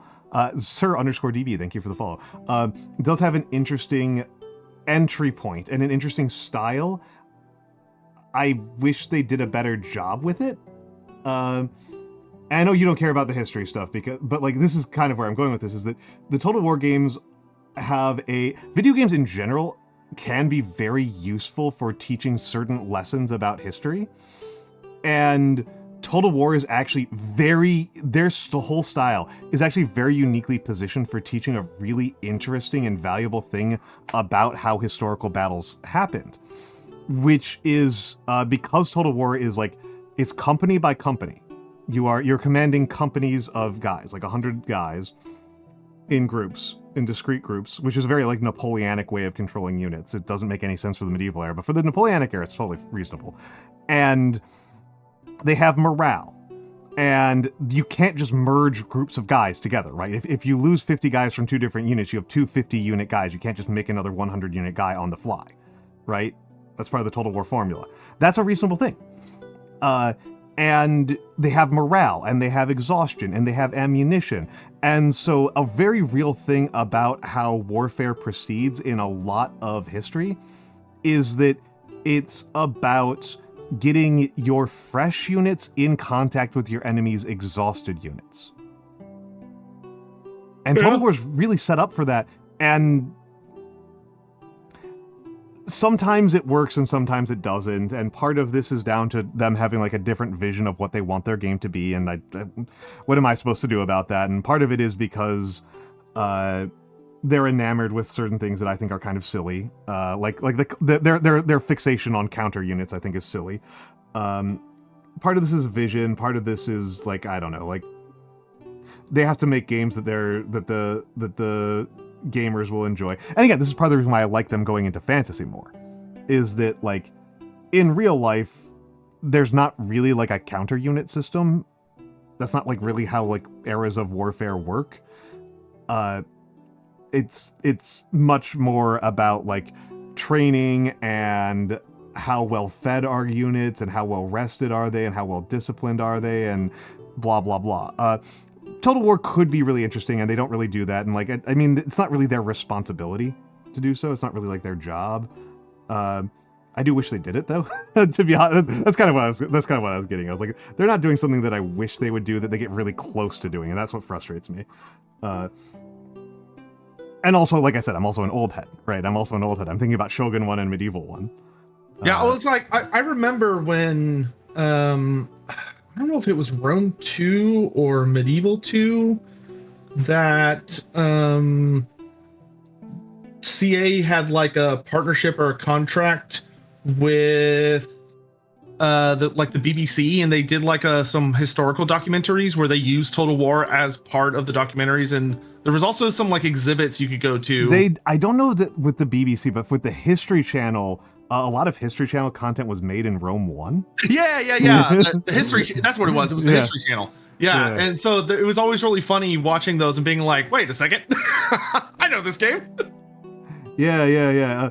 I actually didn't even particularly hate that. I don't even particularly hate that.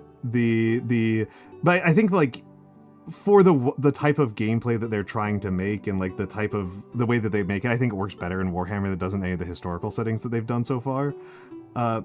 Which again, that's fine. I'm actually kind of in favor of it. But yeah, it's I will actually tell like a particularly funny one on the history nerd side. Have you heard of the concept of the Marian reforms in Roman history? I have not. My history is surprisingly bad. Well, okay, it's better than a lot of people's. It's probably better than the average person. But I feel like for as much as I study Warhammer or like fantasy history, people expect me to know a lot more about actual. Oh yeah, no, you're definitely running into into a person. You're definitely running into one of the people who's like, oh, I expect Sotek to know a lot. Don't worry about it. I've only got so much space in there. Okay. No. You have to make decisions about what you do with your time. Right, like you have to make decisions about what you do with your time, and I run into this all the time where there's like all these skills that I could focus my time on learning. It's like, well, no, like if I do that, I have to give up something else that I want to do, and I don't want that more than I want the other thing. But yes, so the Marian reforms is in Roman history, right? We have a big gap in the actual historical record. We have this like big like century plus gap where we don't have any battle reports or like any meaningful history. And during that between these two snapshots we have of the Roman army changes very, very radically. It comes on one side of this gap in history. We have the system that you might have heard of where you've got Velites and Principes and Hastati and Triarii, and it's this checkerboard pattern of multiple lines of infantry combatants. And then when we get the next snapshot of what the Roman army fights like, it's just a line of skirmishers and then big bricks of dudes. They don't find like these checkerboard patterns with like 3 lines. They just are like, fuck it, no, we're just crushing people. And there's a big question like what happens in between here. And this change, along with several others, get attributed to a general named Gaius Marius, who was a very successful Roman general in that intervening period. And became like a little bit of a, like an Omar Bradley, war hero type of guy. And a whole bunch of stuff gets attributed to him all at once. It's like one guy just like looks at the entire Roman system of warfare and just overhauls the entire thing overnight. He just is like, no, we're doing it this way. I've got all these great ideas. We're going to change the type of javelins we use. We're going to change how we do logistics. We're going to change pay scales. We're going to change recruitment, blah, blah, blah, blah, blah. And this is a belief. And so like Total War has this. In Rome Total War 1, they have this. Like there's a period in the game where it's like the Marian reforms and it completely changes which units you can recruit. The thing is that this is a myth. This is a myth. One Roman guy was looking at this big gap in the historical record and he just kind of randomly attributed it. And then other historians kind of copied. It was Polybius. Other historians like copied this and like, oh yeah, Polybius said that this happened, so Gaius Marius did all this stuff. And then historians, this is the thing. History is not about copying down what other people said. It's about evaluating how truthful any of it is. And it turns out that the Marian reforms definitely did not fucking happen. Because several of the things that Polybius said happened literally did not ever happen at all. Like they just didn't happen. Period. Like it's like, oh, he completely changed the army from using the dialectus to using an entirely like mercenary form of government. It's like, no, we have dialectuses that continued after Polybius died. Like that's the conscription. The dialectus is the conscription method. Like they continue to use conscription basically forever. Like this is a thing that like he definitely did not remove conscription. He definitely did not do like this or that or the other change. All the evidence is that Gaius Marius was an exceptionally competent Roman general. That's the evidence that we've got, or at least successful, a successful Roman general. My point with this all is that a fairly significant percentage of, so most people, this was completely out of fashion in history circles for like a century. It was honestly a pretty minor theory within like modern history. Only a couple of Germans liked it. Rome Total War is a pretty much why it is believed by anybody in the 21st century. I was gonna say, I mean, I feel like a lot of everything Rome is that like people are like, oh, I love this thing about Rome is mostly Roman propaganda that has survived down the years. I have become like an insane Rome head. I am like reading actual academic works by Roman historians. One day I might actually fucking learn Latin, but probably not because I gotta learn Japanese first, and I'm not that good at learning languages. And like, yeah, it's crazy. It's absolutely fucking crazy. It's people want to, given a choice between learning interesting facts about the past and learning self-flattering mythology about how cool some worshipable ancestor is, people will choose that second one almost all the time. People will choose flattery over honesty so often. Yeah, no, that was it. Hello, Mara, and hello, Shadowroo. Yeah, maybe we should talk more about the Warhammer of it all. But I got it all out of my system. If anything, I probably need to go to bed here in just a little bit. I mean, thank you for stopping by. Also, hello, Shadowroo. Let me give a. It was good. Shadowroo. I needed to cool off. I was. Yeah, you need to get out of your system. I mean, it's frustrating. I was big mad. I mean, it's really frustrating, and this is fandom toxicity is nothing new, and it's nothing old, and it's going to continue. And okay, Shadowroo, very, very quick summary. There's been some controversy. A much bigger content creator than me has attacked me in a public forum, and I know I'm probably gonna be dealing with shit for weeks. Yeah, that's actually a much better summary than I was gonna do. I was gonna summarize the facts of the case, and the facts of the case are kind of dumb. They are. The facts of the case are pretty dumb. There's a jackass in the Total War Warhammer community who's, my read of it is that one, he has been encouraged to be a toxic jackass for years because of the way that it's made him very successful. I'll give him that. Yeah, he has been encouraged by his audience and by his economy to be a toxic jackass, and then on top of that, he is getting burnt out like crazy because his entire life for years has been like writing tutorials on how to cheese campaigns in Total War and getting mad about Total War patches, and that's not a life, man. So he's this is not a 40k tuber. This is a Total War tuber. This is a Legend of Total War. I'll say Legend of Total War. Like I've seen some of his videos. They were tutorials on how to choose campaigns. Whatever. Yep. I don't really have a strong opinion one way or the other about that. It's whatever. He's been encouraged to be toxic for years by his community because that's a successful type of strategy for making YouTube content. He's very brisk. Nah, he's a dick. There's a difference. And he's completely burnt out, and because he is not an emotionally mature person, because emotional maturity is an active liability in his line of work, he is taking that burnout out on other people.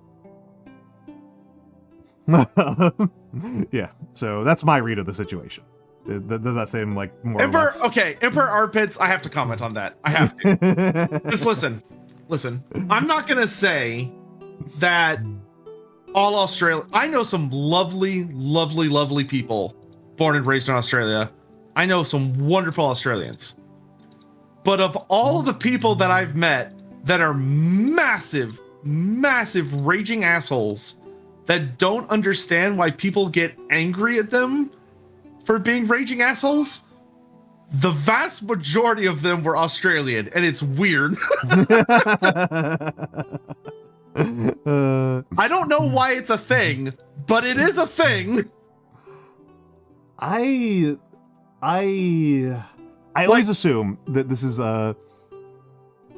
having this exact conversation about the exact same continent element. It's like I know it's not just me, but it's because it's weird to say, because it's like I'm not saying they're all bad, because that would be terrible, and I have so many lovely friends that are Australian, but like, especially like in the content creator space, every major like very problematic creator I've dealt with was Australian for some reason. Like, some of the shit they say is wild. It's my understanding from knowing a fair number of Australians is abrasiveness is a little bit of a national pastime. I do wonder how much of it. So, like, when I think about Australian cultural outstanding features, the first thing that I actually think of is a concept called cultural cringe, which is a term that's actually really useful in analyzing all sorts of things. I learned it from rail networks of all the damn places, from like rail infrastructure. But cultural cringe comes from Australian literary theory, and it was a point that an Australian made about other Australians, that when Australians write about like you have an Australian writing a book, right? They write a novel or a poem, and they'll refer to wildlife from the United Kingdom, not from Australia.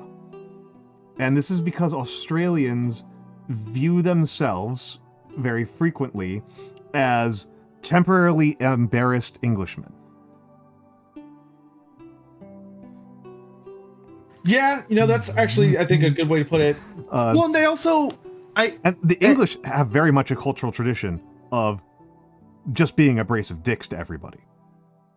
Yeah, but they're like suave about it a lot. Yeah, I was about to say, but they're more delicate about it. But they know what to back off a little bit better. They seem to be utterly lacking in suaveness. I would say it's an utter lack. I would say it tends to be a little bit less. They're not subtle. They're not subtle. It's very blunt. It seems to be a little bit less awareness of when they have crossed a line.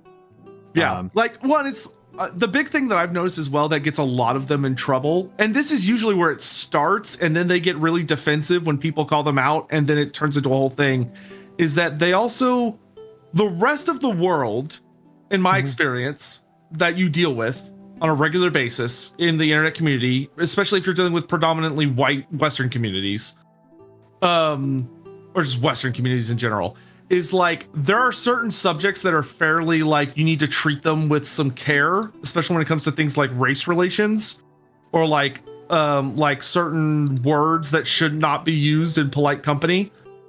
And that doesn't seem to exist down there for some reason, which you figure it should, because of like the whole Aboriginal history with the Aboriginals. But they seem to have a very different view on it than like most other countries in their like problematic history.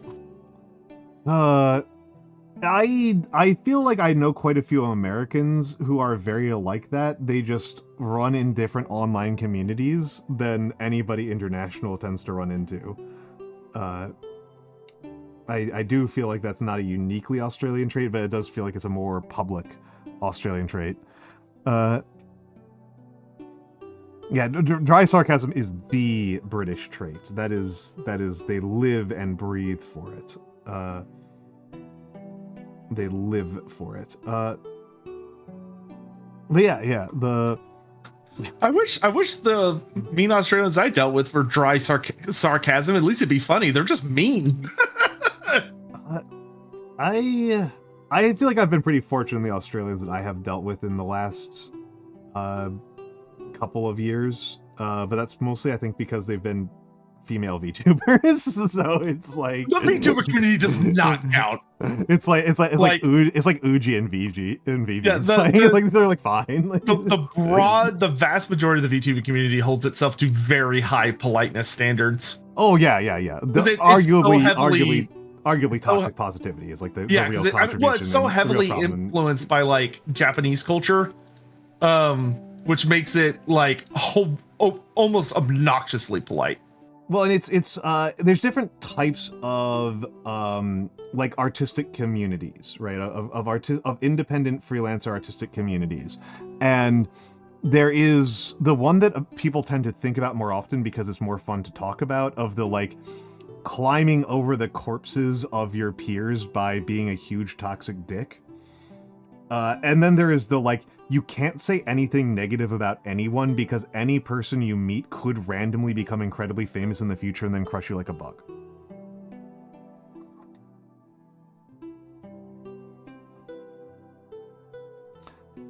And so those are like kind of the two, and VTubers are very much more like, they don't, most VTubers, like if I'm on Twitter, it feels very different, but that's just, to me, highlights like the distinction between Twitter and Twitch as like VTuber communities. Among Twitch VTubers, like, yeah, people very, if they say negative things about each other, it's very hush. It's very quiet. It's very, very quiet. And very couragey. Thank you for the follow. And I think it's because of that like uncertainty about like people's future and people's potential productivity and like how you might relate to this person going forward. And yeah, like I said, I tend to find VTubers as a rule to be very sweet people, Australian or otherwise, which is positive, which is good for me because I am a very, very, I'm not a confrontational person. I would not survive the YouTube gamer content creation mines. Well, I mean, until right now, the last 10 years have been mostly peaceful. Mm. And I really think he's just going full scorched earth because he's like, well, I'm quitting, so I could say whatever the fuck I want now. And I mean, like I said, my read, I might be being overly generous, right? I do try to look for the best in people. And I try to assume best intentions, and that, if somebody's being an asshole or just having a bad day, it sounds to me overall like this guy is completely fucking burnt out, which is pretty understandable. He's been making a pretty limited art form for a very long time, and he's lost his goddamn mind over it, and he wants the fuck out. I don't know what he's going to do going forward. I don't know. What is he going to go doing for? Is he going to become a CPA or something? Who knows? And yeah, that's like he's lashing out. Very toddler vibes to me. I was sympathetic until he made it my problem. He has made it your problem, and I'm not even particularly. I hope I'm not coming across like too like. My sympathy is deeply spent. Yeah, that's fair. That's very fair. And yeah, if I'm looking for, like I said, this is more a matter of like trying to seek an explanation, and also not getting myself too angry, right? I get myself mad enough these days. I don't need to work up my blood pressure any more than I already do. Like that's fair. Yeah, I am deeply resisting the urge to do my own scorched earth bullshit, and it's like I know it won't end well, so there's no point in doing it. Yeah, this doesn't sound like a place where there's a lot of payoff for firing back. No, it's like I could try and turn into a whole thing, but all that's going to do is perpetuate a cycle. Like it's better. As much as I don't want to do it, because there's a part of me that's like, no, that's the weak thing. You should go like kick him in the nuts and drag him out in front of everyone and make it a whole fucking thing. If he wants to make it a thing, we'll make it a fucking thing. But it's like, nope, I should just ban the people that are mean and move on with my day. Yeah. I mean, that's the thing that kind of comes in this field, is that like the drama mongers are a real pain to be around, because they are doing something full-time that you can at most afford to do very, very part-time, right? Like you are a critic is what I tend to think of you as. You have to be reading all of the new Warhammer stuff that's coming out. You have to be thinking about how it all fits together. You have to be getting people on for Lorebeards. You have to be doing stuff, and you can't just be camping on Twitter waiting, reply guying to everybody who's mean to you. Yeah, I think I'll do one clarification post tomorrow once I've slept and organized my thoughts. Where Yeah, I can sleep have a on it. Sleep on it. That's where I can have a I recommend final that. like Yeah. where I can have a final that was uncalled for and incredibly rude. Fuck that guy. But here's my very simple thoughts on this, and I'm not gonna bother talking about this anymore because I got better things to do with my life. Yep. I think that's a good method. I do always recommend sleeping on it, which basically makes it impossible to actually compete with the drama mongers because Chatteru, you may have a point. I Yeah. probably shouldn't even bother responding. I should probably just wash my hands of it because now it's turned into like a thing, and if I make any response, all it's doing is encouraging the thing to continue. Where I think the best thing I could do is just wash my hands of it, block anyone that I think is being rude, and Yeah. then just wait for things to come out. And if it turns out things come out and they're great, then that will prove my point for me. We just got a raid. Welcome in, Edward Lopi. Anyway, I'm gonna Yeah, you're gonna head pop out. Oh yeah. Okay. Have a good night. Thanks. Lord Thanks Master for letting me Sotek. come. Absolutely. Then I needed to get that out of my system. Of course. I think it's important for people to have a space to talk, to be negative every once in a while. Thank you for stopping by, Lore Master. It was good to have you here. Have a good rest of your night. And yeah, you probably should just leave it alone. You should probably just leave it alone. Yeah, you're right. All right. Yep. All right, have a good talk to one. you Have a good one. All right. Goodbye. That was Lore Master Sotek. Sorry, Edward Lopi, you raided in right when that was happening. Hello, Edward Lopi. What were you up to? Edward Lopi. I think that some of the people who like me will like Edward. Edward is a sheep VTuber. He's a PNG tuber, I suppose. Yeah, I was about to say he's a knitter. He knits on stream. That is his main art form. Is he knits? In that calligraphy is my main art form. Knitting is his main art form. So I suspect, and he's got a nice voice, and I suspect if you like nice masculine voices and people doing crafts, Edward Lopi is a good bet. You said that you did a whole sleeve. That's very impressive. I am still a very, very novice knitter. I'm a very novice knitter. I'm still I still have not done anything. I have not even done the traditional knits dish rag, let alone any gloves or hats or anything like that. I've just practiced knit stitches and then frogged it and then started over again and again and again. For VTuber lore reasons, not yet. Okay. For the Raiders, my name is Almantas. I am a former professor of sociology and a current VTuber. I am an old man who loves old things. I am painting miniatures today because I was feeling a little bit burnt on my main art form, which is calligraphy. This is my main art form, is calligraphy. I write pretty. That is what I do. That is my main thing. But I've been feeling a little bit disconnected from my practice the last 2 or 3 weeks, so I decided I didn't feel like doing it today. I kind of had the realization that I was enjoying my off-stream calligraphy more than my on-stream calligraphy, so I took that as a sign to take a step back. But yes, thank you for the follow, Sky Dragon's Wrath and Little Drea. Very kind of you to follow me, and obviously everyone who raided in. If you need to raid and run, please feel free to do so. BlackCat_60, thank you for the follow. If you need to raid and run, that is extremely acceptable. There is no reason why that would be a problem for me. I know that my content is mostly about relaxing, and I like to relax and I like to talk about things. Those are what I like to do. We just had Lore Master of Sotek on, who was explaining some silly events happening over in the Total War community. and, you know, not to besmirch my friend too much here, but did kind of highlight to me why I'm kind of glad my approach to fandoms is very sideways.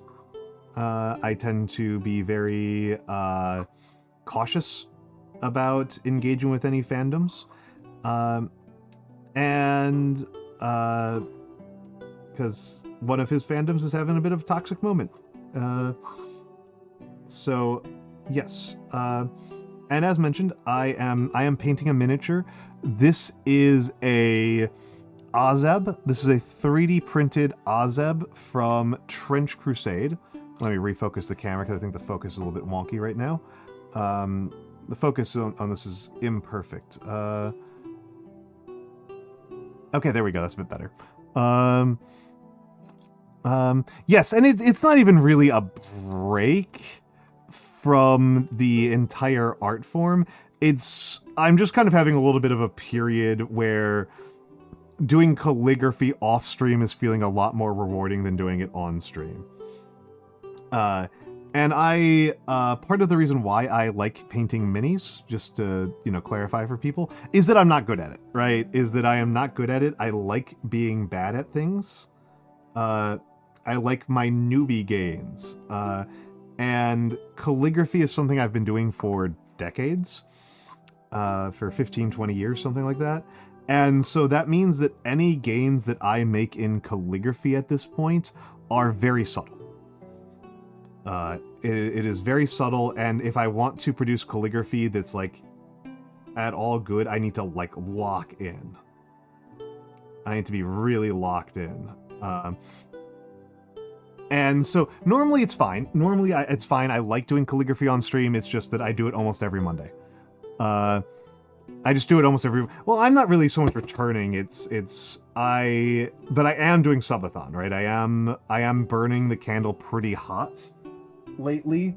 I am streaming a lot more than I usually do. And so yeah, I'm just giving this week a little bit of rest from the calligraphy. I'm letting that muscle get a little bit of time off. This, not even calligraphy, just calligraphy while streaming.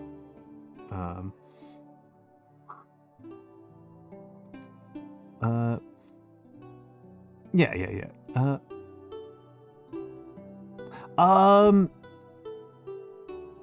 I do like Wargame a lot, Quincy. I do like it a lot. Returning to painting minis. Yes, that's true. I did paint minis like when I was like I did paint minis a long time ago, back in like Warhammer like 4th and 5th and 6th edition. Like a long time ago. Never particularly well. Never particularly well. And it's a hobby I'm really enjoying. But yes, I've done some RTS on stream, and actually one of my favorite types of content that I have done, Quincy, is, I don't usually do this by myself, but my friend Nando and I like to do commentary on Age of Empires 2. He does a lot of commentary on there, and he'll just occasionally have me on doing, as a guest, doing guest commentary on Age of Empires 2 games. I don't tend to play RTS on stream. I've done it, but I don't tend to do it. And it's mostly because of the way that I stream. When I play games on stream, I am very slow. I am very, very slow, and I like to be able to stop and pause and really take my time. And RTSs I kind of get too locked in on. I might in the future. I don't know. I don't play a ton of games on stream as a rule. My recent love of Kerbal Space Program is actually pretty unusual for me. It's pretty common for me not to stream any video games for like weeks at a stretch. It's pretty typical for all of my streams for an entire week to be calligraphy and miniatures painting and book reports and drinking streams. I mean, that's true, Quins. That's true, Quins. It's actually, it does kind of hit me that an RTS that I don't like that is quite popular. And so I always feel like I always really feel bad about like games that I don't like that are popular. I always feel like I need to apologize for it. One that I do not like that is quite popular is Sins of a Solar Empire. I know it's really popular. I just don't dig it. I just don't dig it. I don't like the pacing in Sins. But it might be better to do it on stream.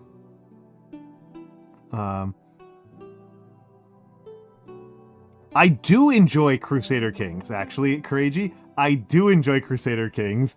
I enjoy Crusader Kings. I enjoy Endless Space 2. I've played quite a bit of Endless Space 2 on stream, actually. I really like Endless Space 2. I really like Endless Space 2.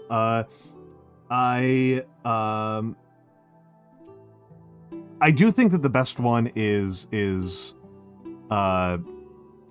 Crusader Kings. I love Crusader Kings. What are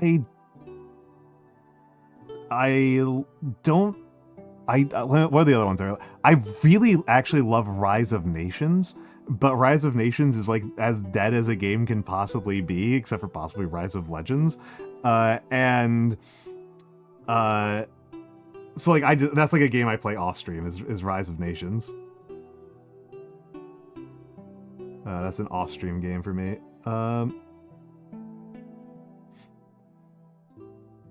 I do like the Wargame series though a lot, actually. I genuinely... Rise of Legends is super abandonware. Rise of Legends is a game that I think about quite a bit, and I actually want to talk with Mix about it, who I'm assuming is asleep right now. Because Mix had been watching me and Noir play Rise of Nations, and he was like, why don't they make like more fantasy-centric games like this? Why is it always history? And like the actual creative fantasy game in the RTS style of doing things is Rise of Legends. And Rise of Legends was such a commercial failure that my favorite game dev of all time like basically has never really worked again. If you're wondering what happened with what the deal is with, if you're a Sid Meier's Alpha Centauri fan, this is actually part of the history of that. Is that Sid Meier's Alpha Centauri was primarily by a guy named Brian Reynolds. He was the main runner of it. And then Brian Reynolds left to create his own studio called Big Huge Games. And he made Rise of Nations, which was quite successful. Not a huge success, but successful enough. And then they made Rise of Legends. And Rise of Legends bombed so badly that he basically has never worked again. I think Brian Reynolds is an amazing game developer. Amazing. The guy who has made really good strategy games is Brian Reynolds. And yeah, like Rise of Legends was just like did that poorly commercially. That completely sunk the career of like the best one in the field. Damn shame. Damn shame.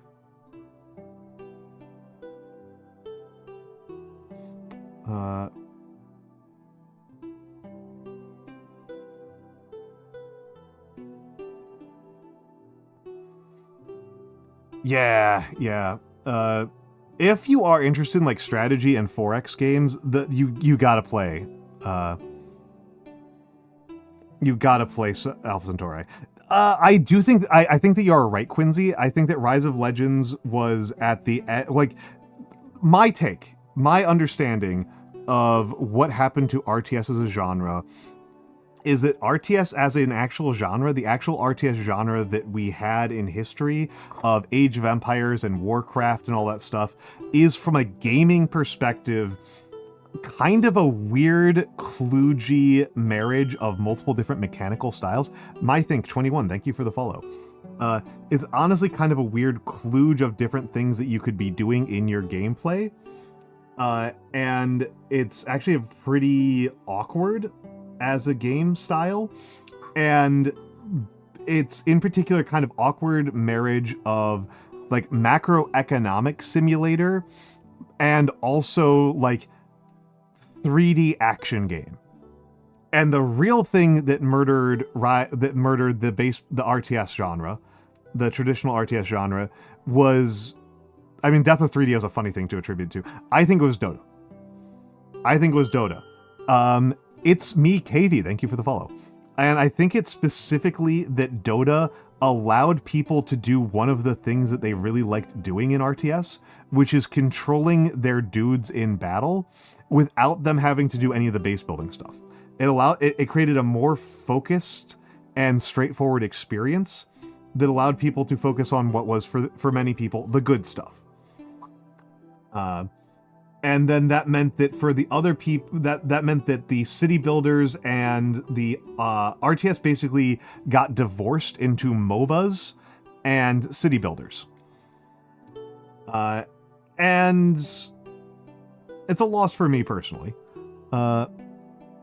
Yeah, so Sharkray, that means play Timberborn, right, and Frostpunk, right? That's what you play now. You play Timberborn and you play Frostpunk, and Tropico.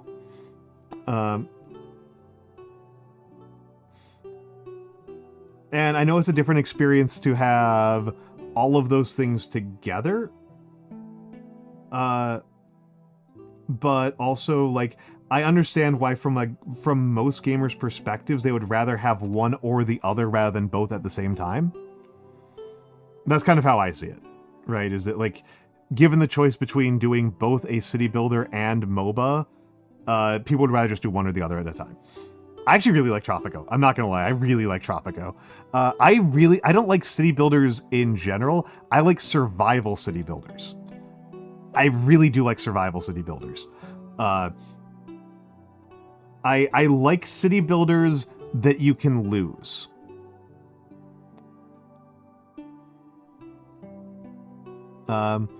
Yeah, but tower defense is also very old, so I wasn't thinking too heavily about them. Frostpunk and Tropico and Against the Storm, I really like all of those. I really like city builders that you can fail. City builders where you are just building a city and like vibing out. I tend to get kind of distracted while playing. I don't tend to stick to them very well. Okay, so this is a backpack, right? This is a backpack that I've done in white. I'm asking for a little bit of assistance here, many people. I have done a white layer. Have a good night, Arvin. Have a good night. I've done a white layer to kind of imply a canvas layer. And this is a backpack that I can see 3 compartments on. I can see this outer rolled part that looks like soft clothing, a bedroll, and then a hard part.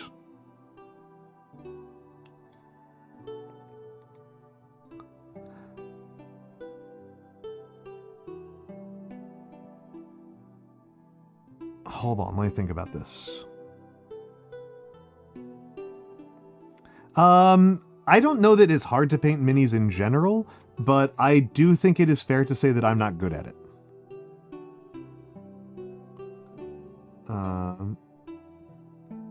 Bedrolls are often green. So let's make the bedroll green. Just gotta rejuvenate and dilute my green. I think that with mini painting, I am trying to figure it out, Sharkray. I'm trying to figure it out. Because I did the previous one, I made it all metallic, which is very goofy looking. Because I thought it was supposed to be like a flamethrower tank, and then it occurred to me that I was reading it wrong. I don't know that I need it to all be different colors, but I think all white doesn't look right. I think all white with brown straps doesn't look right. I think it's concealing the miniature. I could make it all one color. Brown would be the most obvious, but that feels kind of lame and lazy to me.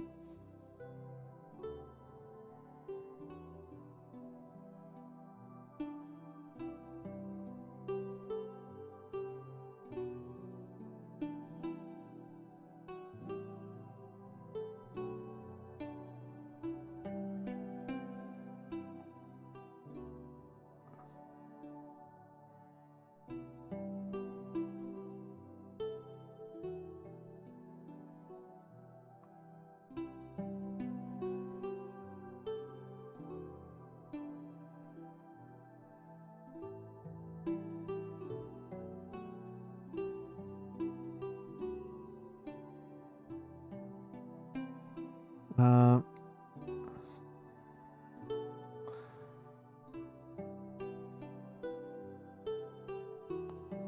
but different shades for the different compartments. That's a good point, Sharkray. That's a good point. That's a good point. I think... I also don't have a lot of brown. I will say Batwolf, like, an important component of doing this and of doing calligraphy is learning to use anchor points for your forearms and wrists. So I am actually outsourcing a fair amount of my steadiness to my desk.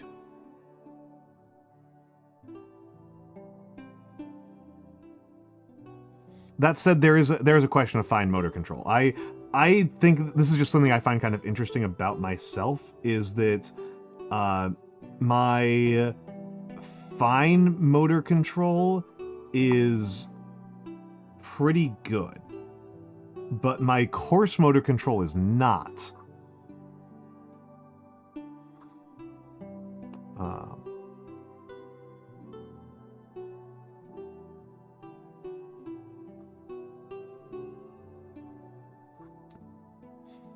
So I'm pretty good with my fingers, but if you ask me to like throw a ball or something, I'm actually pretty bad. And I drop things like all the time. I actually drop things a lot. I am fairly graceful in a lot of ways, but like my upper arms are pretty clumsy.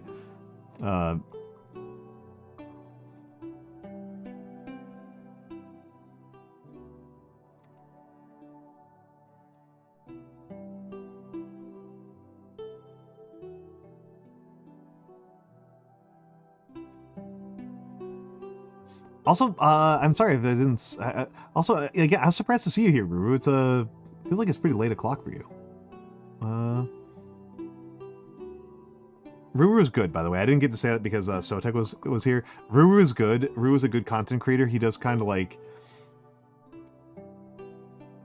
I would say if there's a person who I'd say is like spoopy, I would say that's where Shatterer really lands. He likes a lot of horror content, but not particularly intense horror. Very like things that have like the spooky ambiance, but not actually like super distressing.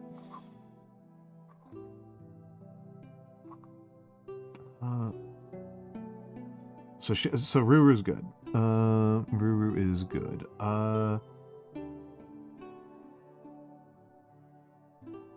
When you need to make a smooth line. I know that some people who draw more have compensatory techniques for dealing with that.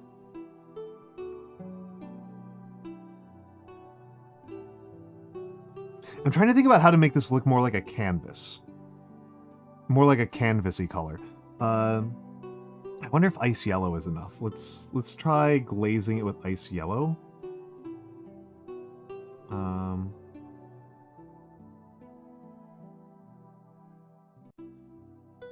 little bit more moisture.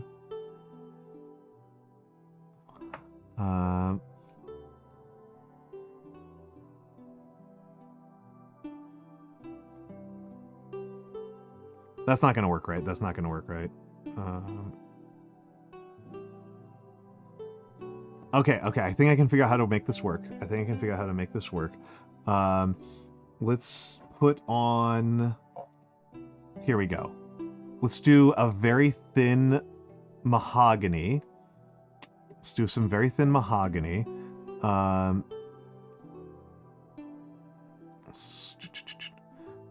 I might actually wait until after ads, so I'm gonna do a layer of mahogany and then layer ice yellow or something else over it. I'm gonna do a layer of mahogany and then layer other whites over it 1 or 2 times. Okay. We'll be back in a minute. I will run the ads. I am going to switch out the waters because that's going to become a limiting problem here. So I'm going to switch out my main water can, and we'll be back in a minute.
I am back. I am back. I am back. I am back. I am back. Thank you all for your patience as I am back. Okay, let's get some water in there. Get down a little bit. Get some of this mahogany, which is super watery in the first place. And we're going to do it as a layer over the whites.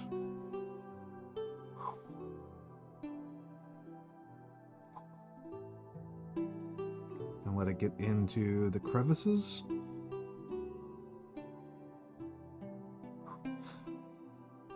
The 3D printing did introduce some texture that is not, I think, intended for the model. In no small part because I've seen other people print this model and it has a different texture.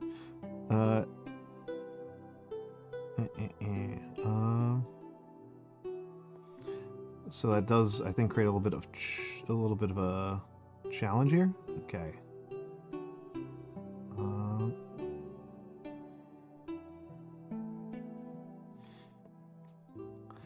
So let's get in here. But yeah, I mean, so the thing about mini painting, right, is that I am treating it as a bit of a meditative practice. I am using it as an art form. I am using it for content, but it is a bit of a, like,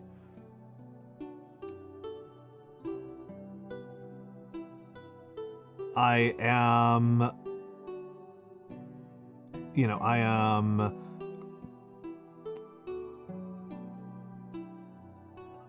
want to get better at it, but if I'm being honest, not that bad.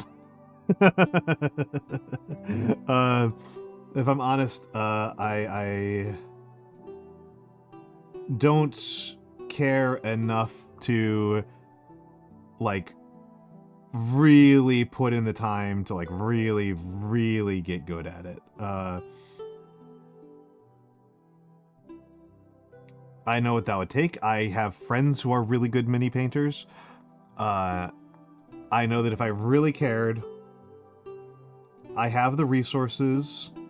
I have the resources. I could stop doing other things with my life and, like, really dedicate my time to it. But truthfully, I don't.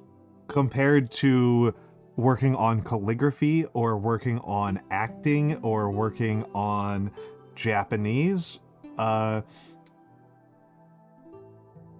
is just not as much of a priority for me, right?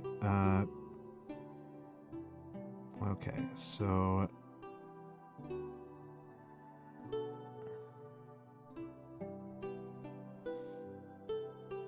I'm gonna let that go for a minute, but that might actually be the color I want to go with. That actually looks pretty good.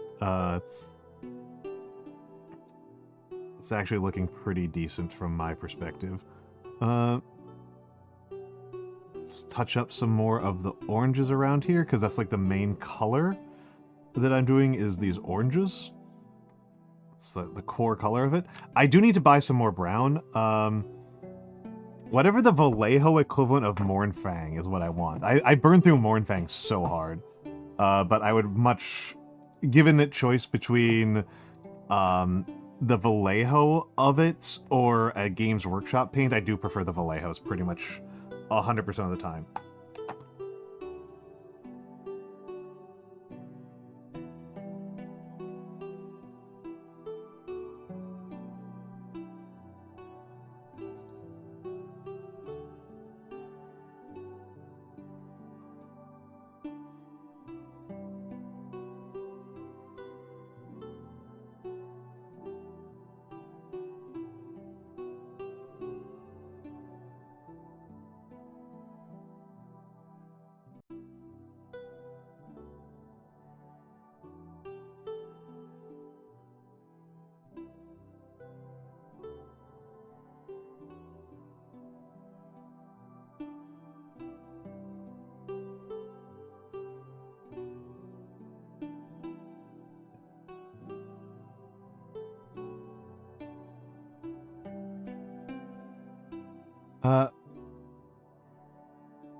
Bugman's Glow is the one that people tell me is really good, and I have it, but I don't use it.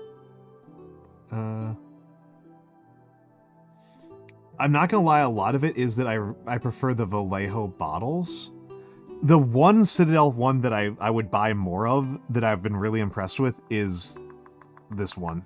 I've been really impressed with this one. Our Agrax Earthshade has been... I am impressed with Agrax Earthshade. That stuff is... Yeah.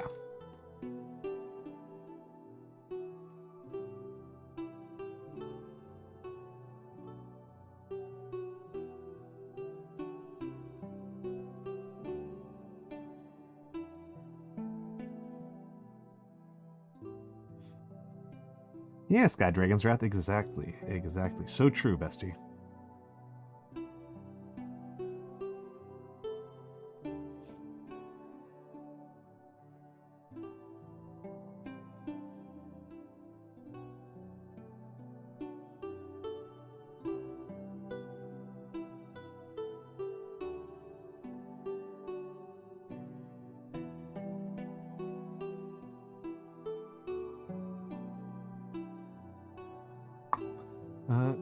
Let's clean some of that up, because that did not deposit the way I wanted it to.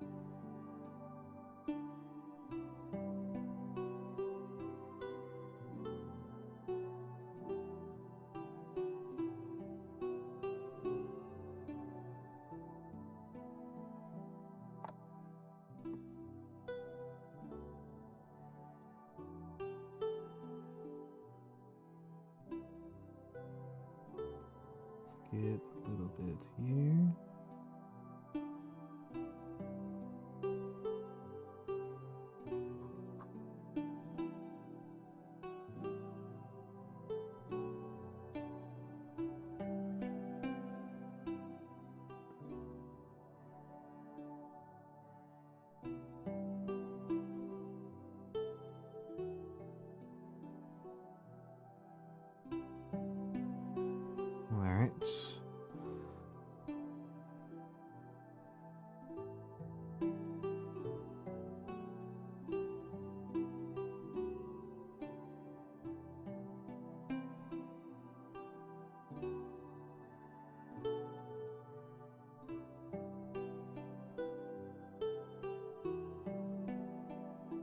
Goodbye, water. Goodbye, water.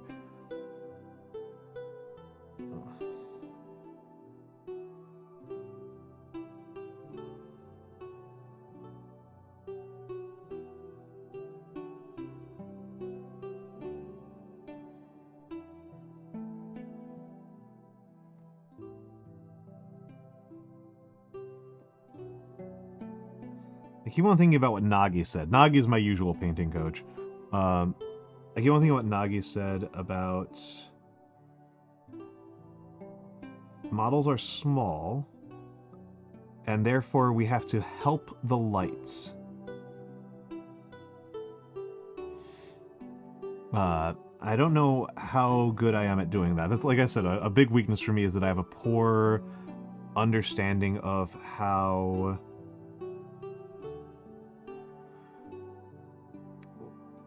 lights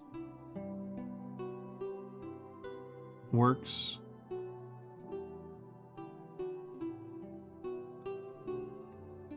Because again, I've got very little art and drawing experience. There's part of me that thinks like maybe the most important thing for me to do if I were to really want to improve my mini painting in particular would be to just spend time like doing light studies with, you know, pencil and paper.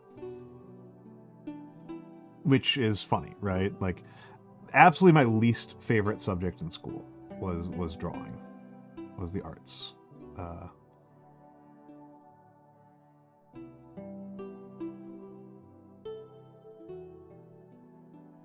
I suppose that's actually like part of why I'm so harsh on the tech bro guys these days, is I read so much of, when I see how people are trying to like really promote AI kind of art stuff, it so much feels like it is coming from a place of frustration and jealousy with art class as kids.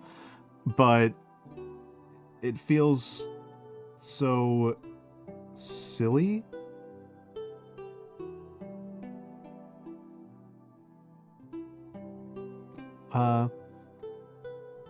Life drawing gives you PTSD flashes? I am sorry. I am sorry. That's...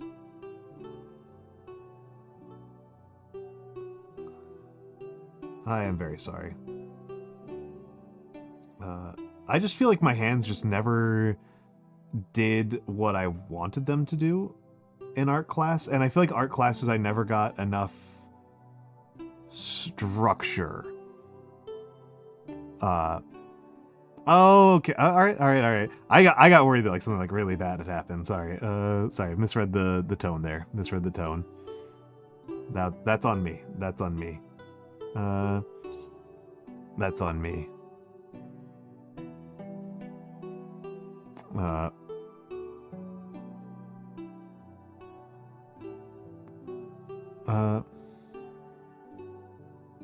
Draw freer in your non-dominant hand. Huh.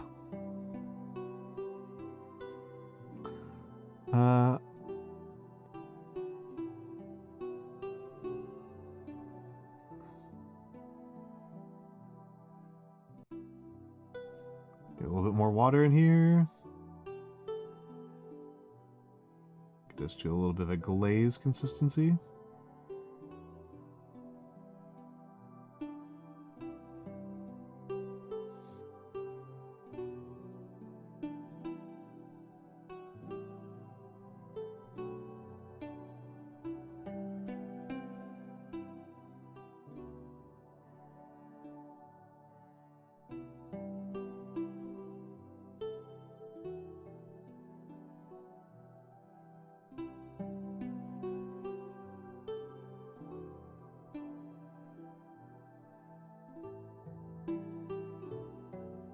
Oh, this is looking like way better.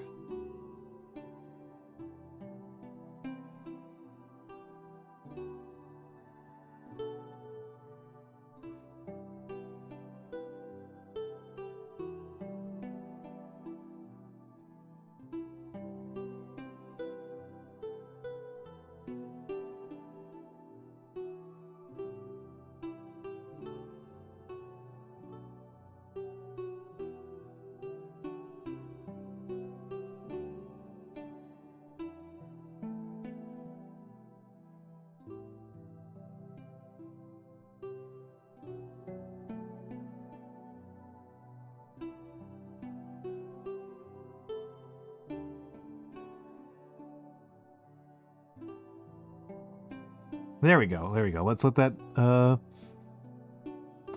I mean...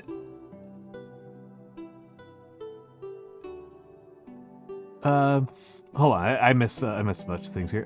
Struggled to learn on my own for drawing other forms. Yeah, it's... There's a lot of drawing tutorials out there, and, I will say that in terms of actual learning of almost any skill, in terms of actually learning pretty much any skill on the planet, there's like a skill. It pretty much always helps to have a some sort of like coach. Tends to really make a big difference.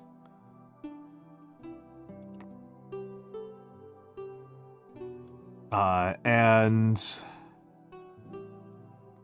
I think I got an idea here. I will say that, like, having known a bit about how masters and apprentices work, it's a really shitty system in other ways. It's a really bad system in a lot of ways. So don't miss it too much. Don't miss it too much.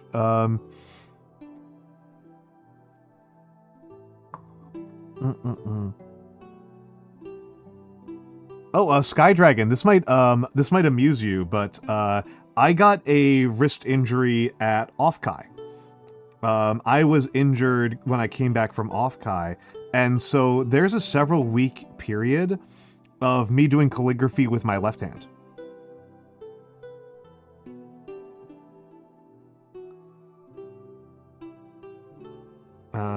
I got all right at it. Hold on, I've got the notebook here.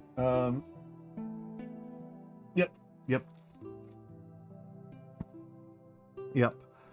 So this is the first day I ever wrote with my left hand. was this sheet, but this is eventually where I got up to.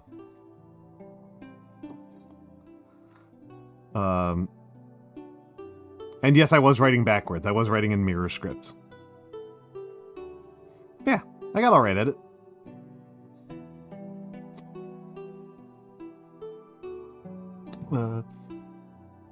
It hurt my head in the funniest way. It was the strangest feeling.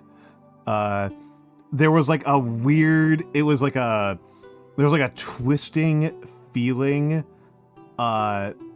in like my left side of my brain on the upper end.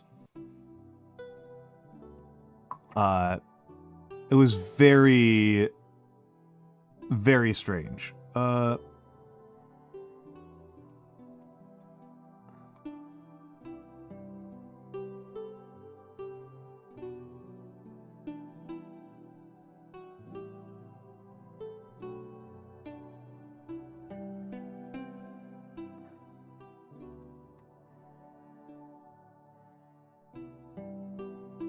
Okay.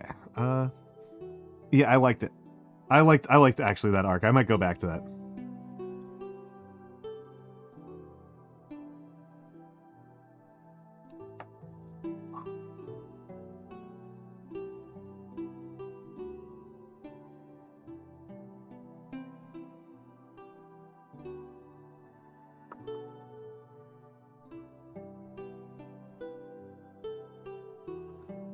Yeah, it's fun. It's fun. I haven't done it in weeks.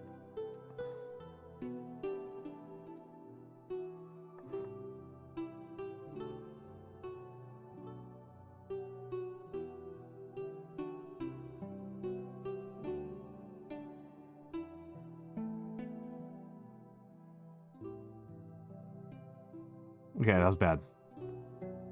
That was bad. That was bad. That's too fast.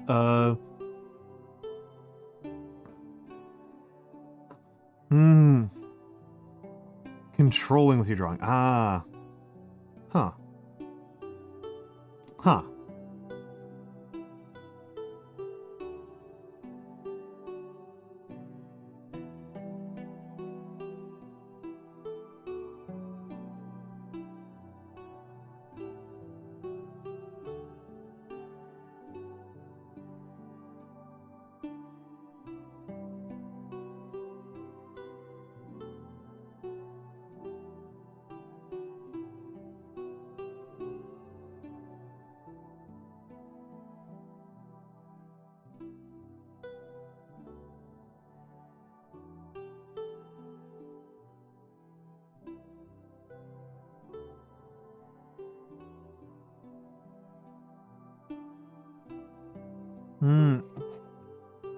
Line placement was very exacting.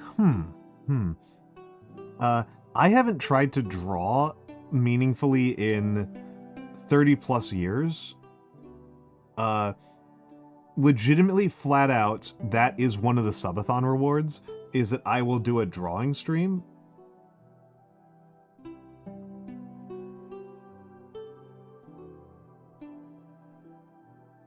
I think it's actually the second highest one.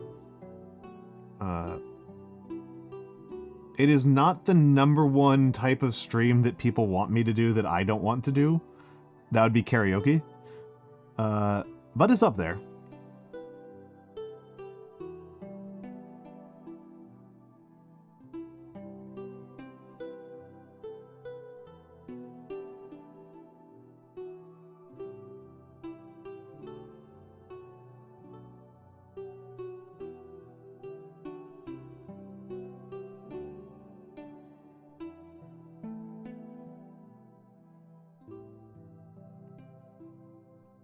I feel like it'll be deeply, deeply embarrassing for me.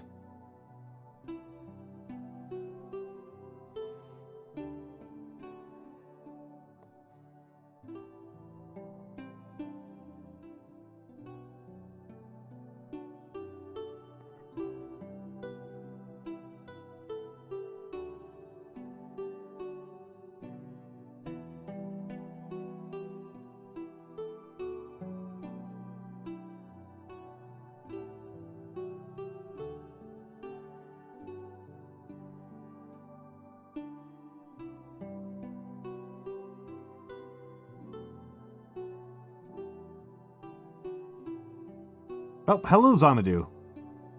Hello, Xanadu. Yes, the moth is so cute. Thank you, thank you.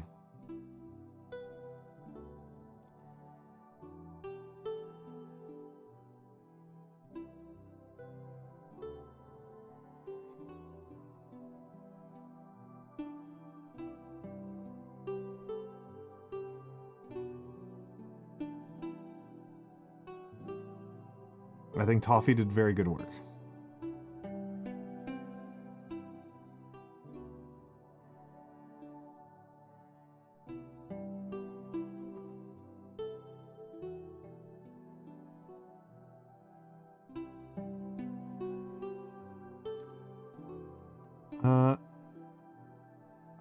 Sky singing. Oh, I feel kind of annoyed because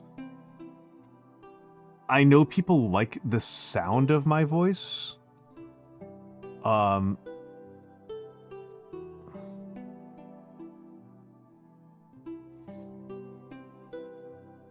And I do not like singing.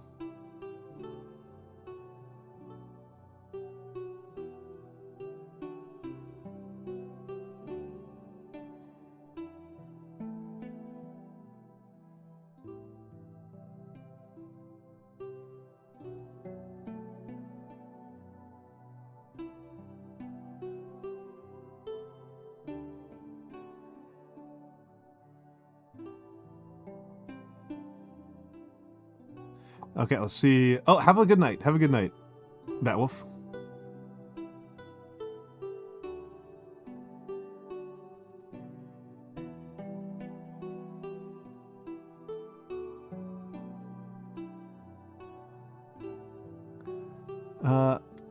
Oh, I didn't. No, I haven't put singing as a reward. I haven't put singing as a reward. No, it's not a reward. I have only put rewards up there that I think will at least be kind of fun. Like bare minimum, like worst case scenario, if there's a reward on there, I at least think it's going to be interesting. Singing stream is not on there. That's not happening.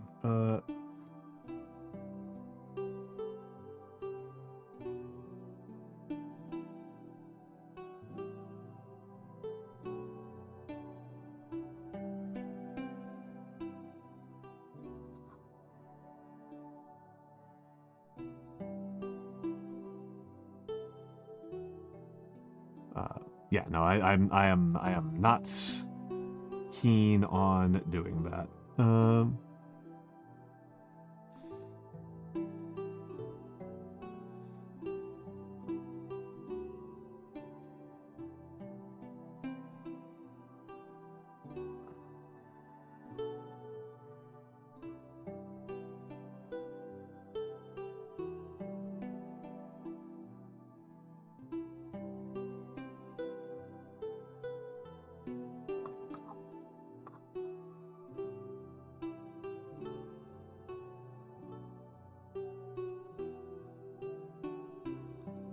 Drawing is something I'd be nervous about doing on stream, but I at least think it would be kind of interesting, and I think people might actually want to see that.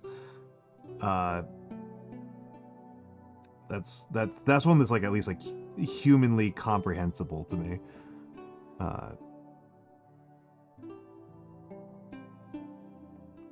Visual art stream is at least like comprehensible to me.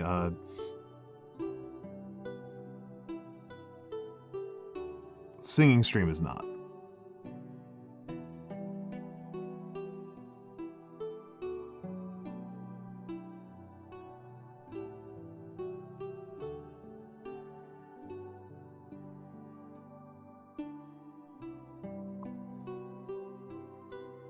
Okay.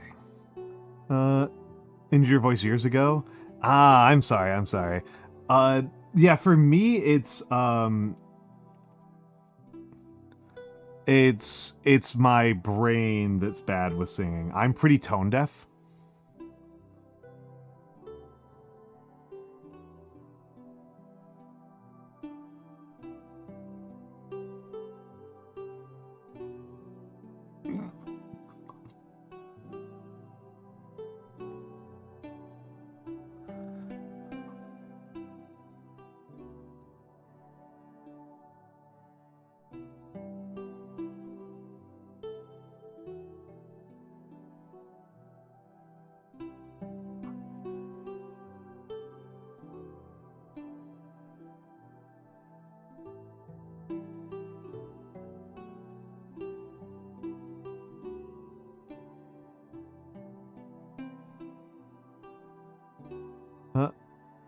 Yeah, I hope that it does. I'm sorry. I mean, it would be nice if it improves. Hopefully it improves. I don't know if that's something that can be... I don't know if that's something that you can improve... If your particular situation, one where you can improve it with physical therapy and healing, or not. I'm certainly not an expert.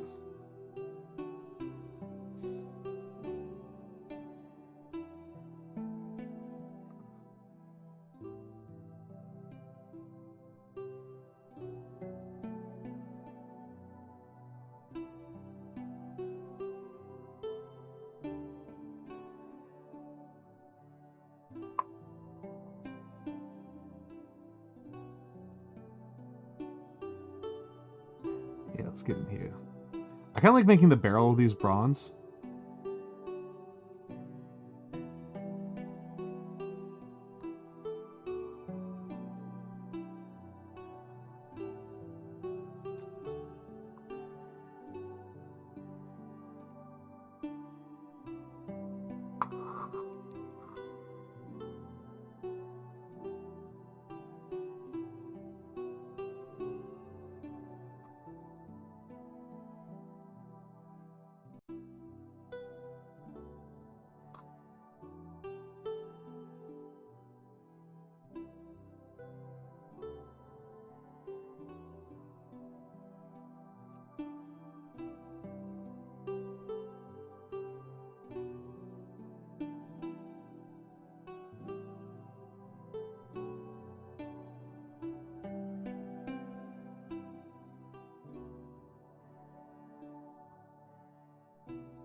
In there.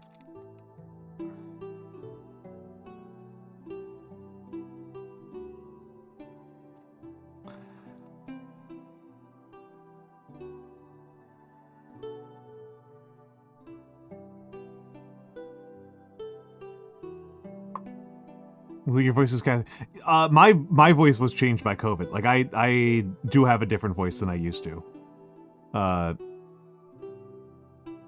I used to be somewhat higher pitched before I got COVID.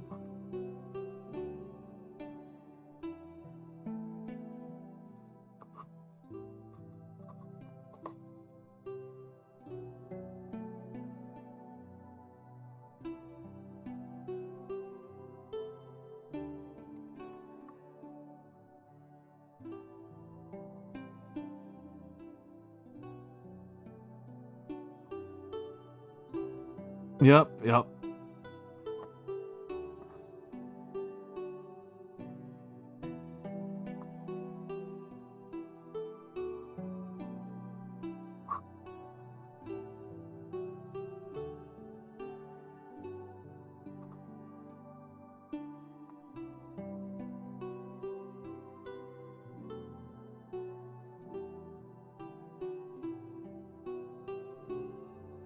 Okay, let's get in here a little bit more. Nearly a month because of work. Oh my goodness. Wow. Wow.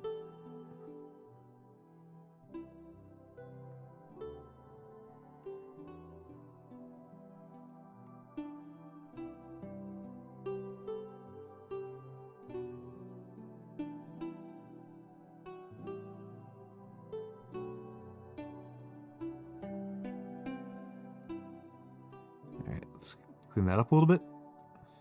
Took 3 weeks to get back to talking. Wow. Wow.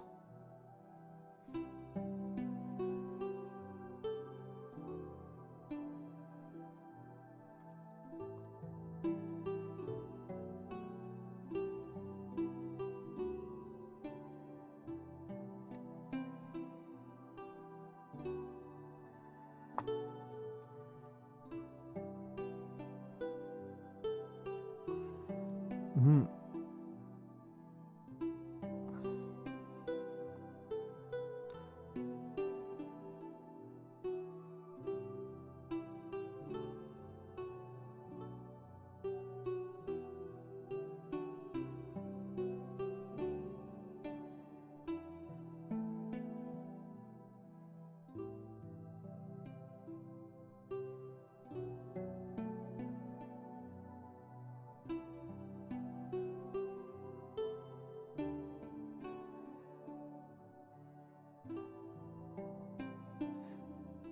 That's fair. That's fair. I am very worried that if I get COVID again, my voice will change again in a really unpredictable manner, and it might not be a nice voice, right?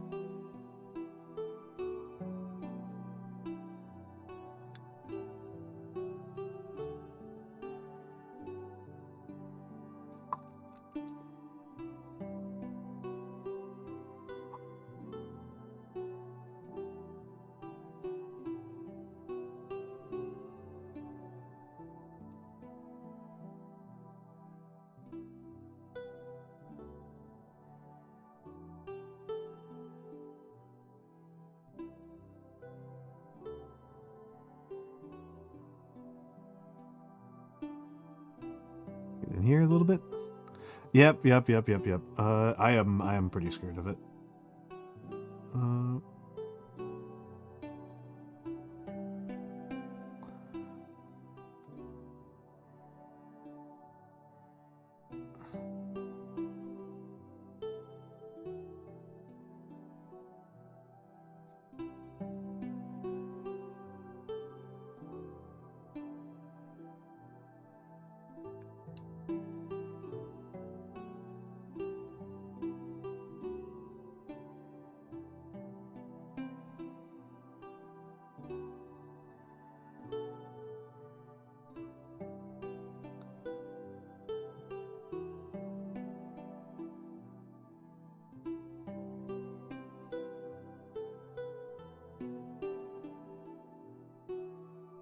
Yeah, let's get that cleared. Yeah, that's fair. Like, you get accumulated to everything that you yourself are, right? You always, that's like part of the nature of being a person, is that you... Tavern Keeper Miniatures, thank you for the follow. That sounds like a business name.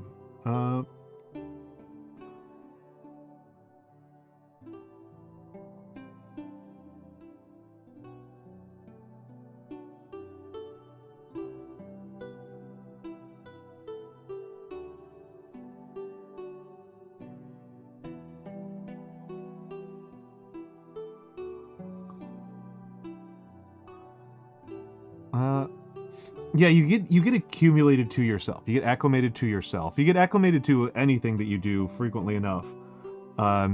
Whether that's, you know, being in pain or exercising or being depressed or being, you know, or being knowledgeable on a topic, right? Hopefully one day. Well, you did successfully follow me, I can tell you that one. Yeah, if you want to work, you know, barcades are a business strategy. I can say that I have... It would be an exaggeration to call me a successful business owner, but not that much of one. I have a little bit of experience with this, but all of my businesses have been extremely low overhead. Any business that you go into that includes paying, like, serving food in a physical location is going to have an incredible amount of overhead. And that spooks the crap out of me.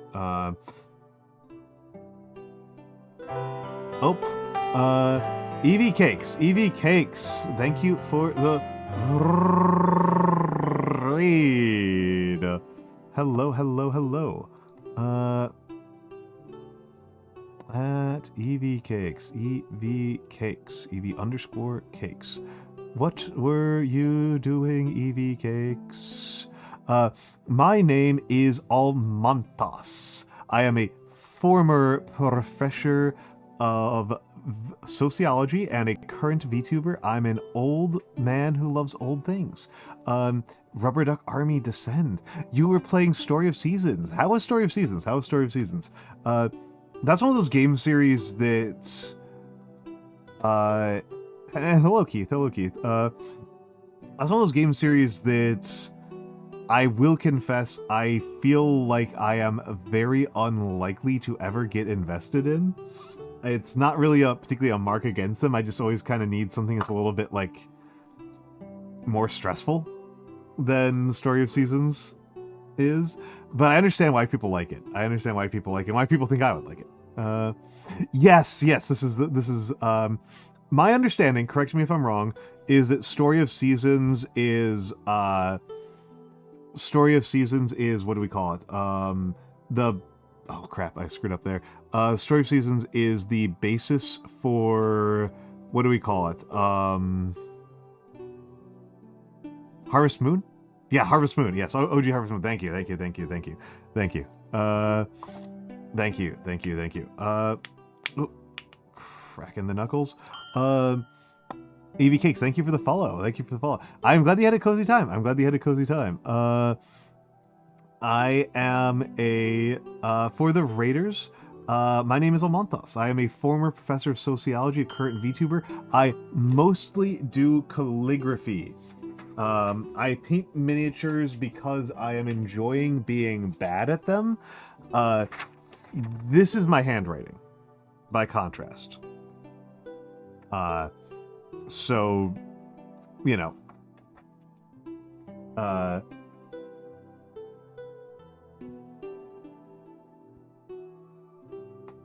it's not too hard to learn. I will say that Gothic is a real pain in the neck. Like, I spent a lot of time I spend a lot of time talking to other calligraphers, and there are some people who are better than me at Gothic by quite a bit, but not actually a ton. And even like other professional calligraphers I know struggle with it a lot.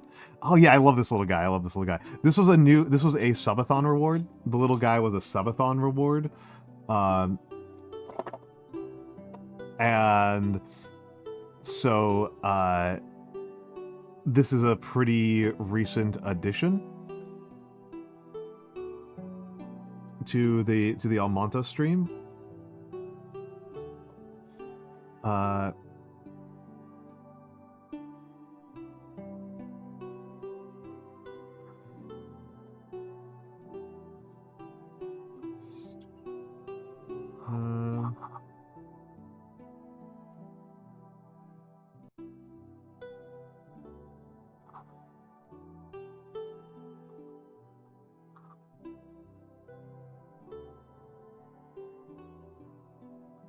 A little bit dry brushing here. Yeah, this one's a very recent. And hello, Commander. Oh,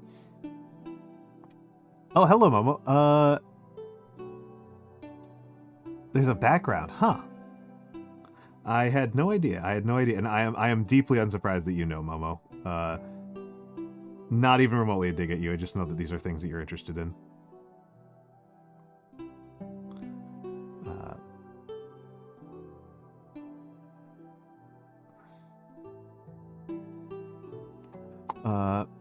But yes. These are Trench Crusade.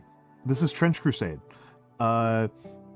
Trench Crusade is a very recently made tabletop skirmish game set in a fantasy version of World War I, where literal satanic forces are pouring out into the earth because the Knights Templar were dicks way back when. And this is I am painting some Azebs. Yes, World War I, but it's Warhammer World War I. That's a good way of putting it. I feel like the mechanical difference between it and Warhammer is so extreme that I didn't even think about putting it in Warhammer terms. I have some miniatures that were a gift from Matthew the Rice Seeker.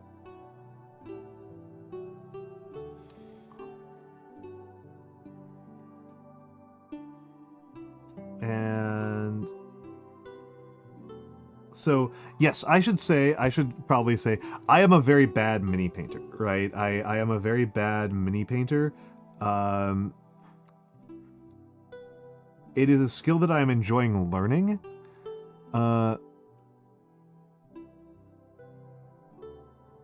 Yeah, I do see the resemblance between Trench Crusade and Mordheim. I do see the resemblance between Trench Crusade and Mordheim. It's pretty clear that Trench Crusade was kind of made for the Mordheim girlies.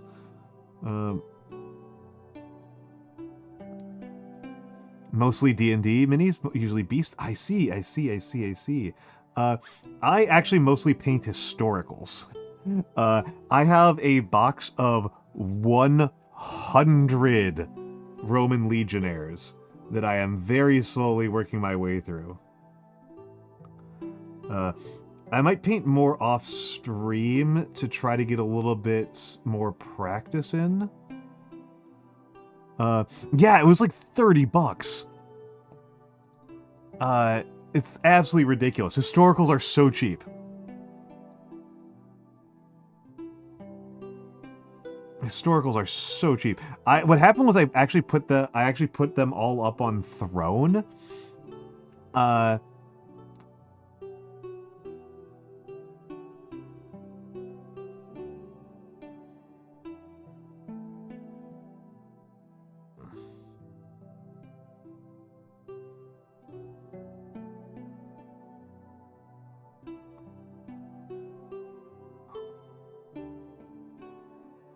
Why'd I do that?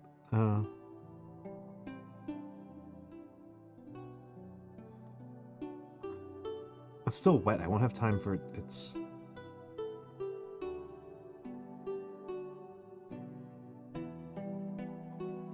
Okay.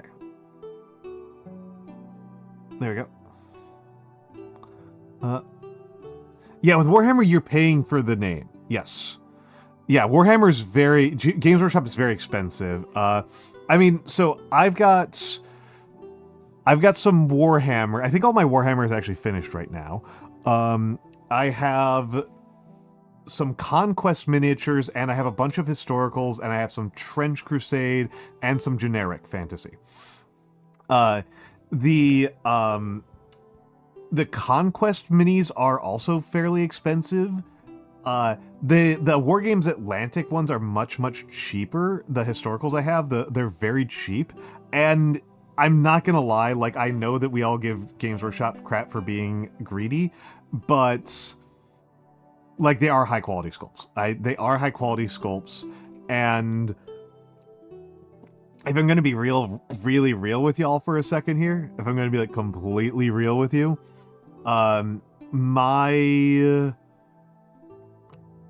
I am painting on stream, right? I am painting on stream, and I want people to watch me.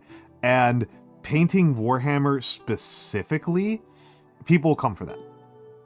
I am paying extra to also get people to have more people watch my stream if I paint Warhammer minis.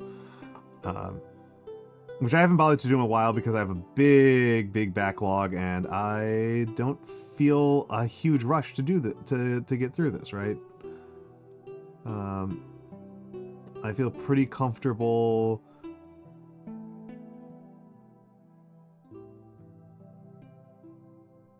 working at my own pace. Yeah, no, they're very... Shame about the rules, but yeah. Less flash, less molding gaps. Yeah. I am pretty impressed with them. And it's also part of the reason why I'm not worrying about painting them so much, is that I also kinda know, well, I think the old editions are worse. The problem is not that, the problem is not like they made worse editions. The problem is that they've never been good at game design.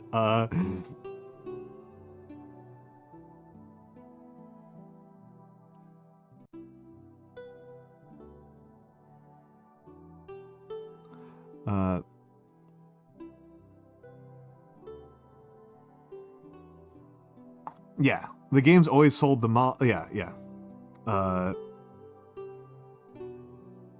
It's I have a lot of problems with how they do things over in Games Workshop land, and I actually I like Tenny overall, but my problems with Warhammer, I have a couple of problems with Warhammer, and some of them are very deep commitments that the game has.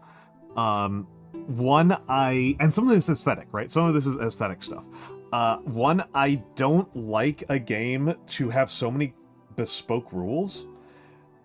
Naga Runsky. Hold on, let's shout out the Nogs. Let's shout out the Noggins. Nagi. How are you? How art the Nog? How art Nagdarini? That's a good dance emote. That's a very good dance emote. My problems with Warhammer, with Warhammer games as they exist is, like, one big problem I have with them is they're what I would consider an obscene commitment to,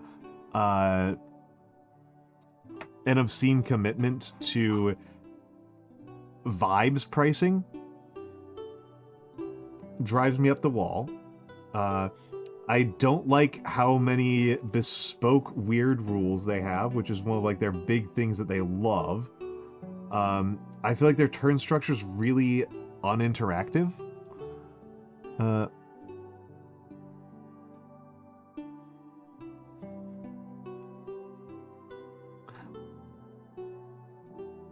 Nagi, but that's not like what the balance problem I have with it is. Like, the balance problem I have is that because of the vibe pricing, that means that the way that you play the game, the way that you do competitive gaming in Warhammer is you do a giant spreadsheet of the expected wounds produced by every unit in the game, and then you find outliers.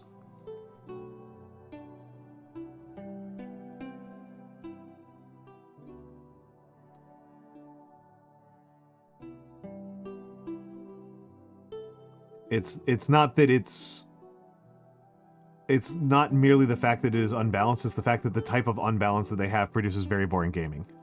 I don't think it's because it's too streamlined. I don't think that that's true. I just don't think that that follows. I don't think that that follows from a game design perspective. I think that that follows from having too few interactions. Having too few and too straightforward of having too few interactions at the table. I think there are much more streamlined games that have much more interactions at the table. The main one they used to have sucked though, honestly. Nagi, the main one they used to have was range guessing. That one sucked. I hate range guessing. That's like the big one. It sucks. I don't even think they ironed out most of the bad ones. Like, yeah. Like, they've been slowly making some of the rules a little bit more consistent, but like Belisarius crawls like 80% like weird special rules. I don't know, Nagi. I don't know. Maybe I may have missed some of the addictions that you're talking about because I mostly played Warhammer 6th, and when I played 40k before, it was like 2nd and 3rd. Those were not interactive editions. Those were two armies set up a gun line on the table and then they just kind of launch at each other.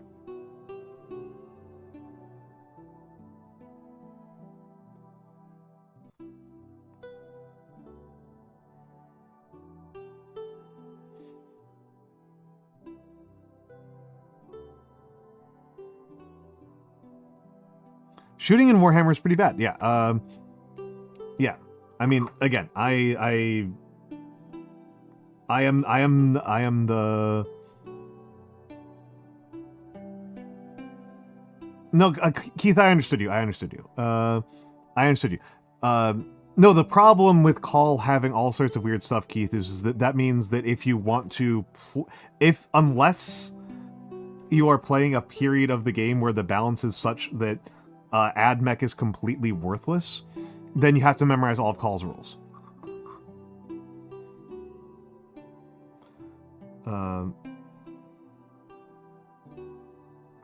Like everyone's obligated to know all of Call's rules all the time. And that's true for like every special character. I don't know. I hate it. I fucking hate it.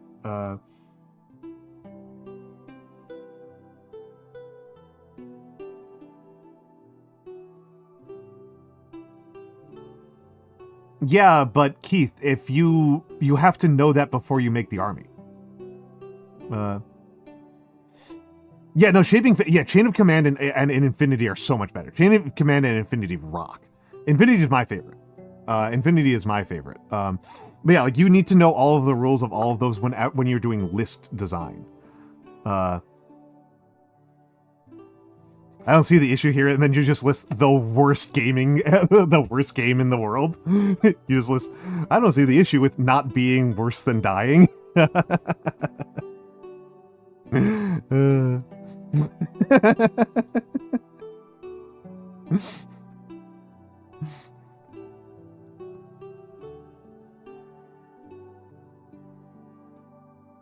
TCGs were invented by the CIA to make American prisons worse.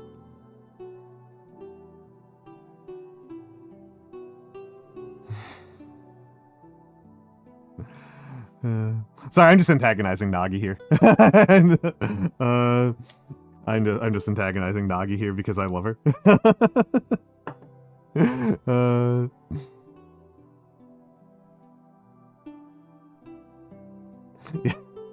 We are going into ads. I will see you all in a few minutes. Enjoy the fan art, and if you are unfortunate, the commercials.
All right, I'm back. I'm back. I am back.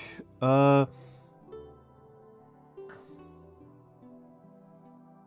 would say that the best Games Workshop game is actually, I don't think this is surprising to anybody, what my preference is, Battlefleet Gothic. Gothic is the one that I've liked the most. Blood Bowl is not bad. Necromunda I do not like, and you know it.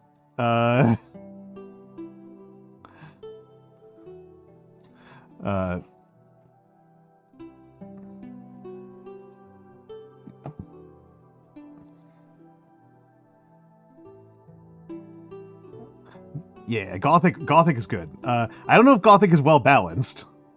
Necroflounder, oof.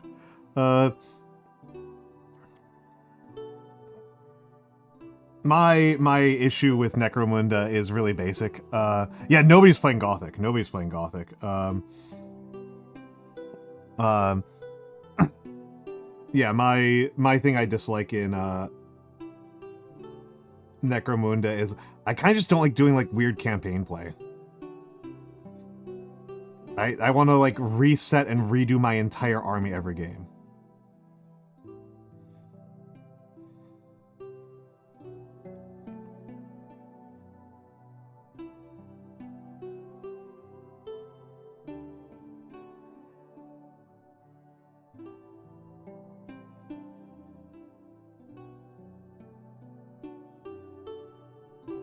Okay, yeah. Blood Bowl at least is like a funny enough game that I can respect it. That's the thing. Like Blood Bowl is like a goofball enough game that I can really respect it.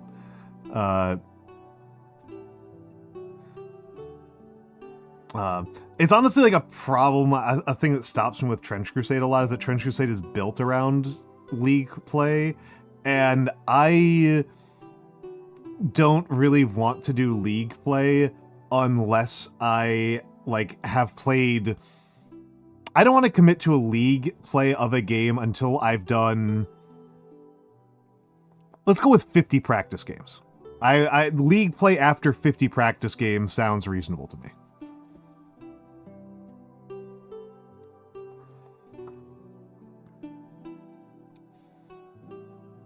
New Colossus. Is that a New Colossus? Isn't like Wolfenstein?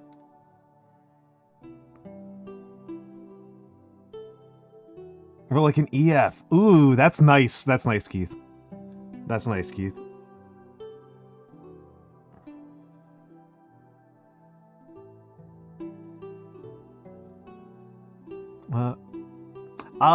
I would. Well, I don't think they're good for Saga. I do like Saga. Saga is very cool. I will say that if I did play Saga, I think I'd want to play Ireland. I like my skirmishers. Those Roman Legionnaires are designed for Hail Caesar, I think, and I don't actually know what the rules are to Hail Caesar. Yeah, it is. Yeah, I know. I know it's referencing the poem. I always forget about the poem though because I like Wolfenstein a lot.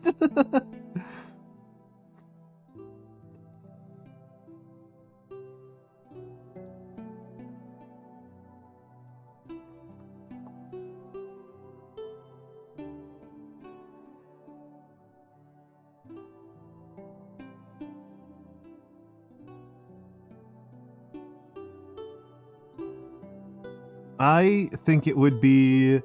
I think it would be funny, Nagi, if we could force all VTubers to play Wolfenstein. Just force Wolfenstein as a category.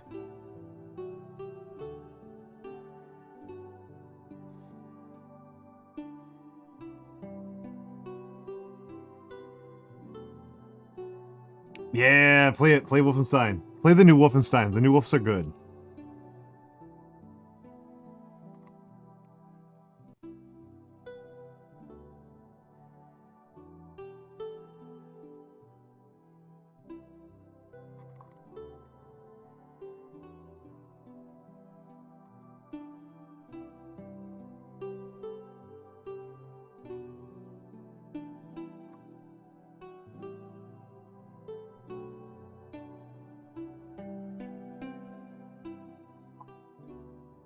Yeah, no.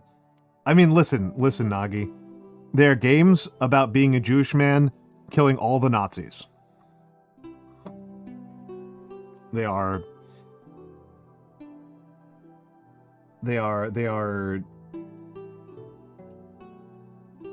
extremely violent revenge porn. It's super good.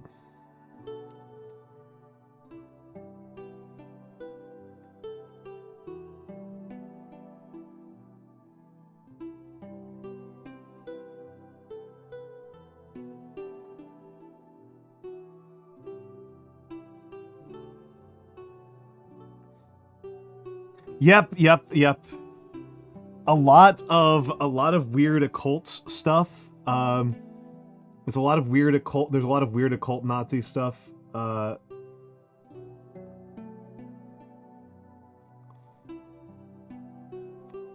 believe in the third game you make power armor based off of golems.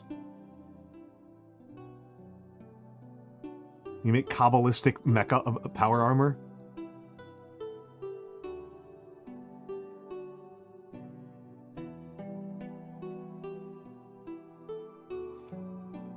Nagi, there's a scene in the new Colossus where you're in America, right? So like the whole premise is that the Nazis won World War II in the new Colossus. The Nazis won World War II and they've taken over America. And there's a scene where there's a bunch of where there's some KKK members who are, you know, collaborators with the Nazi government meeting with a Nazi, and they're trying to speak German to this Nazi officer, and they're really bad at it. And the Nazi is just dripping with contempt for them.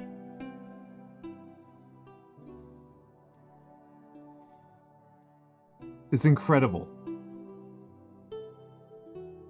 Although I think the funniest part of the entire... yeah, you butcher my beautiful language. I think the funniest part, which I think is from the New Order. Hello, Nyazoth. I think it's from the New Order. There's a sequence where there's some guards who are talking, and they are talking about how violence is never... They understand the importance of peaceful protest, but that violence is never the answer. I've got an Azeb. This is a Trench Crusade Azeb. It is teaching me some things about color.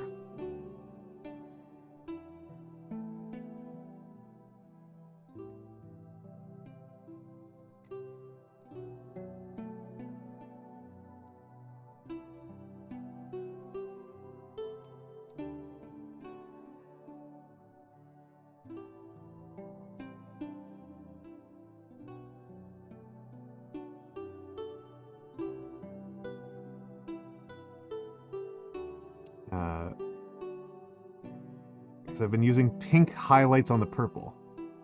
Do you have the Trench Crusade clone Jesus? I do not. I have a Trench Crusade Alchemist, Assassin, Lion of Jabir. I think I've got 2 Lions of Jabir. I've got a Brazen Bull.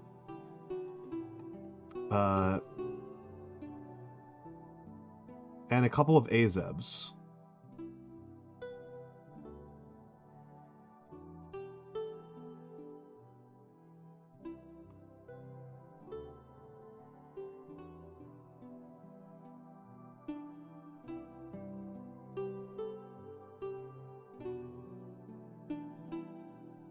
Matthew on the Discord server has a Trench Crusade team. I would use G-Zodes myself. I'd use G-Zodes. Because I kind of like that one, the Greek odes.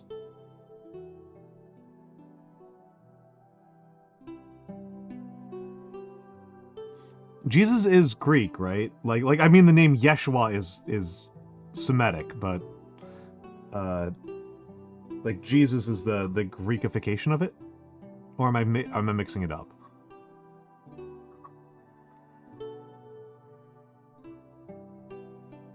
Grekification. Grakification.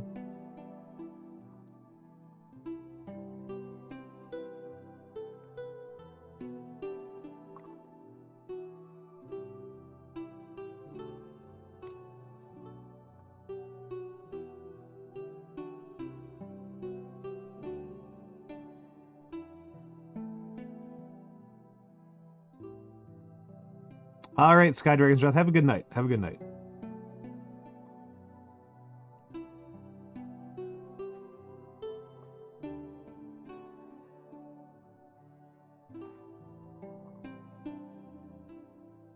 Crackerfication. Oh my goodness.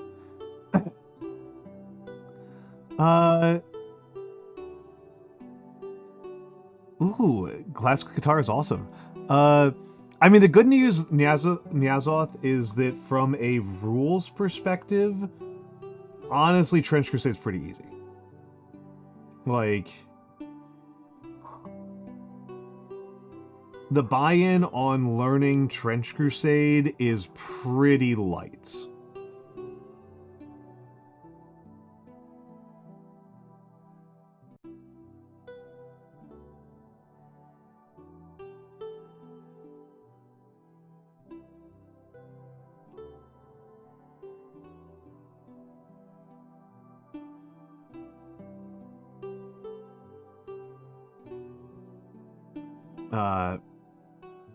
Yeah, when we've done learning games on my own Discord, we haven't really gone very far with it because I get distracted easily and I'm very non-committal.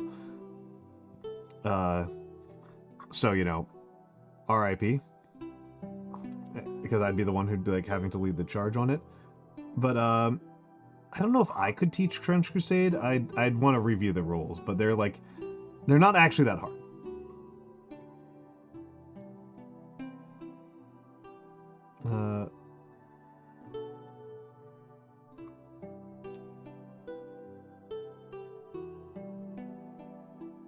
I need to replace this Mornfang Brown. I'm, like, actually out of it. By the kind of board you have. Yeah, that is like the biggest obstacle for IRL Trench Crusade. The biggest obstacle for IRL Trench Crusade is that making a good Trench Crusade board is a real nightmare. Yeah, Battletech Classic is considerably worse. I mean, Keith, Trench Crusade is set up for, like, true line of sight. Cabus _ thank you for the follow.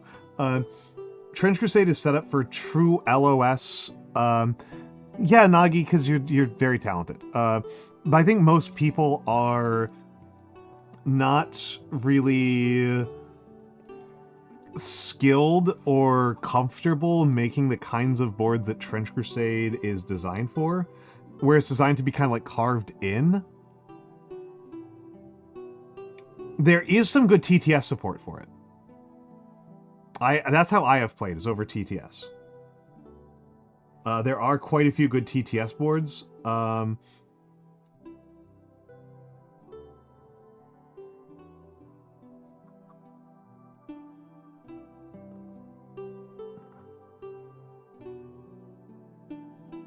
That's how I would play it going forward. I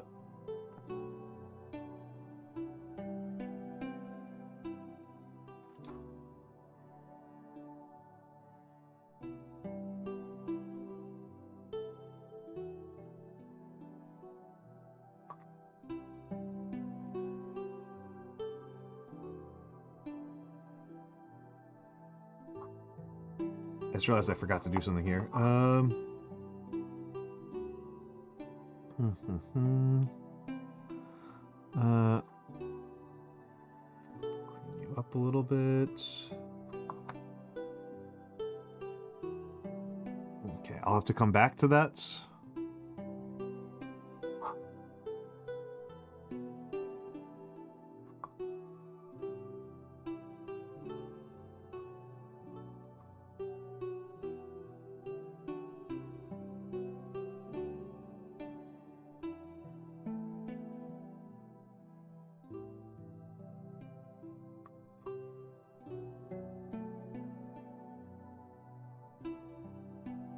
I've also been playing Conquest, and Conquest literally encourages you to do the like drawing just like drawing the terrain on a piece of paper, right?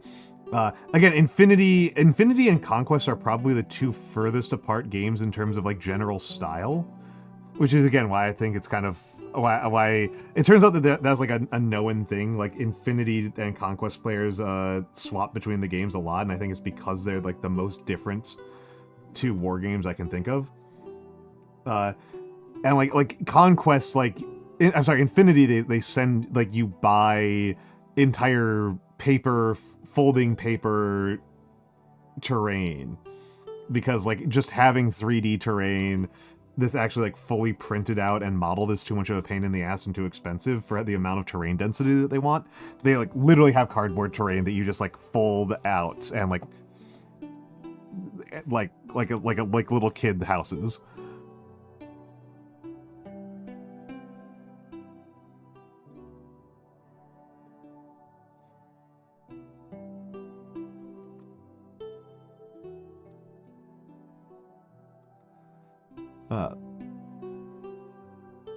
But yeah, BattleTech is like, you literally have hexes.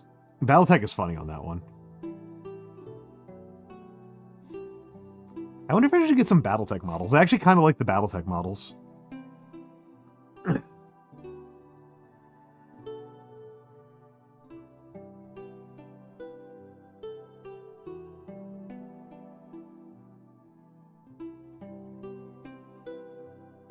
There we go.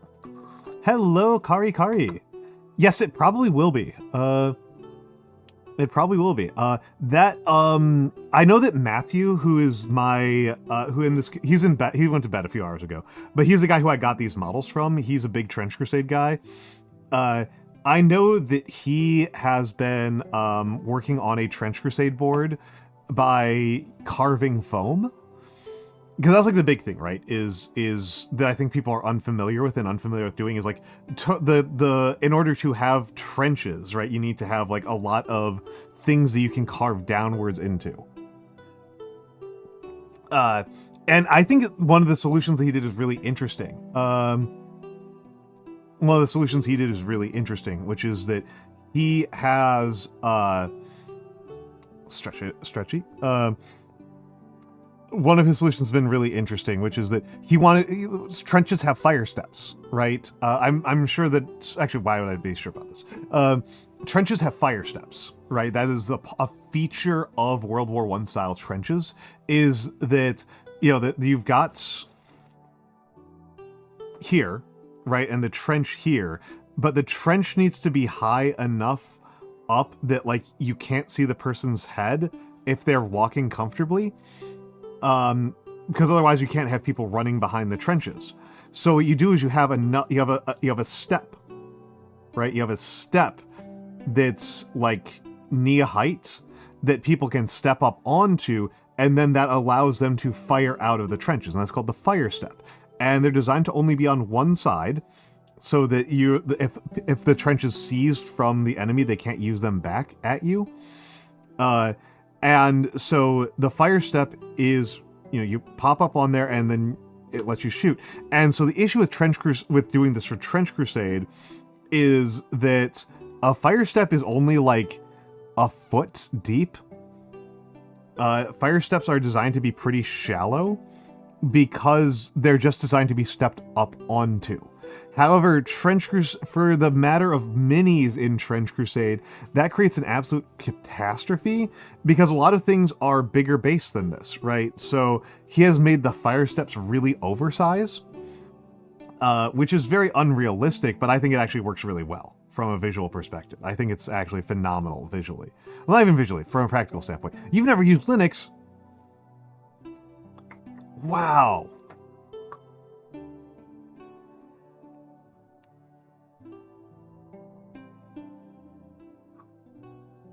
Wow. I don't even know what to say. Wow, never used Linux. Wow.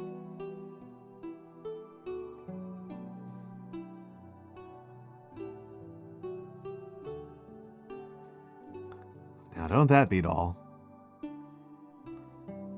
You meet all kinds of folks around here.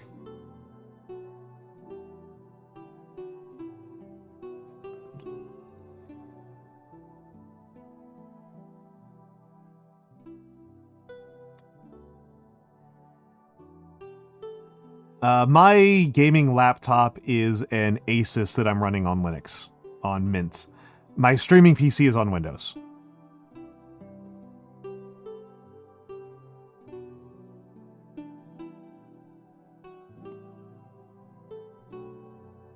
The Catgirl VTuber's crazy. I mean the one who I'm thinking of. The Catgirl VTuber who I act like there's only one.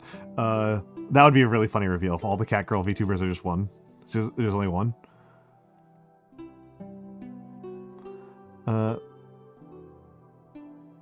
Kinetic sand table.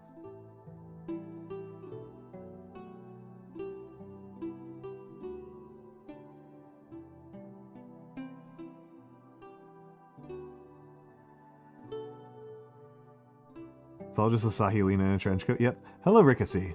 Hello, Rickacy. Nagi, you're really enamored of this dance emote.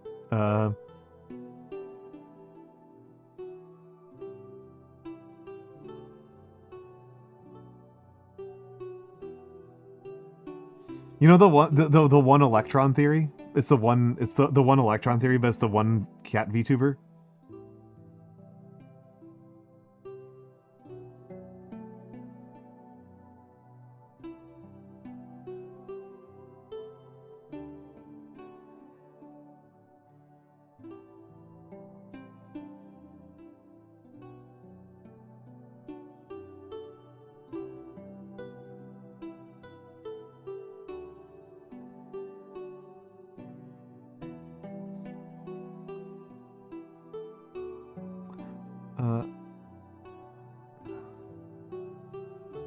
Lion Rock. Ooh, cool. Very cool. Not going to retired? I'm not retired. I'm here. If I was retired, I wouldn't be doing a subathon.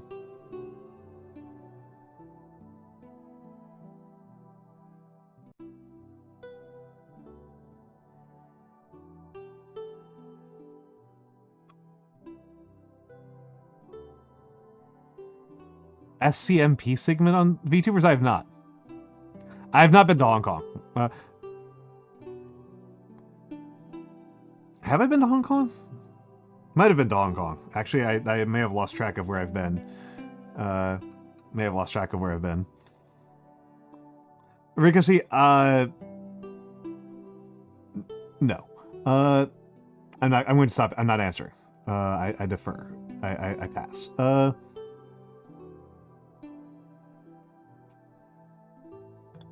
How does it compare to, how does it compare, Keith, because I had a very complicated, 20s. Kari, have you not seen Videodrome? How does it compare to Videodrome? Videodrome is my standard for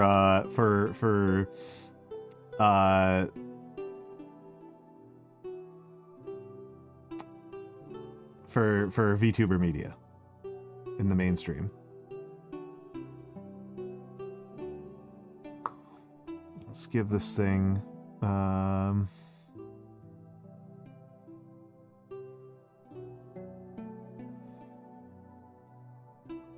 got makeup brushes, by the way.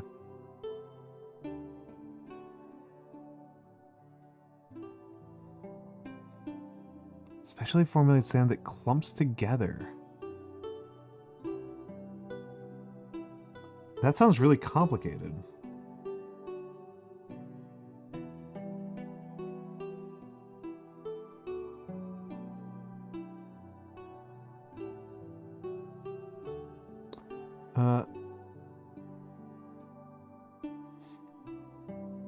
That would be so terrain demanding. Kowloon Walled City is super cool. Well, it was. Journalistic pieces textually about VTubers. Okay, fair enough.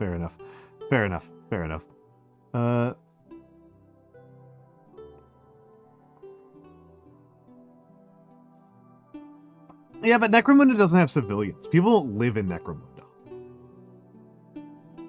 Necromunda's not about places. Necromunda's an action sequence.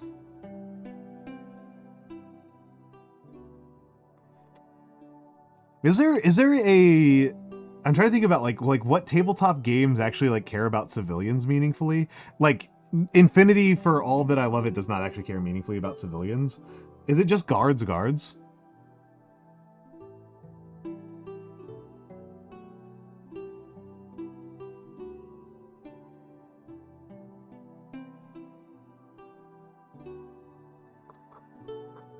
Ambush Alley, yeah.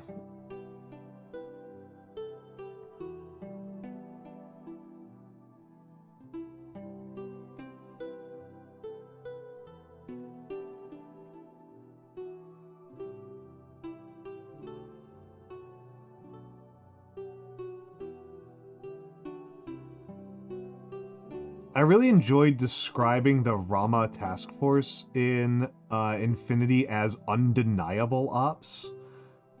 Like, Rama task force exists so that Haq Islam can be like, we definitely did this. We definitely rescued these civilians. I've always thought that was really funny.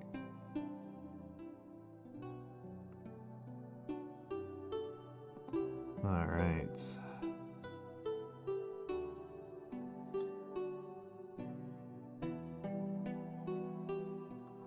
Should have done that freehand in a darker green. It doesn't show up very well.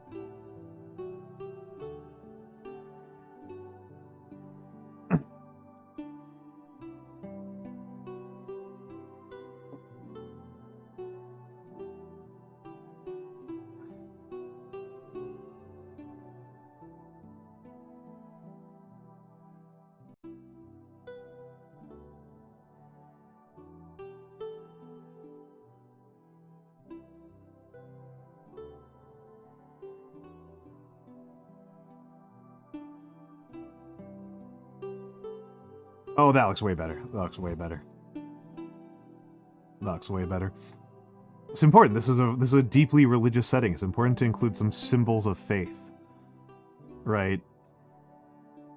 Some symbols of the faith on your folks.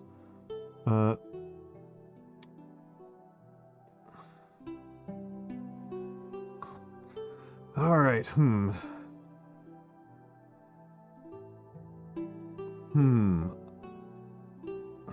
where am I at mentally?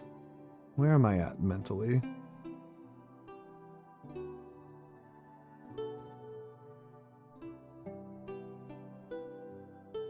Trying to figure out where I'm at mentally right now. Don't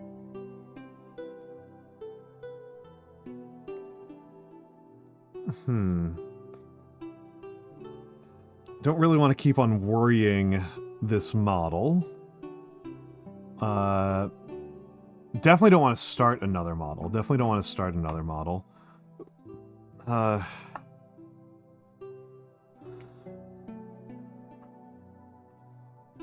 It is genuinely really tempting to just boot up Kerbal Space Program. It's like what I might do with my time after stream anyway, is just boot up KSP. It's like really tempting. I feel okay. I feel okay with this Azeb that I just did. I feel okay with it. I think I'm pretty bad at highlighting still. I think I'm still very weak at a really important skill, and I didn't get any practice on this, which is blending. I think glazing and blending remain real weak points for me, and I got no practice on it today. I did not work on my main learning objective, which realistically, actually, I think should single-handedly count this as a total failure of a learning experience. More than anything else, right? That would be what would qualify this as a failure. I think I'm getting a bit better at understanding color. I do think my understanding of color is starting to improve. My understanding of light is not. I think for light, I will need to, like, I'm genuinely wondering if I need to just do that thing where that was cute, Kari. That was cute. I'm genuinely wondering if I need to do the art student thing and just like draw orbs and do shading of orbs with different light sources and just do that over and over again. It's just like get a shiny rubber ball and just like draw it under different lighting circumstances over and over again. That I might just need to do that. But I do feel like I'm getting a little bit better at color. I do feel like I'm getting a little bit better at I don't know if my brush control's improving substantially. Kari, I literally have a model that's pondering an orb. Hold on. Let me pull it out. Also, hold on. Let me.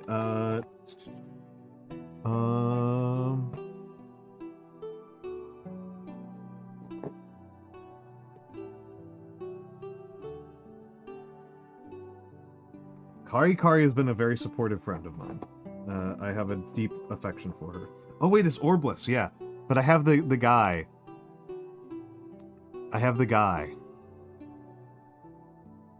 He can contemplate many things. He can contemplate non-orb things as well.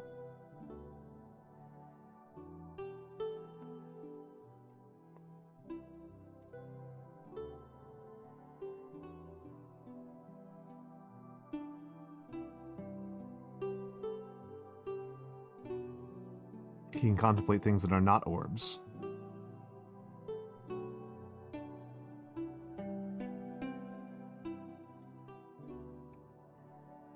Ah.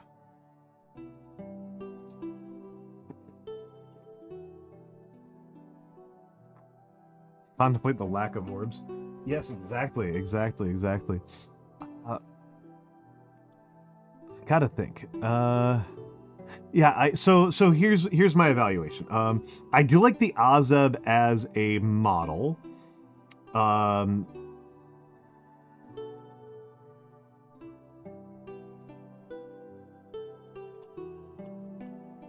I do like the Azeb as a model. I did make a list, a potential Trench Crusade list that's mostly Azebs and assassins. I did have some sappers in there as well. But I am, man.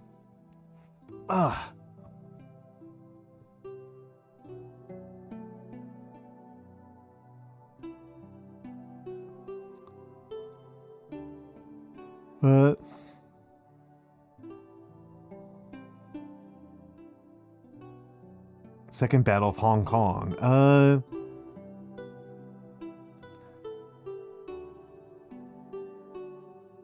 Well, here's the thing, Keith. This is something that's actually kind of useful to think about from a military perspective. Kowloon Walled City might not be militarily powerful, militarily meaningful. Vine, she's trying to sneak away. In the little tank. Vine. Everyone be nice to Vine. Vine just had wisdom teeth remove. They're -4 wisdom right now. They're at -4 wisdom. It's rough stuff. But yes, yes. So here's the thing: is like the reason why fortresses are valuable is because of their ability to stage operations, right? So the reason why you have to take a castle in a medieval scenario is not just that the castle is there or that it blocks progress, but that if you try to circumvent it, that means that you now have a cavalry force operating in your own supply lines. And so circumventing a castle or a fortress that has its own cavalry garrison requires that you take an extremely circuitous route. It is not impossible, but it does impose increasingly harsh logistical burdens to go around it, because you cannot just go around it by like 5 feet. You have to go around it by like a very long amount. There are systems of warfare where that's not as much of an obstacle. Like if I keep on recommending this book, The Cutting Off Way, which is about Northeast Woodlands Native American combat. The Northeast Native American woodland warfare system included extreme operational freedom.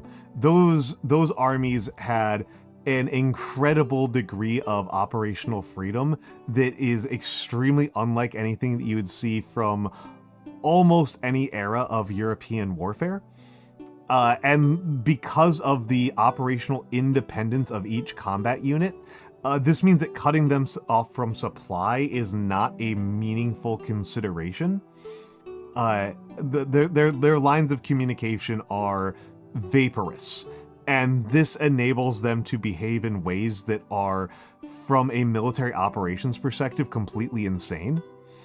And this has happened a couple of times in other eras of warfare, but the only other one I can think of is like some late 20th century African warfare, and I have been told that Australian Aboriginal warfare of a similar kind. But it's like, it doesn't work for the vast majority of armies. It does not work for the vast majority of armies.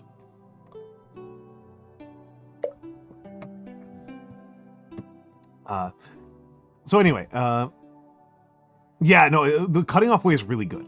The cutting off way is really good. It's really interesting to me because it basically is describing a system of warfare that is how warfare works in Paradox games. Yes, by Wayne E. Lee. It's a pretty brisk read. It's not like that's not a tough one. That's like some of the books that I like to talk about on here are like not fun reads.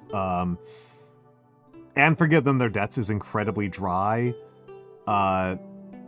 Gender Trouble is like actually one of the hardest books to read on the goddamn planet. What were some of the other ones that were really tough to read? Those two always jump to the top of my list. Well, like tough reads, but like actually very like good. Dancing in the Glory of Monsters, I didn't have trouble with, but a lot of people do, because Dancing in the Glory of Monsters is it's describing really rough subject matter. The writing style is fine, but the subject matter is extremely challenging. Emotionally speaking. What was the other one that I was thinking of? I liked Shattered Sword a lot, but I think it was I don't think it's a super fun read for a lot of people. Infantry in Battle is an easy read, but it's kind of artless. But it was a really good one. Those are like the big ones. A lot of the other books that I've read that I keep on recommending here are like actually pretty fun to read. Oh, it was Grain Market in Ancient Rome and Metropolis in Hinterland. Those ones were tough. There's one. Those ones are tough.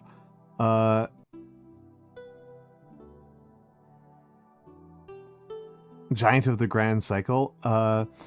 Yeah, that sounds like a tough one. Oh,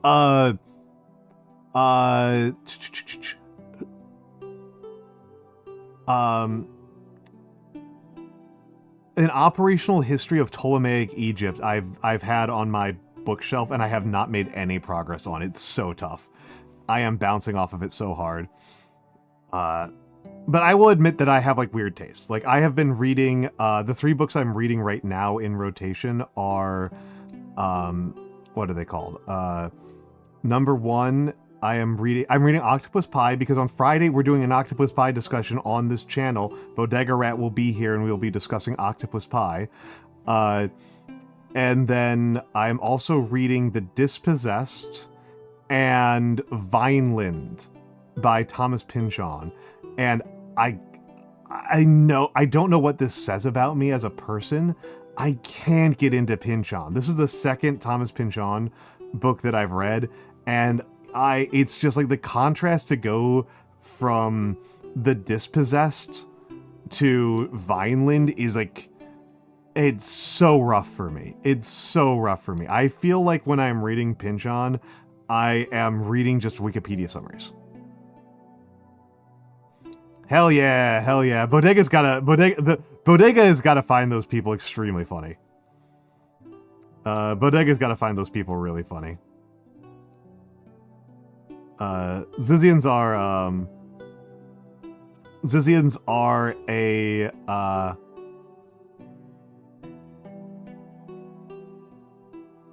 on the CFAR manual. A book club that wouldn't be bad because it's actually a pretty easy read is what's it called? Guerrilla Warfare by Mao Zedong. Trigger, thank you for the follow. Guerrilla Warfare by Mao Zedong is actually not that bad.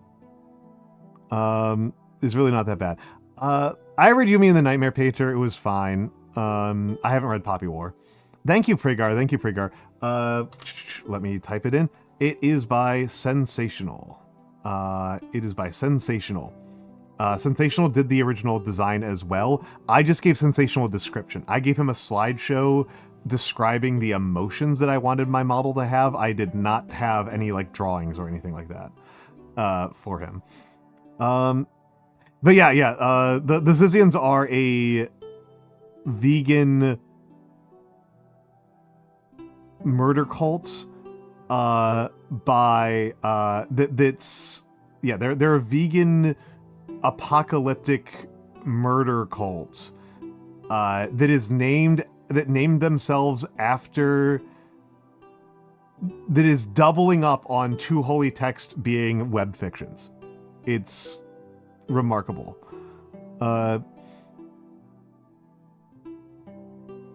Yeah, please don't. I was about to say, yeah, don't go on the boat with Ziz. Don't go on the boat with Ziz. There's multiple Guerrilla Warfares, Quins. On Guerrilla Warfare by Mao Zedong is less a manual about guerrilla warfare and more a explication, an argument, right?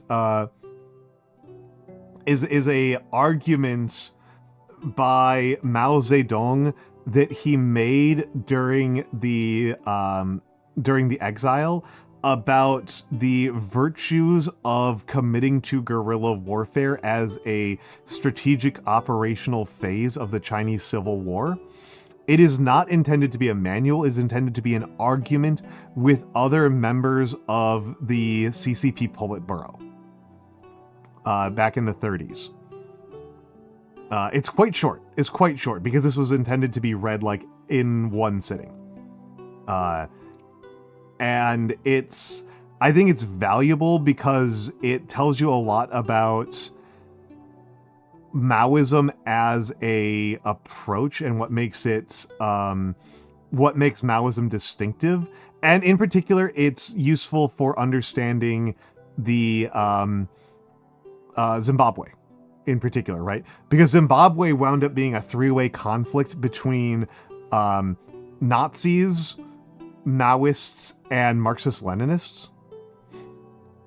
And it shows kind of like what led to the Maoist victory in that circumstance. And there's a similar thing, right, that happens in Nepal recently. Not much more recently, but not that recently. Not the most recent thing that happened in Nepal. The most recent thing that happened in Nepal is just crazy. But the recent actions in the late 90s, early 2000s in Nepal, there was a civil war, and the Maoists won. Yeah. I have decades of teaching experience, and I was also an activist. I've done a lot of public speaking in my life, like a lot. And yes, it's something that Prigar, this is just like actual VTubing interesting stuff, is that different people come to VTubing from different perspectives, and many people come from content creation itself. Many of them come from content creation itself. A lot of VTubers come from acting. As far as I'm concerned, the most powerful type of VTuber to be is improv comedian. Many VTubers come from singing. I come from education. That is what makes me feel comfortable getting in front of a crowd and explaining what I'm thinking about.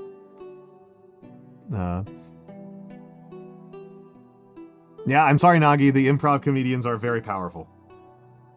You come from mental illness. You come from the arts. You come from fine arts. Which is another type of VTuber. You come from the arts. There's also the type of VTuber that comes from VTubing, which I think would be describing Kari. Kari comes to VTubing via VTubing. Ouroboros of more VTubing. There's only more VTubing. You try to dig deeper, and there's just more VTubing. There's nothing. That's the bedrock, is VTubing. That's the bedrock. VTubeception. Yeah, VTuberception. VTuberception. Yeah. Okay, so here, I should explain my current mental state. My current mental state is I am not going to stream tomorrow. We may as well put this away so we can take a look around here for a second. Exactly. So I am not streaming tomorrow. I am planning to stream Wednesday. It is hitting me that Wednesday I might be fucked. I'm sorry, I'm trying to swear less. Wednesday I might have to bail on. I hope I don't, but it's possible.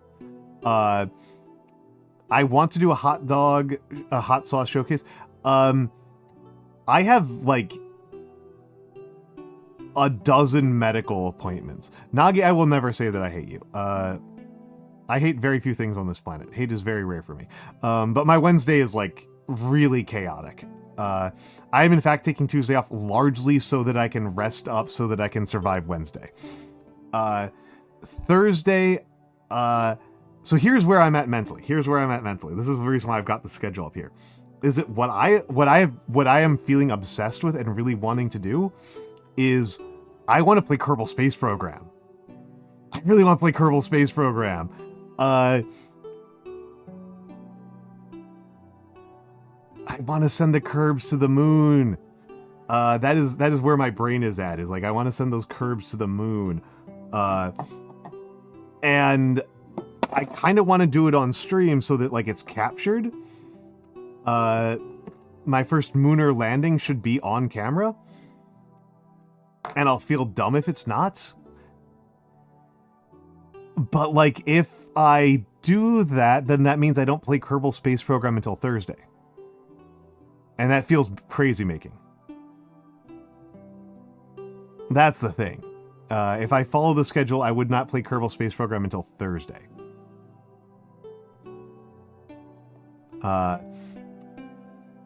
And Friday, Bo Deg Rat will be here, and we will be discussing Octopus Pie. Octopus Pie, I can just link it to you guys. Octopus Pie is a webcomic. Octopus Pie. This is what me and Bodega will be discussing. It's a webcomic from the mid-2000s, and I feel like it is like the millennial text. It's like the millennial text to end all millennial texts. It's, I think, a really interesting examination of watching two women change each other. Sorry, I had to take off my sweater. My pullover. It is about two women who are roommates, and they modify each other and change each other, and not necessarily for the better, right? Not necessarily for the better.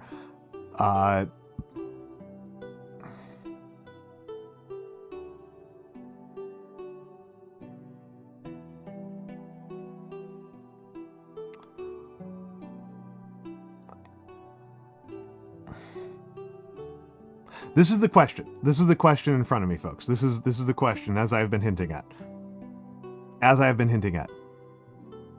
Do I just play Kerbal Space Program right now?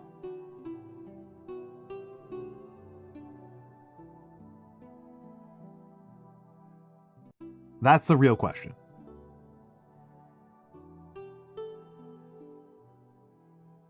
Oh yeah,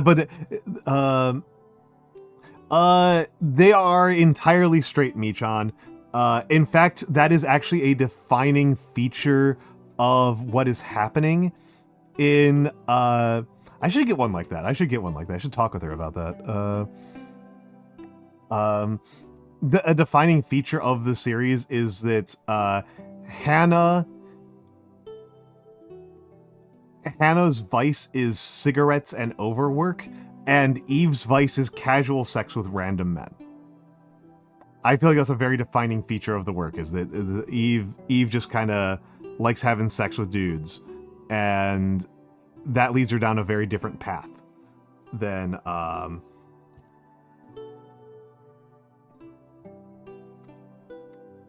Hannah. I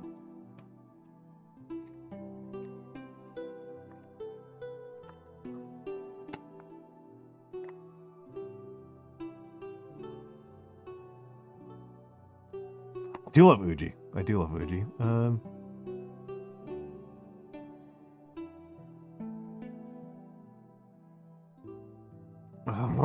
Right. Okay, folks. Give me some guidance here. I'm like legitimately trying to figure this out. We got 10 minutes. That's not, well, 8 minutes. We got 8 minutes until the ads. Do we want to end stream here, or do I want to play Kerbal Space Program right now? I think I might curb it up. I think I might curb it up. I might curb it up because the honest truth of the matter is that there's a real chance that if I go off stream, I'll just play Kerbal Space Program offline. That's like the real thing. Is like I might just play Kerbal Space Program offline, but I'm trying to. I don't want to do anything major off stream. Okay. So I am going to go away for a slightly longer break because I'm going to have some food. I'm going to have some food. So we're going to be on a slightly longer than average BRB. So I will be back in a few minutes. I don't know. I'm changing. My mind is going back and forth on this. It's really going back and forth on this. Is like, because I've already streamed for 7 hours. That's a pretty long stream. And I definitely don't want to stream for over 12 hours because then YouTube gets mad at me. All right, I'm just gonna run it and I'll clean up my brushes no matter what. I'm gonna run the ads and clean up my brushes. We'll be back in a few minutes.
All right.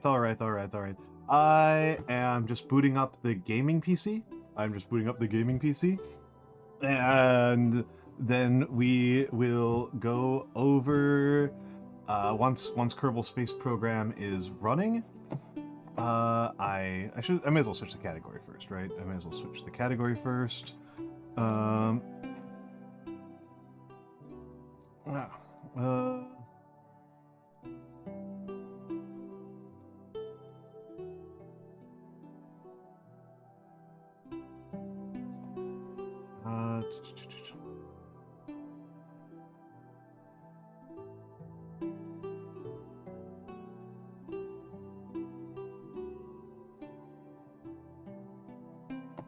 All right, and okay. I have to launch terminal first. Give me the terminal. Oh,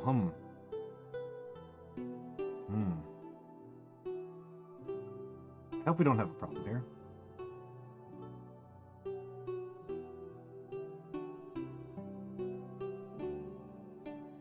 Might have a slight problem here, okay. Battery is drained on the gaming PC, so it's having to get a little bit of a refresh.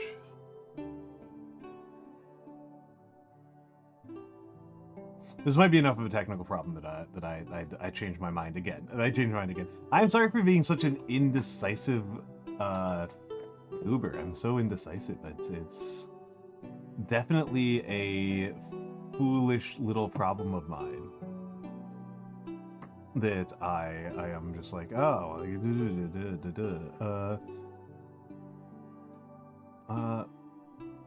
know, I can't stick to my guns on anything.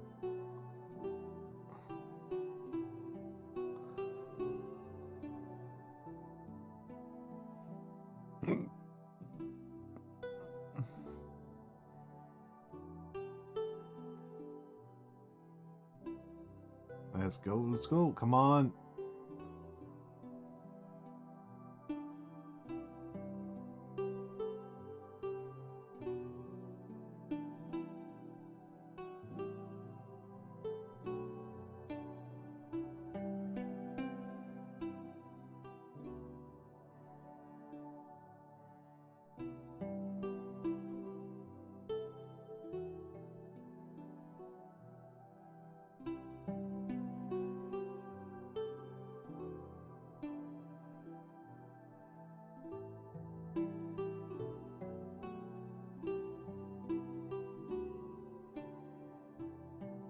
Come on.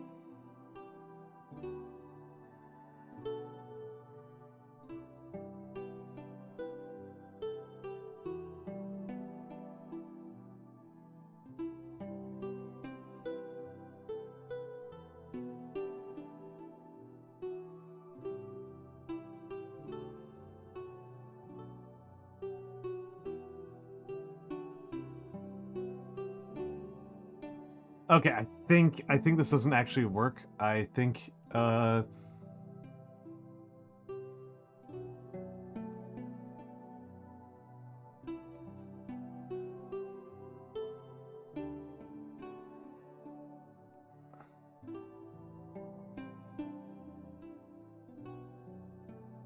on, buddy.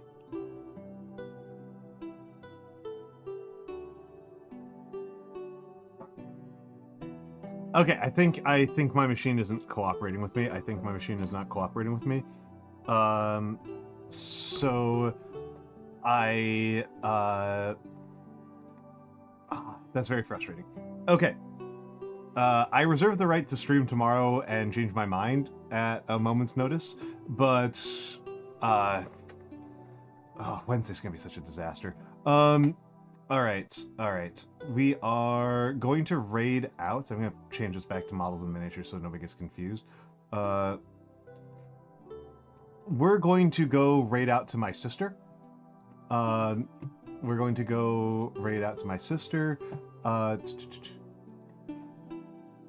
me...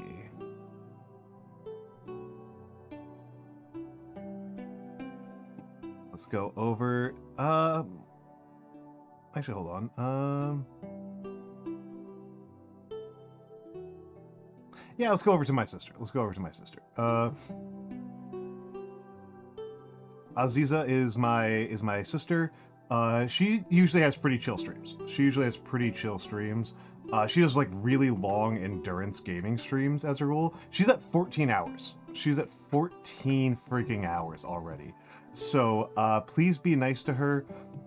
Enjoy your time with her, and I will see you guys possibly tomorrow. Definitely definitely Thursday. Wednesday's dicey for me. I hate having dicey weeks while I'm doing subathon, but like it happens. All right, folks, thank you all so much for being here. Oh right, socials, Discord. My Discord's pretty sleepy. I like it. It was advertised a million times during stream, so hopefully you figured out where it was.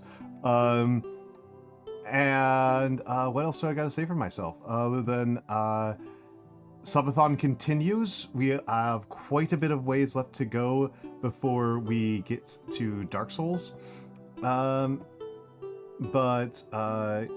Yes, quite a bit left to go for Dark Souls.